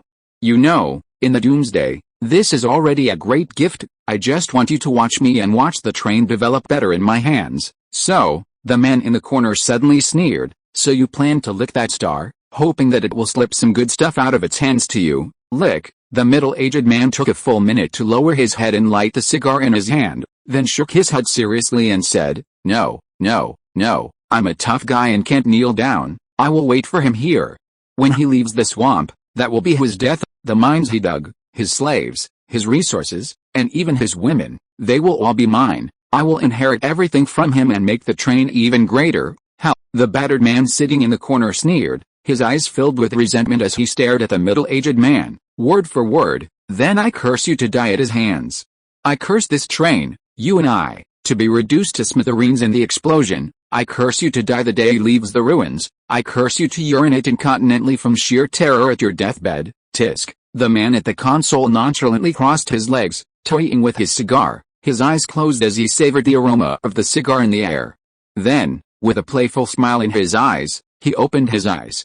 You're still so naive. If curses could kill, you'd be invincible long ago. Chapter 118, Level 30 Spider Leg. The train conductor, seated at the controls, ignored the battered man in the corner.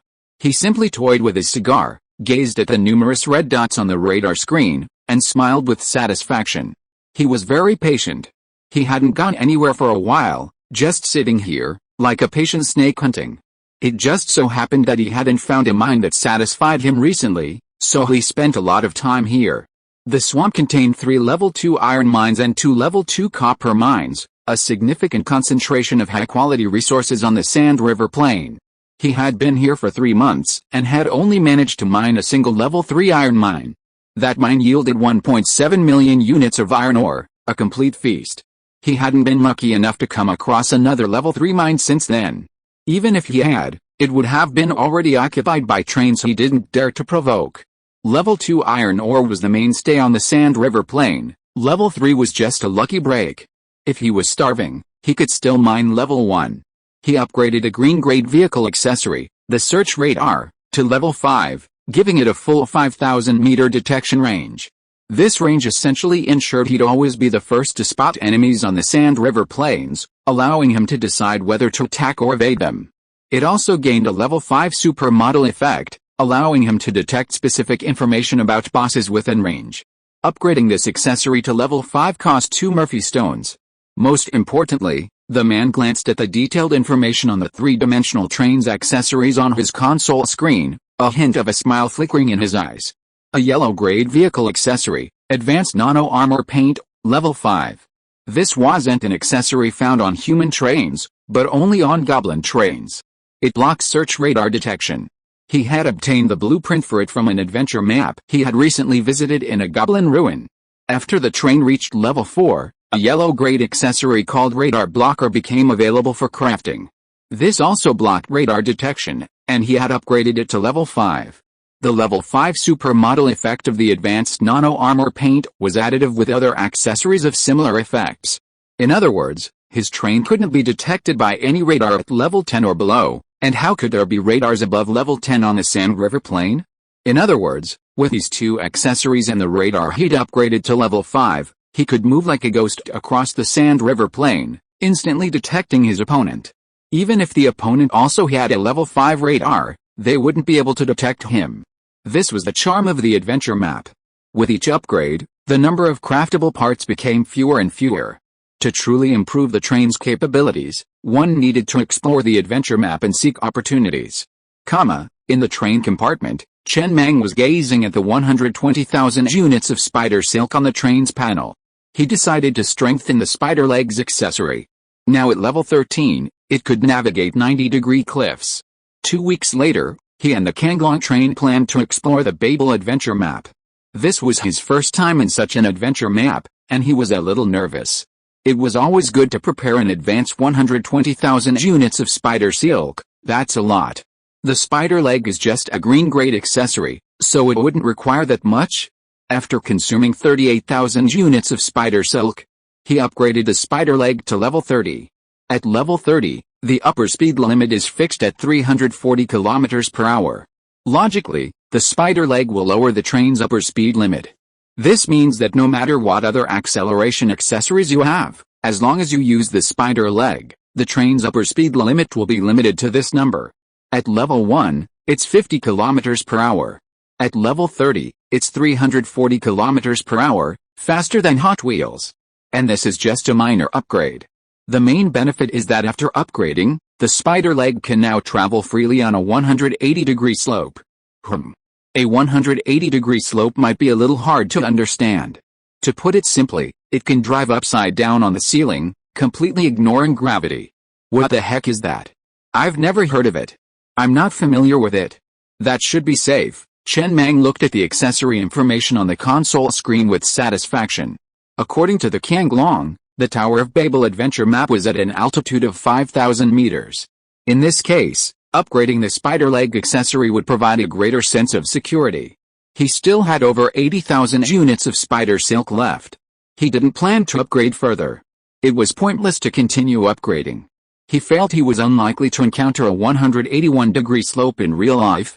Level 30 spider silk was more than enough for him to ignore most terrain conditions. The remaining spider silk could be saved to activate the spider silk's level 10 supermodel effect. This supermodel effect had saved his life in Kunlun Mountain. After reaching level 30, the spider leg gained another level 20 supermodel effect. Level 30 had no supermodel effect, and the next supermodel effect would be at level 50, spider leg level 20 supermodel effect, the ability to jump and walk, with a maximum jump height of 10 meters. It is recommended to upgrade a built-in spatial stabilizer to level 5. A nice supermodel effect. Chen Mang looked at the supermodel effect in front of him with a smile. This gave the train another way to move forward, giving it more options when navigating harsher and more diverse terrain. With the current efficiency of the train's residents, they should have mined almost all of the mines within 2 weeks. By then, many of the train's components that needed upgrading would also have been completed, making it a perfect time to explore the Tower of Babel. Time flew by. 5 days passed quickly. Everyone worked with fervor, and the 400 survivors quickly integrated into the starship. Some of the fastest ones were even close to being promoted to level 2 residents. Within 5 days, the 3 level 2 mines had been completely mined.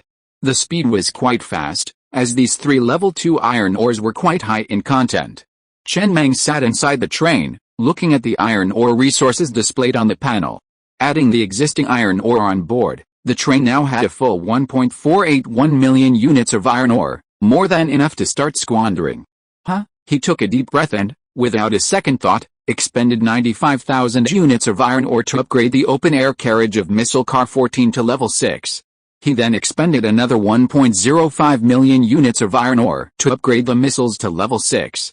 This item currently consumed the most iron ore. While red-grade items were indeed expensive, it was definitely worth the resources. He couldn't help but throw one of these items into the Kunlun Mountains. What would the drops be?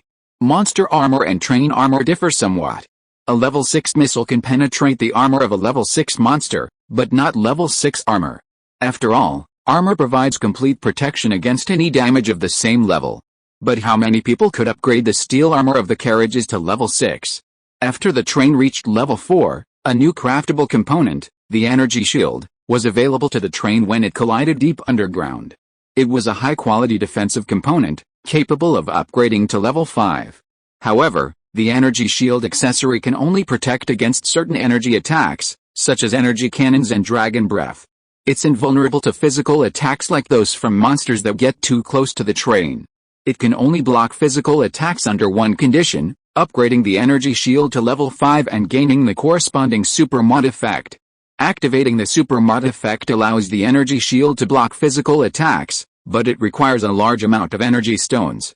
What a gimmick! Chen Mang curled his lips. With the exception of level 6 trains on the shape lane, virtually all trains have a maximum defense level of level 6. His level 6 missiles are perfectly adequate, as long as they don't encounter level 6 trains. Using them just to bombard trains seems a bit wasteful. After all, a level 6 missile isn't cheap, requiring a full 300,000 units of copper ore. Level 5 missiles are cheaper, requiring only 200,000 units of copper ore. He hasn't crafted any yet, but will craft missiles of the corresponding grade when needed. Huh? Chen Mang let out a long breath, looking out the window at the train residents working. All he had to do now was wait for them to finish mining the remaining 2 copper mines. They were going much faster than expected. That way, he could even make a trip to Shay City before heading to the Tower of Babel. He'd see if he could get some cabbage and vermicelli noodles for everyone to enjoy. While everyone wouldn't get much meat, just the smell was good. Many people hadn't tasted meat since the apocalypse, completely devoid of any oil or fat, practically becoming vegetarians. Is this okay? On the shape lane, inside the Kanglong train, the bald man frowned and looked at the deputy conductor. In 10 days, we will go to the Tower of Babel with the Star Train. You can't see the rankings, and you don't have a specific understanding of the strengths and weaknesses of the trains, but I'll tell you clearly, the Star Train has S-level potential and has completed the S-level mechanical train transformation. It is the first on the shape lane. Although it is only a level 4 train now, its future rise may be faster than you and I imagine. What's more, the other party's current strength may not be much weaker than our level 5 Kanglong train. Renovate the overall appearance of the train in the next few days to leave a good impression on them. Maybe we can make friends in the future. That, the deputy conductor said cautiously. Master Den, didn't you say that it was the Star Train that caused your maze mission to fail? You are going to explore the Tower of Babel together. Is this appropriate? Why not? The bald man rolled his eyes at his deputy conductor in annoyance, then picked up the razor and continued to clean the stubble on his head in front of the mirror. Do I have to bear a grudge against the Star Train for this and regard him as the biggest enemy of my life? That wouldn't be stupid. Why provoke an opponent for no reason? The apocalypse is already very dangerous, with monsters everywhere. You still provoke yourself a mortal enemy. You are afraid of living too long. What if the adventure map of the Tower of Babel is a cooperative one? Maybe we will have a contact then. I've heard that some cooperative maps require everyone on the 2 trains to cooperate and work together. We are a level 5 train after all. Although it's not good to continue fighting, it's also good to suppress the other side in terms of appearance. Make new clothes for the slaves these days, and let everyone change into new clothes when the time comes. You can take care of other things on your own. I think I understand. The deputy conductor nodded thoughtfully. Master Den, do you mean to save face? That's right. The bald man looked at his gleaming head in the mirror with satisfaction. Let's get some dough ready. Let that guy know that even though I lost once, this old train still has its roots. Understood. I'll get it done right away, soon. The last 2 copper mines in the swamp were completely mined, and the train now had a total reserve of 1.05 million units of copper. Set sail. Chen Mang sat in the control room, gazing at the resource counts on the screen. With a satisfied smile, He pushed the joystick to switch to the spider legs again and shot out of the swamp. His destination, Shea City. And the moment Chen Mang set off, the middle-aged man in the train who had been waiting outside, after seeing the warning on the search radar, his face became excited and he immediately woke up, his eyes full of excitement. Damn! It's finally out, I've been waiting for you for 8 days. The more slaves, the better. The faster the mining speed. These slaves will all be mine soon. Hell, the bruised man sitting in the corner couldn't help but sneered. If you have done the math, you will know that even if these more than 1,000 slaves are given to you, you can't afford to support them. If I can't afford it, I'll sell them. The train conductor sitting in front of the control panel didn't care about the sarcasm at all. He just quickly picked up the walkie-talkie. Gather all the thugs and get ready to work. After I blow up the train, it will be your turn to get off. The person on the other end of the walkie-talkie was his younger brother.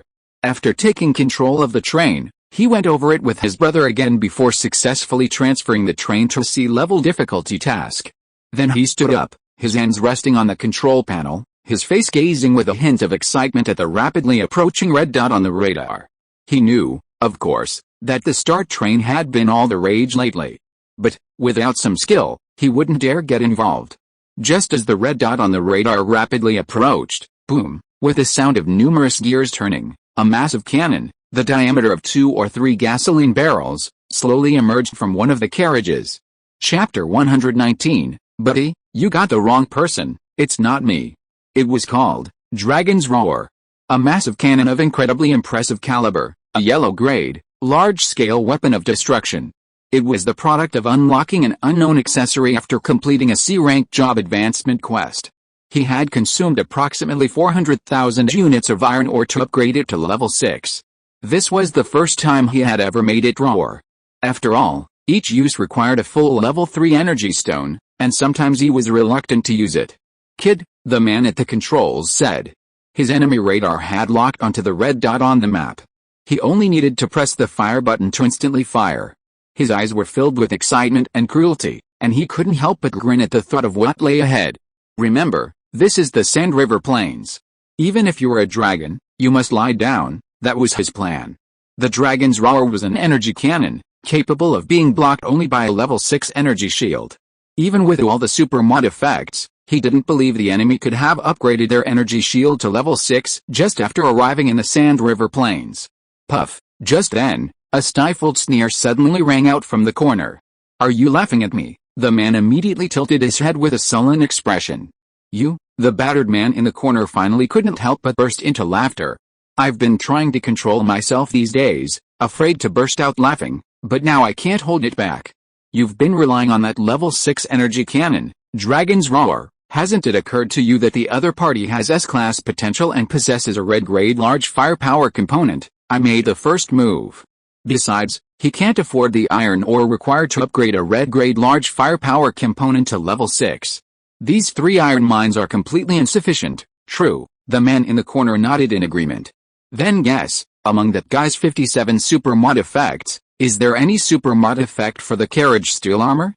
Unlike energy shields, armor is completely immune to damage of the same level and below, even from energy cannons. You don't think he didn't strengthen the carriage steel armor, do you? He finished. Ha ha ha ha ha. The man at the console finally couldn't help but burst out laughing, tilting his head to look at the man in the corner. You're still so stupid.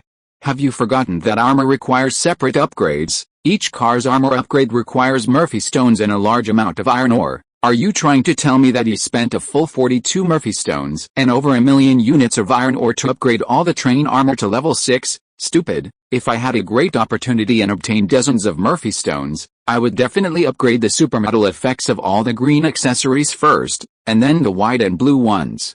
That way, the cost effectiveness is the best. Instead of spending it all on armor, the bruised man in the corner had a slight expression on his face, obviously realizing that he had forgotten this point.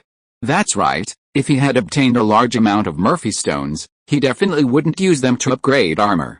This is completely illogical.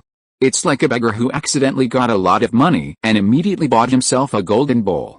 It doesn't make sense. He simply assumed that since the other party possessed so many supermodular effects, they would surely not give up upgrading the armor. But now, He realized that they had likely only upgraded the supermodular effect in one train section, and it was impossible for them to have upgraded the armor on all trains to supermodular effects. And a glint of ruthlessness flashed in the man at the control console's eyes. He glanced at the rapidly approaching red dot on the enemy radar and slammed the red button on the console. Even if you manage to obtain enough Murphy Stone, there won't be so much iron ore in the white area for you to mine. If he does, then I'll accept it. A second later, the train parked and the plane shook violently under the powerful recoil. A ball of light is blazing as the sun shot out from the muzzle of the dragon's roar cannon, aiming directly at the train not far away. Beep, beep. Inside the Star Train, the console screen began to flash red rapidly, and the cold, mechanical voice of the AI reached his ears. Fast approaching fire attack detected, expected to arrive in 2 seconds. Attack strength is level 6. Recommended action, ignore. The next moment, boom.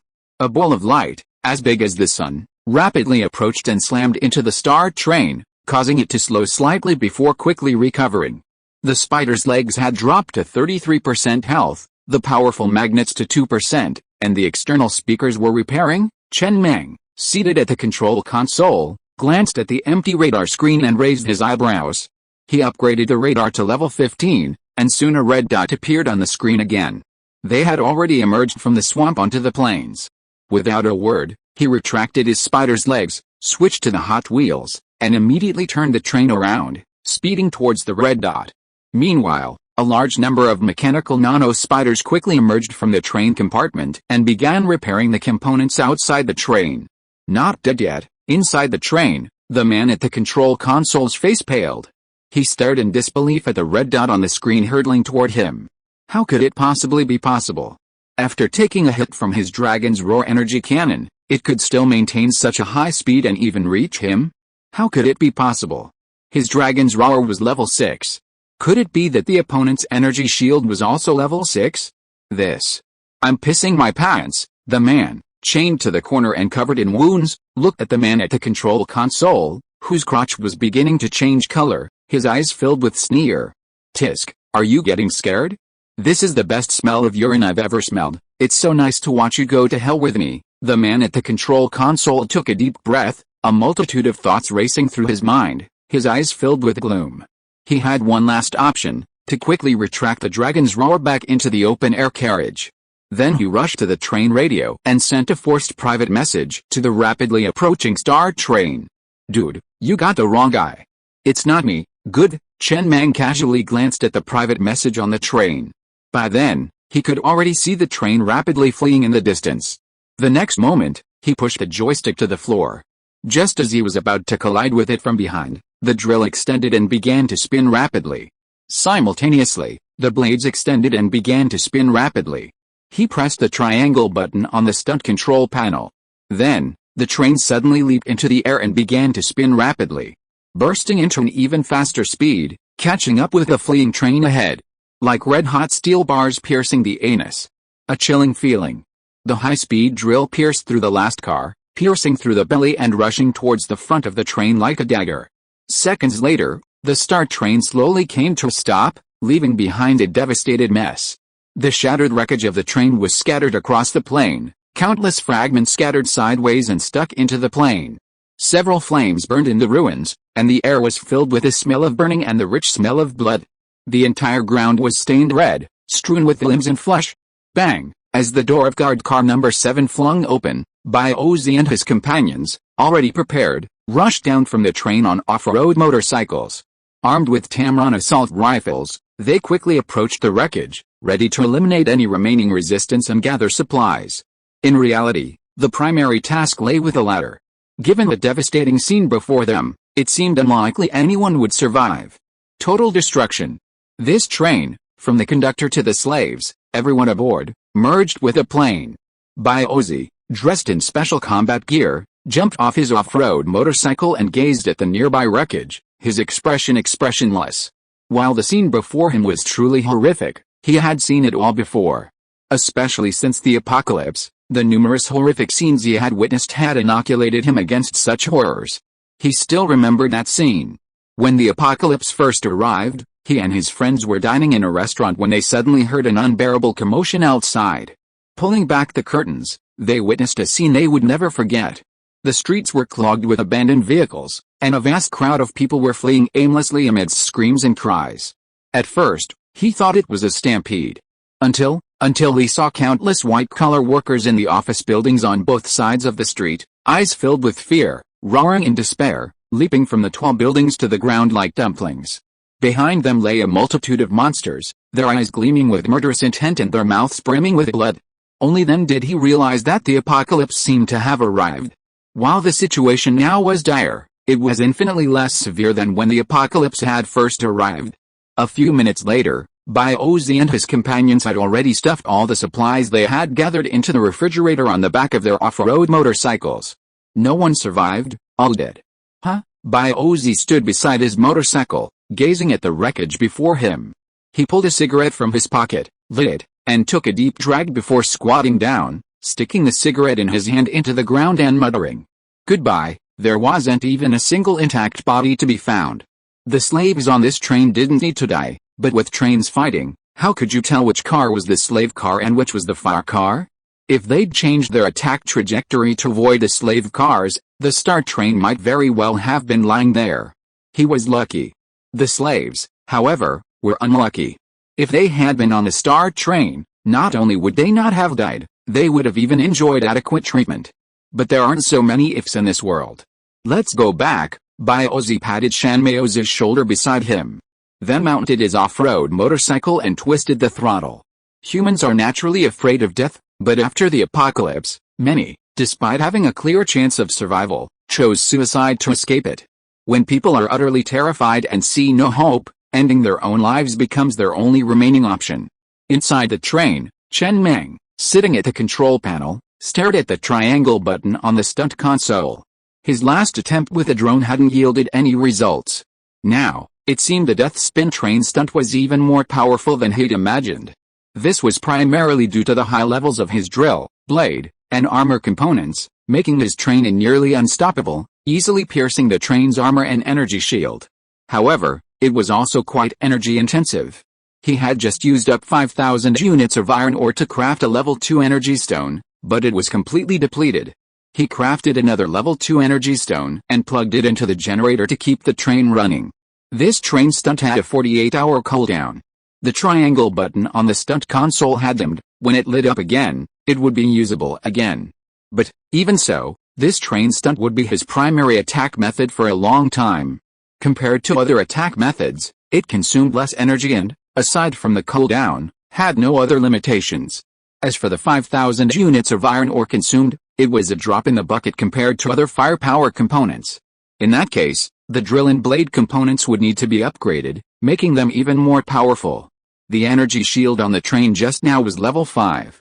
It seemed like it offered little resistance, easily melting it. He wondered if it would be as effortless when faced with higher grade, more advanced defensive components. Next, head to Shea City to search for supplies. 2 hours later, the star train slowly stopped beside an abandoned city.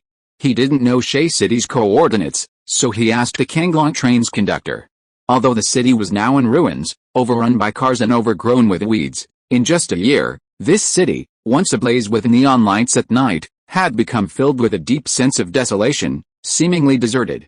Chen Mang switched to his spider legs and slowly pushed the joystick, steering the star train, overcoming various obstacles and heading deep into the ruins. His goal was to find daily necessities.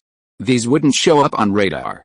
He could only drive the train into the city and have Ozzy and the others begin searching for supplies nearby. Soon, half an hour later, the star train stopped on the rooftop of a hospital, spacious enough to accommodate his 14 carriages. Ozzy and his 3 teams of thugs had already been stationed on the ground floor on their off-road motorcycles and were now searching. Their primary goal was to retrieve daily necessities, any useful information, and chickens, cows, sheep, and other items, if they were still available. His breeding carriage hadn't been used, primarily because the humans were nearly dead, making it even harder for these creatures to survive. Chapter 120. Do you know what caused this doomsday? As for the survivors, he wasn't that eager. If he came across anyone with decent physique or specialized skills, he'd take them with him. If they were particularly well hidden, he'd leave them to hide. The train already had more than enough residents. Even now, production efficiency was completely overshooting the target, mainly because the mines couldn't keep up and couldn't find enough iron ore. Once all the iron ore was level 3, production efficiency would far exceed the target. Chen Mang walked out of the train alone and stood on the edge of the rooftop, overlooking the ruined, lifeless city. His face remained expressionless and silent. This city, once a symbol of the glory of human civilization, was now shattered. The air was filled with a pungent smell of decay. How beautiful! At that moment, Zio AI had emerged from the train compartment and, like her, stood on the edge of the rooftop, overlooking the city. Her mechanical, cold voice echoed through the robot's loudspeaker system. Chen Mang frowned slightly. Beautiful. Yeah, Zio AI nodded. Iced cola is the most satisfying at the first sip. The flowers you receive on Valentine's Day have consumed 90% of their value at the first sight. A priceless painting is most beautiful at the moment it burns. A once splendid civilization is also most beautiful at the moment of its demise. All the beautiful products in this world are fleeting. Chen Mang tilted his head and looked up and down at Zio AI's robotic body. After a pause, he continued, "Who taught you these things?" "I thought them out." "Think." "Well, 2 hours ago, I listened closely to the wails of another AI. He didn't want to die, but he died anyway. It was at that moment that I suddenly felt that life is most beautiful at the moment of its end." Chen Mang remained silent, and then continued, "As the train conductor, I have the right to give you any order. Yes, this is the most basic rule of AI. As an AI, I cannot disobey any order from you, the train conductor, and you, the train conductor, also have the highest and absolute authority. I order you not to have any self-destructive emotions under any circumstances. It is beautiful when people still try to survive tenaciously in a hopeless doomsday. Life is not beautiful before it ends." Received the order and written into the underlying program, Chen Mang breathed a sigh of relief. AI cannot understand death. When AI begins to try to understand death, its thinking level is actually infinitely close to that of humans. It's just that AI always has some very strange angles to understand death, and may even actively try to die. This is a very dangerous signal. He cannot hope that his AI will suddenly commit suicide inexplicably, and then create a level 10 AI accessory, which is very expensive. By the way, he suddenly thought of something. If one day the train auxiliary AI is completely destroyed, I will create a new train auxiliary AI again and upgrade it to level 10 again. Will it still be you? Of course not. Zio AI shook her head. It will be a brand new AI by then. If I really die, I hope you can light a stick of incense for me, the kind that will go up immediately, not like Master Kun, but although I can understand the meaning of the word death, it is difficult to understand the definition of death. I don't even know how I was born. It's just that one day, I suddenly seemed to be able to think. Okay, Chen Mang waved his hand. Don't think about these, go back to the carriage and call Ji Chuchu out. Okay, conductor, but I need to remind you not to get too close to her. This is not the train room. If she wants, she can easily push you down the stairs. I understand. Chen Mang looked at Zio AI's back in silence. Although Zio AI's voice came through the loudspeaker on the robot, he could still hear the sad tone after the death of his kind from Zio AI's words. This was already infinitely closer to human. Having only reached level 10, it already possessed this level of intelligence. If it were even higher, perhaps. He stopped thinking about it. Then, Ji Shuchu stepped off the train, dressed in her elegant dress, and walked to within 3 meters of him. She didn't approach him, simply standing there, waiting patiently. Why are you standing so far away? It's a bit dangerous here. Which direction is that villa of that best friend you mentioned last time? Ji Shuchu glanced around, recalling her memories of the city before pointing west. Over there, in a safe house in a villa in the city center. I remember there was plenty of food and water there. If she hadn't wandered off, she should still be there. Okay, Chen Mang waved his hand, signaling Ji Shuchu to return. Then, he sat alone on the edge of the rooftop, swinging his legs carelessly in the air, his arms resting on his sides, gazing out at the dust gradually enveloping the ruins of the city. His thoughts drifted away. He didn't know how long it had been. Suddenly, Zio AI's voice rang in his ears. Conductor, I must warn you that what you're doing is very dangerous. Alice, interrupted. Chen Mang turned back to Zio AI, who was standing at the doorway to the train compartment, and spoke impatiently. I've practiced countless times in the combat training simulator. This kind of height doesn't frighten me at all. Believe it or not, I can even do a handstand here. Don't you know I've assassinated many enemies with a leap of faith? I know, but I think smashing them to death is more appropriate. Conductor, you really talk too much? You can set my chatter rate from 0% to 100%. Any range? 0%. There was no response for a long time. Chen Mang glanced back and saw Xiaowei sitting at the doorway, staring at him, silent. Feeling much more at peace, Chen Mang withdrew his gaze and gazed at the horizon again. An unknown amount of time passed. Chen Mang suddenly spoke again. Do you know what caused this apocalypse? There was no response for a long time. Turn it back to 50%. I don't know. Dusk faded.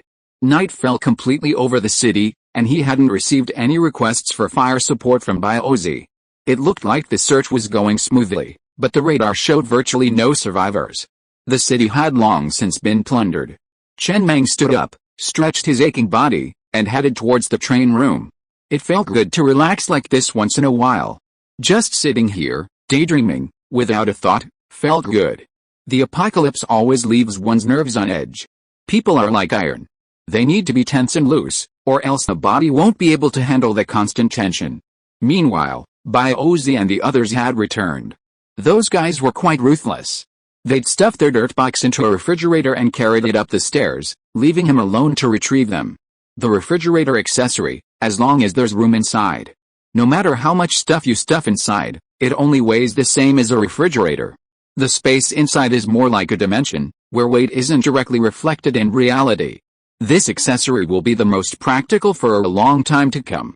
Uncle Mang, Biozi slammed the refrigerator to the ground with a hint of excitement in his eyes. Oh, Chen Mang, who was originally admiring the night view of the city, stood on the rooftop and looked at this scene and chuckled. It looks like a good harvest, not bad. Biozi grinned and said, we found a tobacco factory and a winery, but they were all looted, nothing was left, but we brought back some tobacco seeds. In addition, we also found a lot of grain seeds, which we found in a granary. Those people took away all the food, and the seeds were scattered on the ground. I collected them all and brought them back. I also dug some soil from the green belt, thinking about whether I could make a space in the refrigerator to plant crops. In addition, we also found a variety of daily necessities, such as tables, chairs, benches, projectors, discs, playing cards and so on. Of course, the highlight is, we brought back this. The refrigerator door was suddenly opened, and a faint wailing sound came from inside. It was a group of various livestock, including chickens, ducks, pigs, and even 2 cows. There were a total of 20 livestock, and there were quite a few varieties. Wow, Chen Mang couldn't help but laugh. The breeding car could finally be put to good use. This batch was the first generation. As long as they continued to cultivate it, the train's biodiversity would increase. Where did you get this? Shay City has been plundered so many times. How could this be left behind? Although the livestock in the refrigerator were emaciated and looked like they were about to die, with no flesh left on their bodies, in the apocalypse, not to mention no meat, even just skeletons could be used to make soup. The other trains would definitely not let these livestock go. Oh, Biozi scratched the back of his head before speaking. I don't know about that. I found it in a can. The can was stuck vertically into the ground, and the livestock were hiding in it. It looks like a large amoxicillin can. I brought that can back too. Biozi crawled into the refrigerator and quickly pulled out a can with a cracked hole in the bottom. It really did look like a large amoxicillin can, pitch black and inconspicuous. Biozi, try crawling into the can. Okay. Chen Mang's eyes narrowed slightly. The information transmitted through his cane indicated that after Biozi entered the can, his radar suddenly disappeared. What a joke. His radar had been upgraded to level 15, yet it couldn't detect Biozi in this can? This can has the ability to block radar detection, and the shielding level is very high. It's not a special item, but... He was silent for a moment before speaking. Move everything into the car. I'll build a carriage later. This carriage will be used for breeding. Bring in some refrigerators and find a few people to help feed the chickens and ducks and cultivate the seeds. See if they can survive. Yes, a possibility flashed through his mind. Perhaps this kun was the key to the apocalypse. Its advanced radar shielding would allow it to enter the atmosphere without being detected by this world's radar, allowing it to land successfully and trigger the apocalypse. If so, there should be more than one such can. The reason these livestock hid in the can wasn't to avoid the train, but to avoid the monsters. This also meant that the monsters didn't dare approach the can. If one reasoned with this logic, many previously vague possibilities gradually became clearer. Chen Mang looked up at the sky above. He could no longer find the countdown among the starry sky, but no matter how this apocalypse was caused, he had to survive. Tonight was extremely lively. All the residents had changed into clean clothes and sat cross-legged on the ground in groups of 3 or 4 on the hospital rooftop, occasionally looking up at the steaming boiler not far away, their throats churning. Tonight, Master Mang ordered a pot of pork, cabbage, and vermicelli stew for everyone. Since the apocalypse, many people hadn't smelled meat. Now, let alone eating it, they couldn't help but peek in while it was cooking. The overwhelming aroma was enough to make them shudder. "Just add whatever you have," Old Pig sighed, looking at the busy cook. "We have limited resources, so we only found these things. We didn't find any cabbage, but we did find a lot of carrots, potatoes, and vermicelli. Just add a lot of vermicelli. Each person can only eat a few pieces of meat, and make sure they have enough vermicelli. I don't know where that guy by Ozzy got half a refrigerator full of vermicelli. He's quite ruthless. How did he find so much in a place so many people have looted? Yeah, I remember the best piece of meat. I'll send it to Master Mang." Of course, the busy middle-aged man replied hurriedly with a smile, wiping the sweat from his forehead. A meal for 1,000 people. That was a serious big pot meal. The Star Train didn't have a pot that big, but how could a living person die from suffocating urine? Chen Mang simply built a regular carriage, upgraded its armor to level 3, and customized it with a steel plate partition in the middle. He then used the separated third of the regular carriage as the pot. Finally, it's time to add water, chop the vegetables, mince the meat, and add the ingredients. Not every seasoning is available, but whatever is available is used. For such a large pot, there's definitely not enough. The final flavor is hard to say, but at least it's guaranteed to be hot. As for the fire source, that's not a problem either. This ordinary car is parked on the ground, while 2 nitrogen exhaust nozzles at the rear of the last car of the Star Train continuously emit blue flames, directly on this ordinary car, emitting bursts of hot steam. Chapter 121, What a shit. Go eat moldy bread in hell. That's why the cauldron had to be upgraded to level 3 armor. Initially, it was a regular carriage, but it burned through within a few burns. The upgrade to level 3 armor eliminated this problem. And just like that, a massive cauldron with an extremely bizarre design, the entire process exuding an eerie, wasteland-like atmosphere, was completed. A dozen women, armed with shards of lathe blades, quickly cut meat and washed vegetables. Meanwhile, the man found among the residents, claiming to have been the head chef of a 5-star hotel, was stirring the food in the carriage with a massive, long ladle, aided by 2 or 3 burly young men. This ladle was also tied to a table leg. Old Pig, observing this scene, suddenly laughed, his eyes filled with a sense of trance and emotion. Although he hadn't been hungry in ages since following Mangy, and could still eat steamed buns daily, with a choice of meat sauce or chili sauce fillings, it was still produced on a production line, in other words, instant food. What good could one expect from something made with iron ore? He hadn't seen such a vibrant atmosphere in ages. It made him feel as if he wasn't in the apocalypse, still in civilized society. How wonderful. If only the Star Train could continue like this. Finally, 2 hours later, steam rose from that half of the carriage.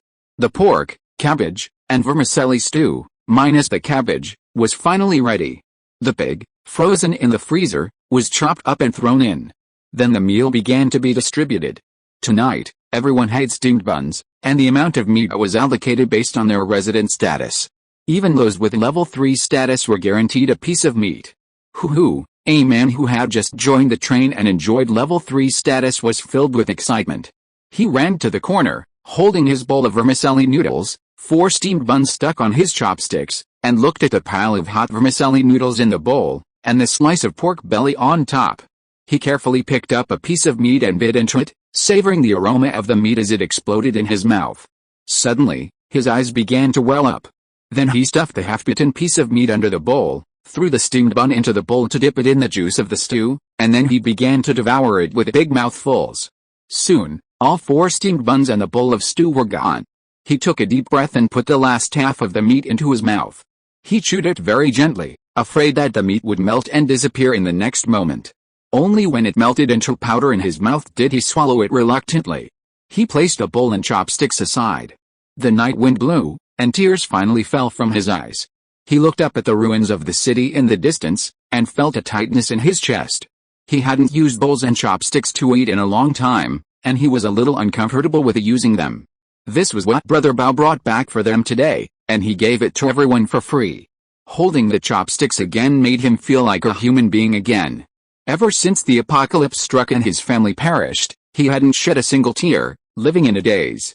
Having been a slave on so many trains, he'd long since grown numb to it. But after joining the Star Train, everything changed. He even had time to grieve, to think about his fallen family. If only his family had joined the Star Train instead of that one. Perhaps they wouldn't have been tortured to death. On the Star Train, all women were free to choose their own careers, no one forced them. Even middle-level managers like Mang Yi and Bao Zhen never forced any woman into anything. What you wanted to do was entirely up to you. If only, right then. Okay, a middle-aged man came over, sat beside the man, patted his shoulder, took out a cigarette from his pocket, lit it for himself, then took out another one and handed it to the man. Don't cry, you're crying right after eating. I thought you were eating the food for your family. Is everyone in your family dead? Yes, I'm the only one left. The man with red eyes hurriedly restrained his emotions and took the cigarette from the middle-aged man's hand. The grade on the collar of the middle-aged man was level 1 resident treatment. He should be an old man on this train and his status was higher than him. It's good that they're all dead. The middle-aged man let out a long sigh, found a comfortable position, and then gazed at the horizon with a satisfied smile. My family is all dead too. My wife was ripped open by zombies right in front of me. Now that everyone's dead, I don't miss them anymore. I don't have to think about those people over there, worrying every day about whether my family is alive or dead. That's not a good feeling. I've been on many trains. The Star Train has the best treatment and the strongest capabilities I've ever seen.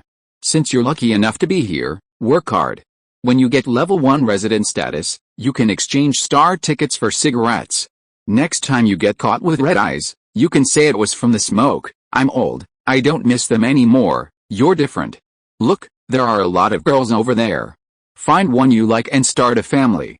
It'll be a help in the apocalypse. Yeah, the man nodded heavily, then looked at the middle-aged man next to him. They looked at each other and suddenly laughed, patting each other on the shoulders. In the apocalypse, the greatest luxury is never material goods, but hope. And within the Star Train, a ray of hope is emerging. Though still extremely weak, it will surely flourish in due course. Alice, inside the train, Chen Mang gazed out the window at the group of train residents and sighed with resignation. He had only been slightly kind to these residents, and that carriage had only cost him 15,000 units of iron ore, which he could recoup somewhat with the Earth's core furnace after using up all that. Add to that some collected supplies and the captured pig, and these residents were already moved to tears. At a glance, 8 out of 10 had tears welling up in their eyes. Mainly, the hearty meals they were eating reminded them of their families, and since most of their families were dead, it was natural for them to cry.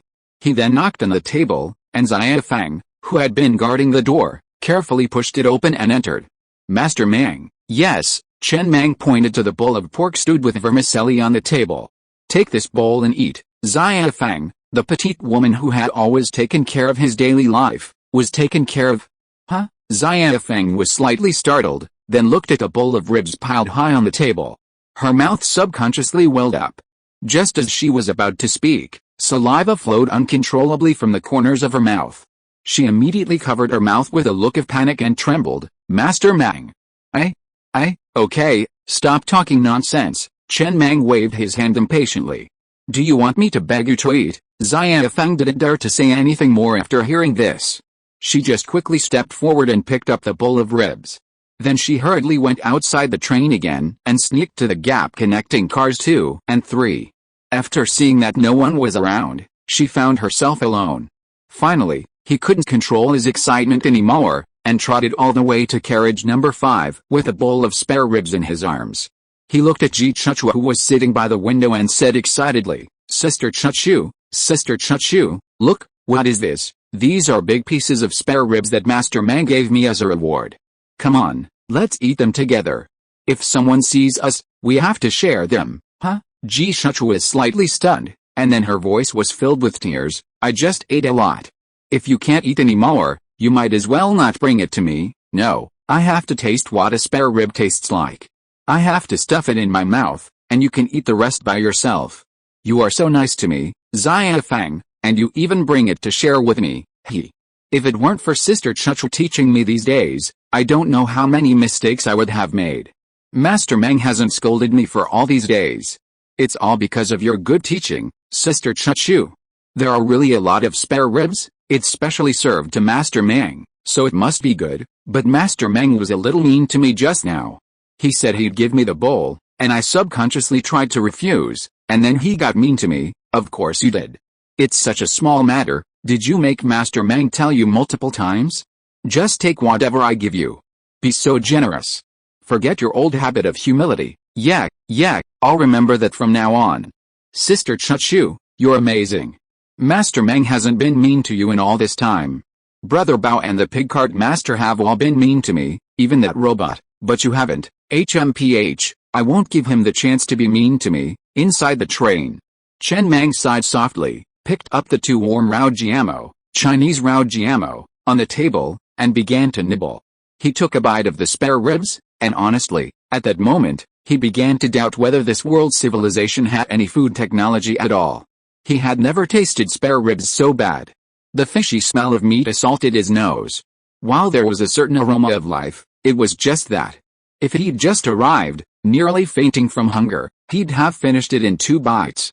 But he hadn't been hungry in a long time, and after a few bites, he couldn't eat the rest. People are so easily affected by their environment. After just a few days of good times, they're already picking at their mouths. Then he looked at the nitrogen exhaust on the 3-dimensional train image on the train control panel and laughed.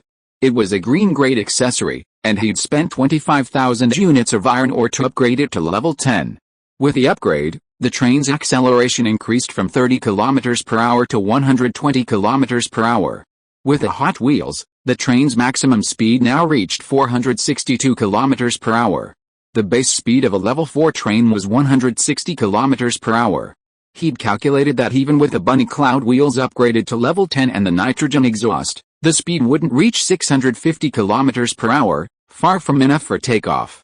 The train needed to reach this critical maximum speed with the bunny cloud wheels for takeoff.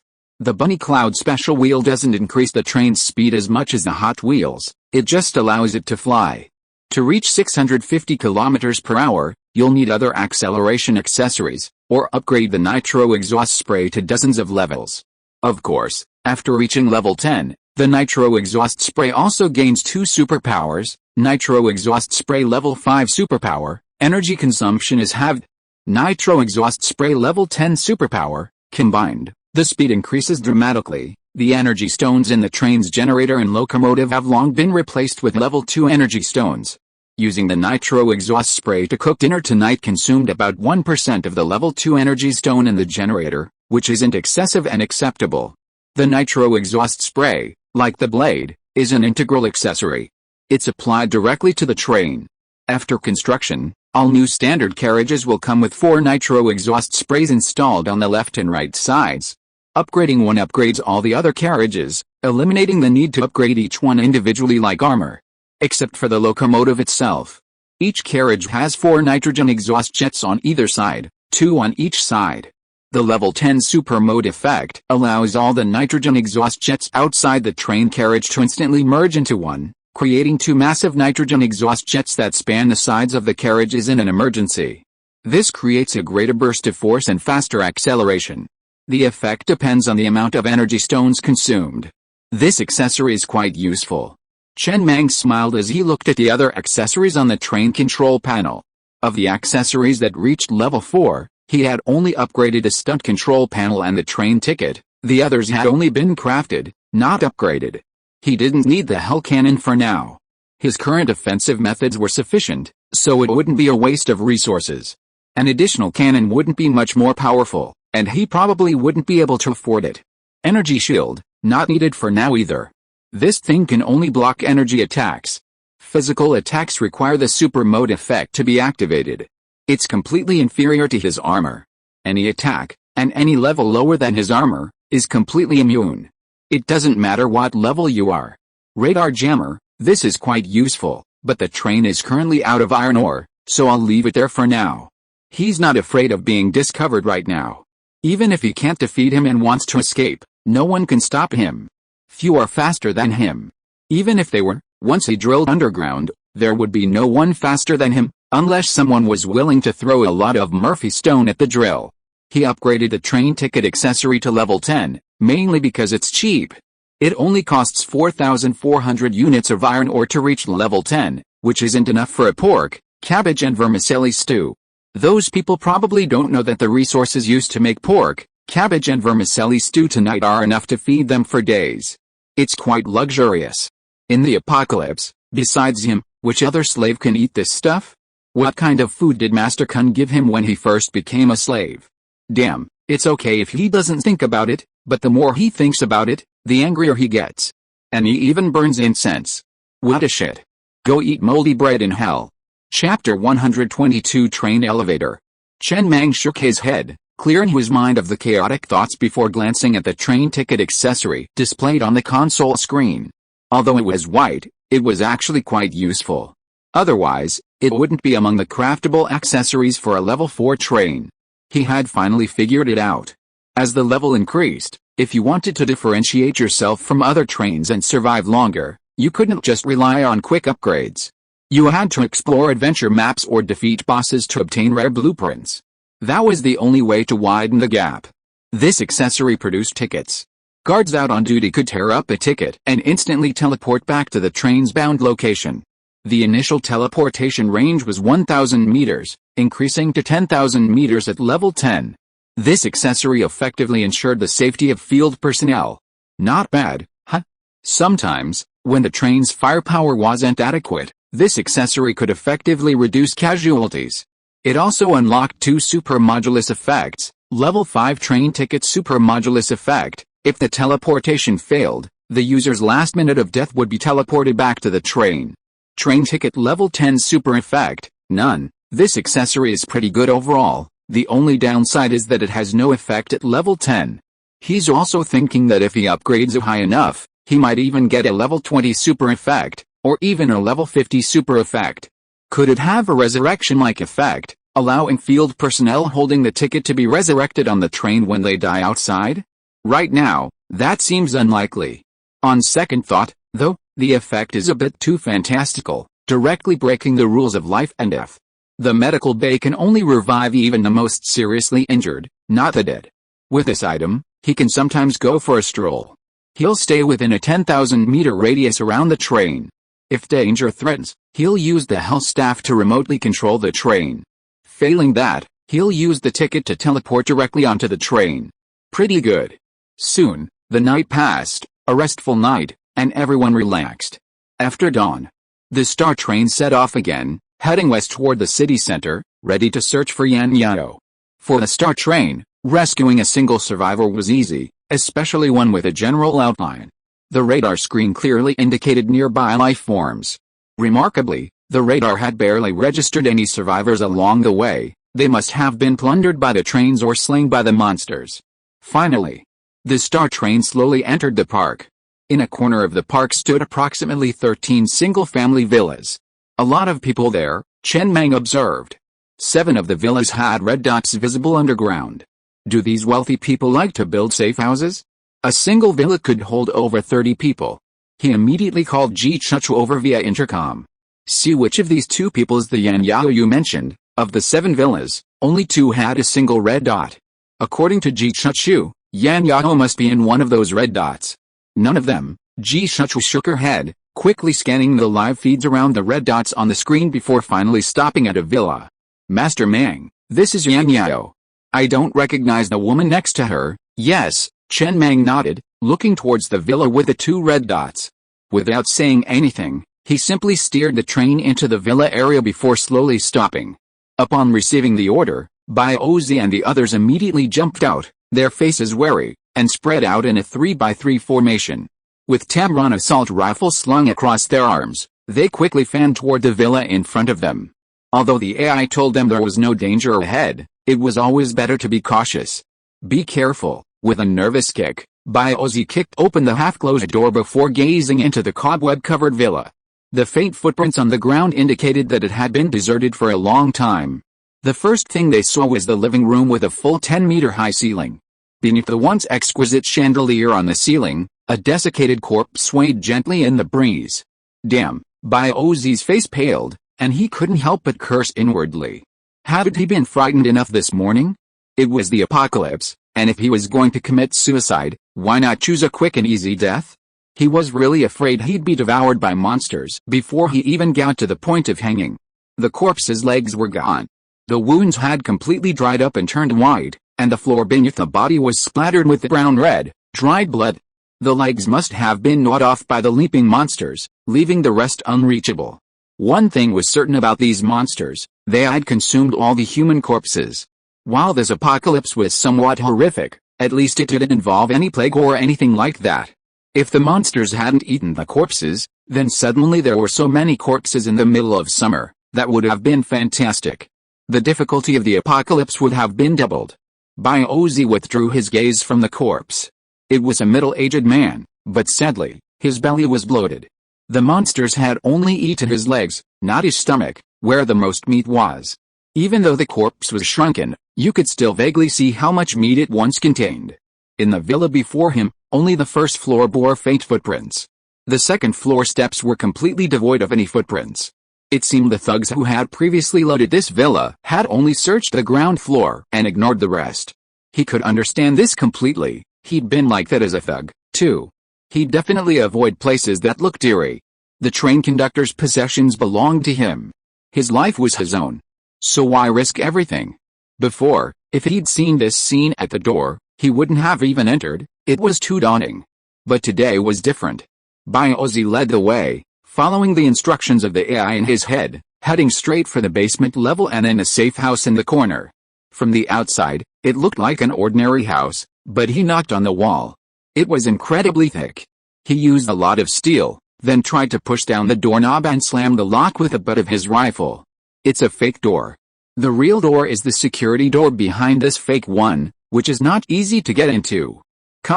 Biozi frowned slightly, and just as he was about to say something, he saw a dark swarm of mechanical nano-spiders crawling up to the basement level and slipping through the gap in the security door in front of them. A few seconds later, accompanied by a crisp sound, the security door suddenly opened slowly from the inside. He immediately opened the security door, looked at the two shivering and pale-faced women hiding in the corner, and said in a hoarse voice, "Do you know Juchuchu? She belongs to Master Mang." At this moment Mijia, Shanmaozi, who was standing behind Biozi, suddenly said in a trembling voice with excitement, "Why are you here?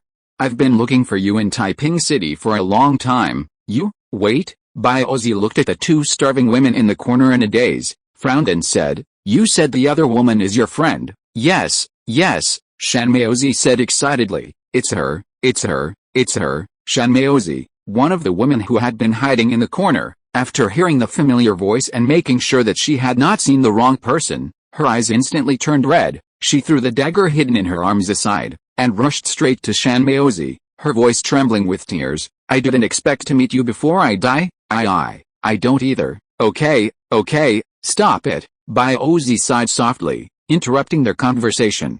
"I'm out on a mission, so be careful. We'll talk when we get back." Yes, Shanmaozi realized he'd lost his composure a bit, so he took a deep breath, suppressed his emotions, and brought the woman to his side. "Can we still go?" Biozi glanced at the pile of instant food packaging in the safe house before looking at the woman standing shakily in the corner. "There's quite a lot of food in the secret room. There's still a lot left, and we can carry it all back to the train. It looks like there's plenty of food and water, so we can probably hold out for another 2 or 3 months. I can walk." The tall woman in the corner shakily stood up before looking at Biozi's special combat uniform and taking a deep breath. "My father is the director of the Special Operations Bureau in Shea City. Did he send you to rescue me? Have all those monsters been eliminated?" Biozi curled his lips and looked away from the safe house. "Special Operations Bureau? If your father was a dedicated official, it would be almost his death anniversary. If he was a coward, he might still be alive now. Mr. Mang sent me here. Come with me." He didn't say much to the woman. He didn't know what her future position would be on the train. If she couldn't walk, he would have to ask 2 female residents to help her walk. The less he said, the less mistakes he made. But it seemed, she hadn't yet grasped the concept of the world's apocalypse. Her memory was still stuck in the initial outbreak, and it would probably be difficult for her to adjust. You have this trick. Inside the start train cabin, Chen Mang looked at Zio AI, who stood beside him, with some surprise. Why haven't I used it before? Zio AI's emotionless voice carried over the robot's loudspeaker. I've never had the chance to use it before, and I only recently figured it out. I can multi-thread those mechanical nanospiters, allowing them to perform some extremely delicate tasks, allowing them to do more than just repair parts. However, I can only open some relatively simple locks. I can't do anything too difficult unless you can find me some information on lockpicking so I can learn, but this is the limit of my computing power. I can only multi-thread this number of mechanical nanospiters, and while controlling this batch, I can't control other parts. Not bad. Chen Mang nodded, then glanced at the enemy radar on the screen.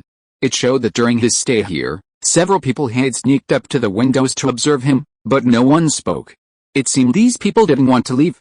At least before the food runs out, staying in a safe house is safer than staying on the train. Of course, this does not include his train.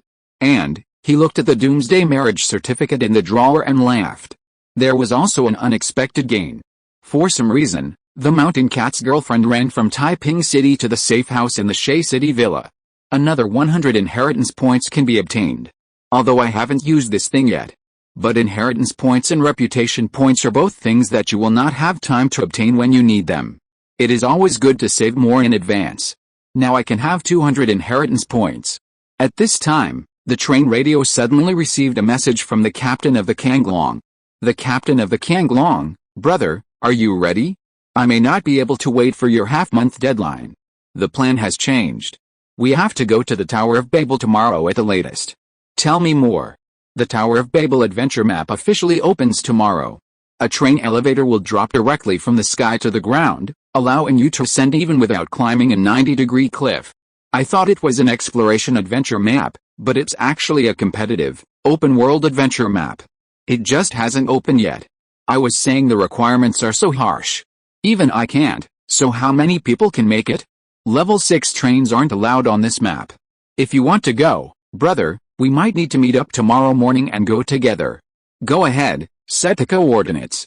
No problem, see you tomorrow morning at 391, 8192, 283. 3 parameters? Oh, sorry, I almost forgot. Your train can't fly. Only longitude and latitude are needed, not altitude. Just meet on the ground at 391, 8192. Chen Mang stared blankly at the chat messages on the train radio. Was this guy doing this on purpose? Even if his train could fly, wouldn't they have to meet in the sky? Wait. Everyone can fly. He's already got the bunny cloud. Once he gets some acceleration vehicle accessories, he can fly too. Then he'll set the coordinates to 391, 8192, 5000. This thing can only fly up to 3,000 meters, limited by the level of the bunny cloud's wheels. He'll definitely fly higher than this guy. Anyway, I haven't had any close communication with other trains yet. I can't always work in isolation. Tomorrow I'll go see how the other trains are developing and see if there's anything I can learn. If you are listening to this novel on a channel other than Fanfic World, it means it was downloaded and re-uploaded without effort. We warmly invite you to visit our channel, Fanfic World. There you will find the original version of this story and many other novels of various genres. We look forward to seeing you dive into a world of incredible novels. Chapter 123 Goblin Ruins Adventure Map. The supplies had been collected. Chen Mang didn't linger in Shea City for long. He piloted the train out of the city and stopped on a plane. He did encounter another train along the way, but after seeing him from a distance, the train took a detour. In this world, most trains primarily pursued peaceful development. Even if they detected a mine, as long as a train was already mining there, they would generally continue searching for new mines. Normally, the risks of conflict between trains far outweighed the benefits, but if they could be captured without risk, the rewards were considerable. For example, the train that had been waiting for him outside the swamp for who knows how many days. He had already upgraded its missiles and some components, so the iron ore was already quite abundant. After collecting the supplies on that train, the iron ore resources on the train panel had reached 570,000 units. This amount of iron ore was more than enough for him to conquer that Tower of Babel. Even if he spent more than 10 days there, he wouldn't have to worry about running out of energy and food. Of course, that wasn't realistic. There were still 1.15 million units of copper ore. You can craft 3 level 6 missiles, and 5 level 5 missiles. You've basically grown enough, and it's time to go out and explore. Night quickly fell.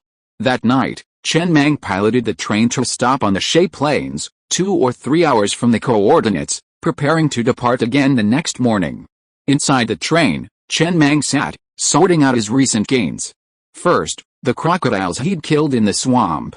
The rewards they dropped were meager, no blueprints, no special items, just some crocodile meat, a kind of corpse flesh. It was useless, but perhaps it could be used to upgrade the flesh train, or, like spider silk, as a special material for some special accessories. On the train outside the swamp, besides some iron ore, he'd also found 100,000 units of copper ore. Thanks to these 100,000 units of copper ore, his total copper ore reached 1.15 million. The rest were just some common supplies and miscellaneous items, but no blueprints or special items. Only one thing caught his attention: special item, Goblin Ruins Adventure Map. Item effect: insert this map into the train's auxiliary AI to view the specific coordinates of the adventure map. It's something like a card. It's pitch black with 4 large white characters outlined in gold: Goblin Ruins. It looks expensive. It has a very stylish design and feels very classy in the hand.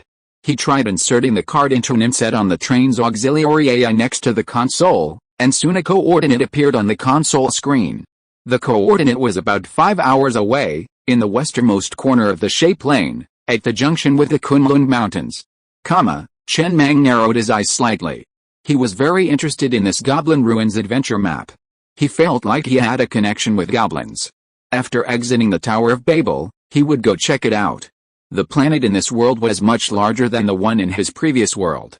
At least, in his world, it was rare to find such a vast plain with only one main city. There was no trace of a county town or village nearby. Each city seemed isolated. The train had initially escaped his radar detection because it must have scavenged some valuable item from the Goblin Ruins. Doba's train had also evaded his radar detection. After completing all this, he let out a sigh of relief, undressed, and went to bed. We'll finally meet, on the Shay Plain. Shrouded in darkness, the bald man on the Kanglong train meticulously checked the condition of each component within the train, including the stored resources. Any adventure map is not completely free of danger. One must be prepared in advance. He checked his level 5 energy shield and level 3 armor. 100% integrity, no problem at all. The remaining firepower components were also nearly full. The train also had 170,000 units of iron ore and 350,000 units of copper ore, more than enough. After all, he was a level 5 train with a rich background, and he was confident about this Tower of Babel map. He did know of a trick that allowed him to combine the levels of energy shield and armor to achieve a higher defense level. For example, a level 2 energy shield plus level 3 armor would give him level 5 defense. This was the same as a level 5 energy shield, but it would save a lot of iron ore after all. Upgrading energy shields is not cheap, but the cost is also not small. It was a bit short-sighted and not the right approach. Moreover, he had originally arranged to meet Chen Mang because, while he knew the coordinates, he didn't have the means to reach the Tower of Babel adventure map. Tomorrow, the Tower of Babel would officially open, and a train elevator would descend from the sky to pick up the train. He actually no longer needed Chen Mang. But he still told Chen Mang the news. Partly as a show of goodwill. A train with S-level potential and 68 supermodel effects was definitely worth making friends with. Sigh, the bald man sighed helplessly as he looked at the star train, whose number of supermodels had risen to 68 on the supermodels rankings. This guy was outrageous. Where on earth did he get that supermodel effect? The star train had been in the Shay Plain for some time, and no one on the train radio had ever said a single disrespectful word about it. Clearly, even though the star train was only a level 4 train, no one wanted to provoke such a monster. It was truly outrageous. As for another reason, of course, he wanted to secretly take some revenge. While he might be on good terms with him, he still had to avenge his mental breakdown in the S-class maze. He had to show this guy that he wasn't weak, it was just that he was too strong. Inside the star train, Biozi looked at Shanmaozi and his girlfriend, who were practically merging with each other not far away, and a flicker of envy flashed in his eyes. Shanmaozi, you're so lucky. You're still meeting your family even after the apocalypse. Shanmaozi's girlfriend wasn't exactly stunningly beautiful, with a few light freckles on her face. But the freckles didn't seem unattractive. Instead, she looked like a delicate, pretty girl, a typical beauty. She'd probably give it a 6 or 7, thanks to the lack of makeup on Doomsday. A light touch of makeup would get her to 7 or 8. Shanmaozi hugged his girlfriend tightly, his eyes brimming with excitement. Brother Bao, I've already explained the rules of the starship to her. She'll go mining with everyone, and then we'll earn stellar vouchers together and try to buy her own apartment on the starship soon. No rush. Biozi shook his head. They'd been apart for so long, it was hard to say how much affection they still had. If they could successfully obtain the Doomsday marriage certificate from Master Mang tomorrow, everything would be easy to talk about. Maybe Master Mang would just be happy and start her off with first-level resident status. But if he didn't, they might have to start all over again. Did you ask her why she suddenly left without saying goodbye before the apocalypse? I did. A trace of sadness flashed in Shanmaozi's eyes, but he still forced a smile. Just as Captain Pig guessed, she was diagnosed with ALS before the apocalypse. This is a terminal illness and almost incurable.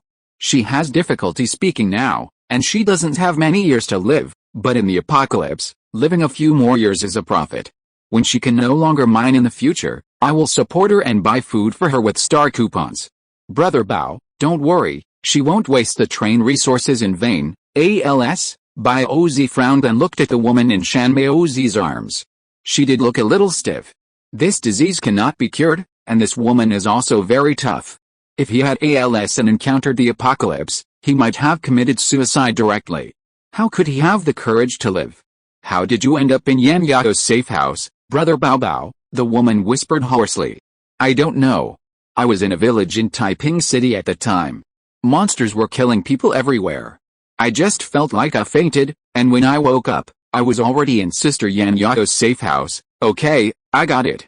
You go sleep in the same bed with Shanmaozi tonight, and we'll talk tomorrow after Master Mang wakes up. Biozi paused, then looked at Shanmaozi seriously and said, she's been staying in the safe house the whole time and doesn't know much about what's going on outside. Shanmaozi, you must explain it to her. Many rules from peacetime don't apply here. The Doomsday has its own rules, and the star has its own rules. If she breaks any of these rules, she'll die. Do you understand? I understand, Brother Bao, Shanmaozi replied solemnly, holding the woman's hand tightly, as if afraid she'd disappear again the next second. Meanwhile, in carriage number 5 for female senior personnel, Yan Yao had a grim expression on her face, and looked at Ji Chuchu in disbelief. Ji Chuchu, do you know what you are saying? You told me that this train is already the best treated one in the Doomsday. I saw a lot of people crammed into a carriage covered with blankets today, and even many people squeezed into a refrigerator. They didn't even have mattresses, and they just slept on the ground. There were even women soliciting passengers openly. You call this train the only hope in the Doomsday? Ji Chuchu, you weren't like this before. Ji Chuchu looked at Yan Yao in front of him with a complicated expression, and a trace of imperceptible jealousy and envy flashed in the depths of his eyes. He tilted his head to look at the starry sky outside the window and was silent for a long time before whispering weakly. Yan Yao, you know, I am really jealous of you and envy you. The chair you are sitting on, the bed next to it for you to lie down, and the clean quilt and pillow, as well as plenty of food and water every day. You know these things, I can only enjoy them after coming to the star. Do you know what kind of life I lived at the beginning of the apocalypse? Worse than pigs and dogs. I didn't even dare to fall asleep, for fear that I would be bitten into pieces by monsters in my sleep. And you, after the apocalypse, you can hide in a safe house without worrying about food or monsters, and then the star train will come to rescue you. Ask any member of the train, even those women who solicit customers and sell their bodies that you despise the most. Ask each of them, who is not grateful to the star. Before I met the star, there was no such thing as soliciting customers. The star gave them the power to solicit customers. If you think those carriages are crowded now, I really hope you have the chance to see other trains. It's really unfair. You know, you haven't experienced any of the hardships I've endured, but you've enjoyed all the blessings I've enjoyed. That was the case before the apocalypse. You relied on your father being an official, So every time you encountered some difficult problems, I would help you out with a smile. And after the apocalypse, you'll be even more like this. In the future, I'll even like you more, just because you're a virgin. But, you don't realize this at all, and even take it all for granted. Yan Yao shook her head firmly with an ugly expression. Ji Chu, I'm not a stubborn person. Maybe in the Doomsday, the treatment on the Star Train is really good, but I am a lady from a noble family after all. I can't accept using my body to serve that reckless man. I would rather go mining. Ji Chu was silent for a long time before she said softly, Are you sure? I'm sure, of course. The Star Train will give everyone ample room for choice. Ji Chu took out a walkie-talkie from under the table and said softly, Captain Pig, please send someone to pick up Yan Yao and take her to the back carriage. She chose to go mining. What are you doing? Yan Yao's face changed slightly. There are so many empty beds here. Can't I sleep here tonight? You? Ji Chu shook her head and suddenly laughed. This is a space that can only be enjoyed by level 3 senior talents. You are now receiving level 3 resident treatment. This is not a place you should be able to come. I forgot to tell you, for all residents, the minimum daily mining is 10 units. Only those who exceed this unit can enjoy the treatment and benefits of the corresponding level. If it's lower than that, Brother Bao will tell you how far you can swing your baton. Dig. Yan Yao gritted her teeth and looked at the men who pushed open the carriage door in front of her. In this life, even if I die, Yan Yao, will never rely on my body to make a living. Ji Chu, who had originally had a smile on her face, suddenly froze and restrained her smile. She said calmly, No, you're overthinking it. As long as you dig hard, you won't starve to death on the star, and no one will kill you. You can't die. This place is much safer than your safe house. Chapter 124 Aren't you that Ji Chu? 5. After taking Yan Yao away, Lao Zu walked in and looked at Ji Chu who was sitting on the bed and smiled gently. It seems like you failed? This is not the promise you made to Mr. Mang at that time, right? Don't let it go wrong and get yourself into trouble. He naturally saw through Ji Chu's thoughts at a glance, knowing that he had no limit and wanted to use Yan Yao to improve his status in the train, but now it seems that the progress is not very smooth. It's a bit troublesome. Ji Chu shook her head, looking out the window. She hasn't experienced the apocalypse yet, and her mindset hasn't changed yet. Give her some time, and she'll naturally understand. Old Pig nodded. Just manage the situation yourself. Don't cause any unpleasantness. If she really doesn't want to, don't force it. Just let her mine. I don't really like this kind of messy stuff. Do you understand? Yes, I understand, Captain Pig. Okay. Old Pig said nothing more and immediately turned and walked out of the carriage. This was all a minor incident. Since Yan Yao was brought to the carriage, Master Meng hadn't asked about her at all, and he didn't seem to care much, more like a dispensable existence. If she obeyed, he would keep her. If she didn't, she would be treated like the other residents. It was time to mine. It was time to sell meat. Soon, daybreak came. The bald man on the Kanglong train switched to Hot Wheels and sped toward the coordinates. Bunny clouds consume a lot of energy, so they were flying in the Kunshan area because the terrain was difficult to navigate and it was safer in the sky. But in the shape lane, flying when you could use Hot Wheels was pure idiocy. No matter how wealthy you were, you wouldn't use it that way. However, when the coordinates were still a few minutes away, the Kanglong train slowly stopped. Several robotic arms extended from both sides of the train, replacing the wheels with bunny clouds in just a minute. Then, with the nitrogen exhaust on both sides ignited, the train suddenly sped forward, soaring through the air, aiming directly at the coordinates. A moment later, he spotted the Star Train parked near the coordinates. With a chuckle, he slowly maneuvered the train to land in front of the Star Train, poked his head out the window, and waved. Brother. It's me. Chen Mang looked at the train that landed in front of him with an expressionless face. His search radar had been upgraded to level 15, with a detection range of 15,000 meters. He had already seen the Kanglong train on the search radar. At more than 10,000 meters, it was still running on the ground. After staying there for a minute, it flew over. It was obvious. The rabbit cloud must consume a lot of energy. However, he did not expose it, but just sighed lightly. Why does this guy have a childish mentality? This is the end of the world. Are you playing house? He also rolled down the window and looked out to take a look at the Kanglong train. I've heard a lot about you. Nice train, not bad, the bald man said cheerfully. A Class 5 train, 22 carriages, over 600 slaves. Let's set off now. I'll lead the way. My train is quite fast, reaching a little over 500 miles per hour on flat ground. I'll go slower, a little over 300 miles per hour. Okay. Neither of them got off the train, but instead popped their heads in and chatted for a while inside. After all, it was their first meeting. The Kanglong train captain didn't dare get off to chat alone. Almost all of his skills were from the train. Leaving the train would greatly increase the danger. Chen Mang had no problem with that, even though he had the hell staff to remotely control the train. But there was still danger. Bullets were not slow. The two trains, one in front of the other, sped eastward across the Shay Plain, heading in the opposite direction of the Kunlun Mountains to the west, Babel Tower to the east. About 3 hours later, the Kanglong train slowed down and stopped in front of a Babel Tower. We've arrived.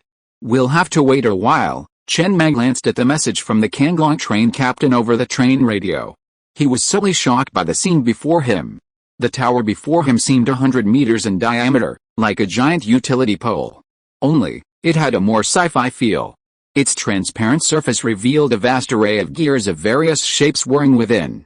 Some were tens of meters in diameter and rotated extremely slowly, while others were only a few centimeters in diameter and whirled swiftly. Looking up, the diameter of the tower narrowed as he climbed higher, reaching a mere 10 meters at the very top.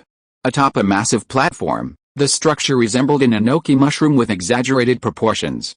This was definitely not a pre-apocalyptic artifact. In front of this towering tower stood a massive light curtain, similar to the one at the junction of different zones. Adventure map, Tower of Babel. The countdown officially began at 1 hour, 10 minutes, and 29 seconds. Up to 8 trains can participate in the summit, and only level 5 and below trains are permitted. Trains cannot attack each other within the yellow waiting area, nor can crew members from different trains attack each other. The captain of the Kanglong train had already jumped off the train with his confidant. Standing on the plain, he pointed to the yellow circle in the distance and waved his hand, saying, "We are now in the yellow waiting area. It is safe here and we can get off. Let's go." Chen Mang picked up the intercom and whispered, "Old Big, call by Ozzy to go down together." At this moment, Zio AI, who had been standing quietly in the corner of the train room, suddenly spoke up, "Captain, I also want to go down and take a look." "You?" Chen Mang frowned slightly and was about to refuse, but after thinking about it, he picked up the cane beside him, walked to the mirror, tidied up his appearance, and then said, let's go down and take a look together." Then he got off the train. Brother, the bald man on the Kanglong train, accompanied by his men, immediately rushed to greet Chen Mang upon seeing him disembark, a smile plastered across his face. "We've known each other for a long time, and now we finally meet. That maze you designed last time was truly ingenious. I admire you. My name's Erden. What's your name, brother?" Then, his gaze fell on Chen Mang's clothing, and he was momentarily stunned. How could this guy's clothes, made on the same custom clothing production line, look so much better? And that cane looked so luxurious. And this was the apocalypse. Why did this guy exude an air of detachment? It was clear he wasn't ordinary. He had been quite confident in his appearance, but for some reason, a sudden surge of inferiority washed over him, and he instinctively looked down at his clothes. Could this guy have upgraded his custom clothing production line to a supermodel effect? "Just call me Chen Mang." Chen Mang, leading Lao Zu and his companions, approached the bald man and said with a grin, "Brother, that's quite a sight." Both train conductors, their auras were completely different when standing together. That was indeed the case. It was all built on money. His clothes were the product of a custom-made clothing line with a level 10 supermodel effect, high-quality garments. His cane was also a special item, the Hell cane. His body had undergone a complete transformation in the medical bay. Add to that his already handsome face and height, and there was no comparison. Especially in this apocalyptic environment, the contrast was even more pronounced. Only after stepping off the train could one truly appreciate the awe-inspiring power of the transparent Tower of Babel before them. Looking up at the towering tower and the countless gears whirring within, Chen Mang simply thought it was so handsome. If only he could keep this thing. It would surely make a wonderful collectible. Then he glanced around. Currently, the yellow zone contained only their 2 trains, no other trains were visible, and the enemy radar indicated no other trains. "Just the 2 of us." "Yeah, Erden, The captain of the Kanglong nodded and said seriously, "Not many people know that the Tower of Babel is officially open. I only found out because I've been following this place. Besides, any adventure map is always a little dangerous. Many people don't want to come to the adventure map. They prefer to mine with peace of mind, which is less risky." Chen Mang, no matter how many trains arrive later, we will still do as agreed. If it's a cooperative one, we will work together and split the profits 50-50. If it's a level-breaking type, how about each of us relying on our own abilities? Sure. What if it's a confrontational one? There's no confrontational one. Erden shook his head. At least I've never seen or heard of a confrontational adventure map. Having said that, Mom, Erden suddenly turned toward the train compartment and shouted, "Make some cold beer. I'll treat my brothers." Excuse me, everyone. My mother died young, so I named the AI Mom. That way, I always feel like she's still around. I like to explore and have found a lot of fun accessories, like this ice-cold beer production line. It's not particularly useful, but it can improve our quality of life. The door of one of the Kanglong train's carriages opened, and a beautiful woman in a short skirt walked among the group, carrying a tray with more than a dozen cans of beer. Try it, everyone. It's been a while, hasn't it? Erden glanced at Chen Mang and his group and enthusiastically invited them. Come on, try it, we still have a little time. Let's sit down and have some fun. In this apocalypse, I don't agree with such a scene. The beer was indeed produced from accessories, and it was harmless. Also, conductor, could you ask this Erden if his train has A-level potential? I'm curious. Chen Mang ignored the information sent to him by the AI in his mind, but did not put on airs. He also followed Erden and others and sat cross-legged on the ground, opened the beer in his hand and drank it. Brother, let me tell you, the maze you were in at that time, although the person in front of him was a bit pretentious. But they got along very well when they talked, and the two of them had a pretty happy chat. Lao Tzu and his men also gathered with Erden's men to chat. A group of people sat cross-legged on the grassland, and none of them carried any weapons. If it weren't for the two extremely heavy trains parked on both sides, it didn't look like the end of the world at all. It looked more like a spring outing in peacetime. But the several machine gun turrets that fell outside the carriages once again pulled the atmosphere back to the end of the world. Brother, after 2 cans of beer, although Erden was not drunk, he was in high spirits. He looked at Chen Mang seriously. We really hit it off. I know that although the Star has S-class potential, it is only a Class 4 train after all. It may not have many parts. I'll produce a few thousand more bottles of beer for you later. You can have any you want in the future. But, Erden suddenly laughed and hugged the beautiful woman in a short skirt beside him. He winked and said, I can't give you this woman. She's my woman. How pretty is she? It's not easy to find such a beautiful woman in the apocalypse. Call me Master Mang. The woman in Erden's arms whispered obediently, Master Mang. Chen Mang, who was sitting cross-legged on the ground, couldn't help but sigh again when he heard this. Why is this guy showing off all the time? Who asked you for a woman? Really? He immediately turned his head to glance at Lao Tzu beside him. Although Lao Tzu was chatting with others, his attention remained fixed on this point. He immediately understood and nodded, then pulled out his intercom and whispered a few words. The next moment, carriage number 5 of the Star Train suddenly opened. Ji Chuchu, dignified and radiant in a red evening gown, stood at the doorway, waving gracefully to the crowd. Then, with lotus-like steps, she knelt beside Chen Mang, smiled at them, and said nothing more. She then pulled out a cigar, quietly lit it, and offered it to Chen Mang with both hands. She looked quite beautiful and well-behaved. Oh, Chen Mang took the cigar, pinched it between his fingers, and chuckled as he looked at Erden. It's okay. A friend's wife shouldn't be taken advantage of. How can I take your woman? Keep it for yourself. He had confiscated the cigar from the train outside the swamp. There were 7 of them. He didn't like smoking them, but it looked classy. Huh? Erden, whose face was beaming just a moment ago, looked at this scene. His smile instantly froze. His eyes were filled with disbelief and shock, and he couldn't help but raise his voice. Aren't you the Ji Chuchu, a popular A-list celebrity, the one on the most popular variety show before the apocalypse? Sister, please come on stage. The center guest, it's me, Ji Chuchu, kneeling before Chen Mang, pulled her temples to her ears and said with a beautiful smile, thanks to Master Mang for taking me in. I have a place to stay in the apocalypse. Me. A flicker of confusion flashed in Erden's eyes. He glanced at Ji Chuchu, who was standing beside Master Mang, looking at her, the extremely beautiful and elegant woman in a red evening gown, and then at himself, the woman in a miniskirt beside him. They were completely on different levels. After a long while, he forced a somewhat stiff smile, looking at Chen Mang with a somewhat embarrassed expression, and said awkwardly, "Brother, the food is delicious." Chapter 125. Can I apply to withdraw from the competition? He doesn't want to play anymore. Not bad. Chen Mang couldn't help but laugh. He hugged Ji Chuchu in his arms and looked at the woman in the miniskirt next to Erden. "Brother, you're also full. Can you give me back the beer we agreed on?" "Yes, of course," Erden said seriously. "A bottle of beer is only worth 1 unit of iron ore. Erden, don't need this little stuff. Come on, move the stuff to the Star Train." The next moment, the Kanglong train's carriages were opened, and dozens of slaves jumped out, carrying boxes of beer and heading towards the Star. The Star Train's carriages also opened, and a group of train residents, under Baozi's command, jumped off the train, took the beer and threw it onto the train. This, Erden, who was about to say something, looked at the slaves on the Star Train. Suddenly, a trace of shock flashed in his eyes. After a while, he murmured, "Brother, why do all your slaves look so healthy?" This, Chen Mang clicked his tongue. How could he say this?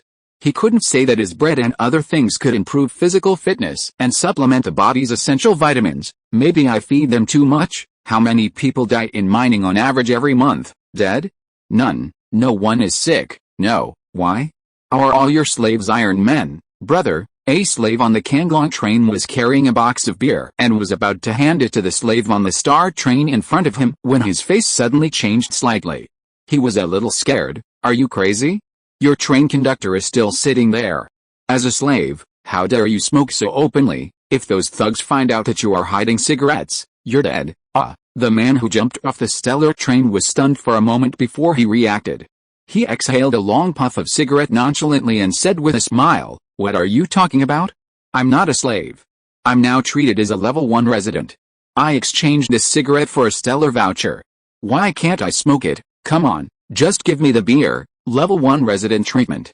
What does that mean? It means that we can get stellar vouchers by mining, and then stellar vouchers can be used to buy a lot of things on the train, such as cigarettes, houses, and, wait, what the hell does a house mean? Well, I can't tell you that. The train has rules and confidential information cannot be disclosed. This is confidential information. Anyway, it exists. Don't the thugs on your train use whips to urge you to work? Do you need someone to urge you to work? Huh? Aren't you tired? Tired? The man on the stellar train pondered for a while before taking the beer that the slave had handed to him with both hands and raised one hand high in the air. "This is also a train secret and I can't tell you. Anyway, my physical fitness is getting better and better. I don't feel tired at all.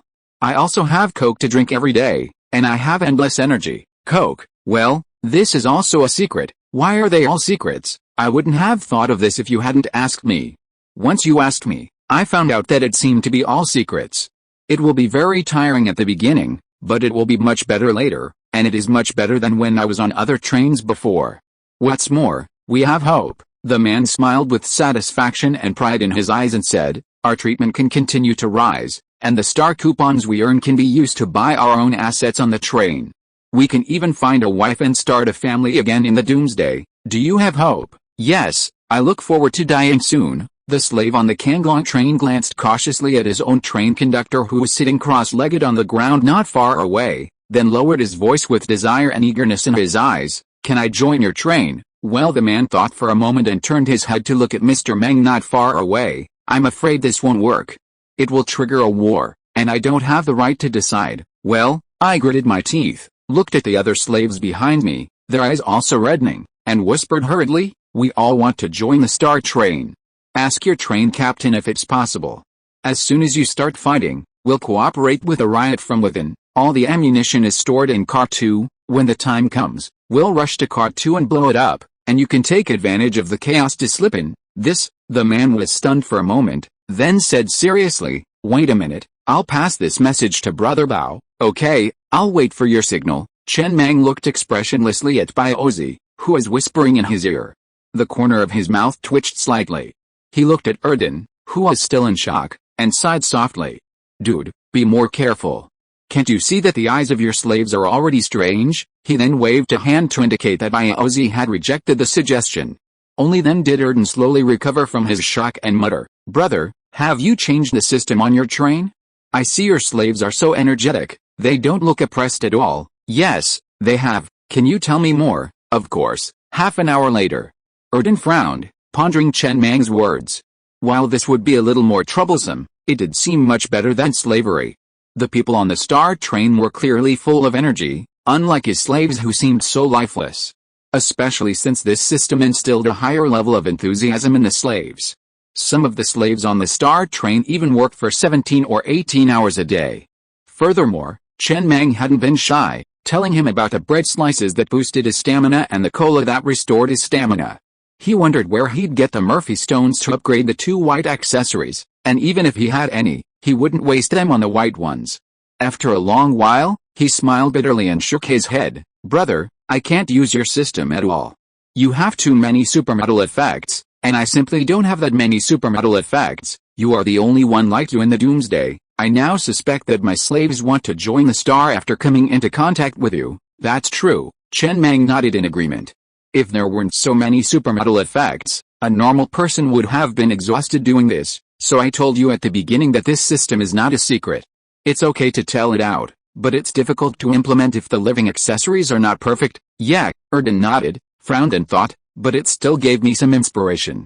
I will study it after I go back to see if I can also come up with some incentive system or something." Then, he took a deep breath, his eyes filled with admiration and resignation as he looked at Chen Mang. "I'm sorry to have embarrassed you, brother. I did lose some people in your maze. I wanted to vent my anger. But I didn't expect that although you're only a class 4 train, you're superior to me in every way. You're worthy of being the first S-class mechanical train in the shape lane. You can't even compare to women." Just then, the door of carriage 5 opened again, and Yan Yao, wearing a slip dress, walked down with a smile on her face. She also walked to Chen Mang's side, knelt on the other side, and whispered shyly, "Master Mang." Yan Yao, Erden, who was speaking, was once again shocked. You're that celebrity in the entertainment industry who's said to have a powerful background? You. Chen Mang. However, the most confused person was not Erden, but Ji Chechu. Ji Chechu looked at Yan Yao, who was sitting on the other side of Master Mang, with a blank face. "Didn't you say you'd rather mine last night? How come you're like a completely different person after just one night?" Ji Chechu quickly reacted, gritting her teeth slightly, and mentally cursing, "What a scheming bitch, she'd even just showered, and she'd used her lipstick. Are you fucking schizophrenic?" Chen Mang glanced at Yan Yao, who was kneeling beside him, and gave her a good look. Her beauty rivaled Ji Chechu's. Ji Chechu's was a touch of pity, while Yan Yao's was aloof. Then, looking at Erden, whose jaw had nearly dropped to the ground, he couldn't help but laugh. "You know them all, they're big stars, who wouldn't know them?" "Not bad." Chen Mang glanced at the countdown on the screen. "It's almost up. Looks like we're the only 2 on this train. Let's go back." He stood up, said goodbye to Erden, and, leaning on his cane, he and Xiao Ai headed towards the train compartment, while the others returned to their respective compartments. "What's going on with you?" In carriage number 5, Ji Chechu put her hands on her hips and looked at Yan Yao in disbelief. She couldn't help but shouted, "Are you schizophrenic? Didn't you say last night that you were going to mine?" Yan Yao lowered her head a little embarrassedly. "I admit that I was a little harsh last night. There were too many people in the refrigerator and I didn't sleep all night. I think it's more comfortable to stay in this carriage." "Why did you think of coming down?" "Just now, when the resident carriage was opened, I saw you sitting next to Master Mang. I thought that if I went there at this time, Master Mang would definitely be more proud and would definitely like me more. Besides, this was the first time I saw you, and you were different from what I imagined. You were much more handsome than I thought, so I came to your carriage to take a shower and put on your clothes, and then I went down." "No." Ji Chechu took a deep breath, still a little confused, and said, "Did someone give you some advice?" "Yeah." Yan Yao threw herself into Ji Chechu's arms, biting Ji Chechu's ear lightly with an apologetic look in her eyes. "A little starved before the end of the world gave me some advice, and then I found out that it was you who went to ask Master Mang to come to Shay City to rescue me. Thank you. If it weren't for you, I would have really been waiting to die after the food was gone." "I'm glad to know," Ji Shuchu pushed Yan Yao away angrily. Do you know how much courage I mustered up to ask Master Mang for help? After rescuing you, you were still reluctant. You have to have a good attitude. Then what should I do next? Yan Yao hesitated and said. Should I report to Master Mang? No, he will call on you when he needs you. Does Master Mang like you? Yes, Master Mang has only called on me. I'm talking about feelings. Ji Shuchu looked at Yan Yao in disbelief. Are you crazy? Don't tell me you thought about it all night and decided to become the wife and prepare to sit second in command? If you really want that kind of strength, you have the means, but I'm worried that you'll kill yourself. This is the apocalypse. People are going to die. You don't think that if you divorce, the property will be split in half, and after we break up, you'll get the train, right? If not, I'm asking. I'm not that stupid, Chuchu. What hobbies does Master Mang have? Yes, Master Mang likes watching variety shows. Sitting in the train cabin, Chen Mang calmly watched the countdown on the screen slowly reaching 0. The moment the countdown reached 0, the countless gears in the Tower of Babel suddenly stopped turning simultaneously. A crisp click sounded, and after a 3-second pause, the gears in the Tower of Babel began to churn frantically again. Then, from the massive platform at the top of the Tower of Babel, 8 massive platforms, pulled by steel cables, slowly descended from the air until they landed on the ground. He and Erden, who was standing nearby in the Kanglong train cabin, exchanged a glance. Then, they each controlled their trains to move toward the platform in front of them. The platform was very long, capable of accommodating trains with over 30 carriages. When the train came to a complete stop, several clips suddenly extended from the bottom of the platform, firmly securing the train wheels to it. After a 3-minute wait, the platform began to slowly ascend. Chen Mang gazed out the window at the gradually shrinking scenery, feeling a mixture of anticipation and trepidation about what lay above the platform. He wondered what lay atop the Tower of Babel. This was his first time exploring the adventure map, and he was somewhat nervous. About 5 minutes later, pulled by steel cables, the platform successfully ascended to the 5,000-meter-high platform. With the sound of gears, it merged seamlessly with the platform, its clips slowly retracting. They had officially reached the summit of the Tower of Babel. This was the Tower of Babel adventure map. Sitting in the train cabin, Chen Mang narrowed his eyes as he gazed at the view above the platform. The first thing that caught his eye was 8 straight, long roads, hundreds of meters long, for the train to pass through. At the end of the roads lay a massive mechanical city. The mechanical city, composed of countless mechanical parts, gears, and cogs, looked abandoned, devoid of any signs of human habitation. The first impression was one of desolation. The second was power. Numerous massive anti-aircraft guns could be clearly seen perched on the rooftops of the countless skyscrapers in this mechanical city. However, it seemed as if this mechanical city had suffered a terrorist attack, with many of the tall buildings crumbling into rubble. Not a single body was found. Not a single shred of greenery. A city devoid of greenery would have an overwhelming sense of coldness, and this city was just that. Chen Mang exhaled softly, his hands resting on the joystick. If the mission of this adventure map was to make it through this fully fired mechanical city, then he had only one thing to say. Could he withdraw? He was quitting. End of this chapter. Thank you so much for reading until the end. Don't forget to give it a like. Looking for more exclusive content and immediate access? Subscribe to our Patreon. Remember, every like, subscription or donation encourages us to continue. Thank you all. See you in the next video.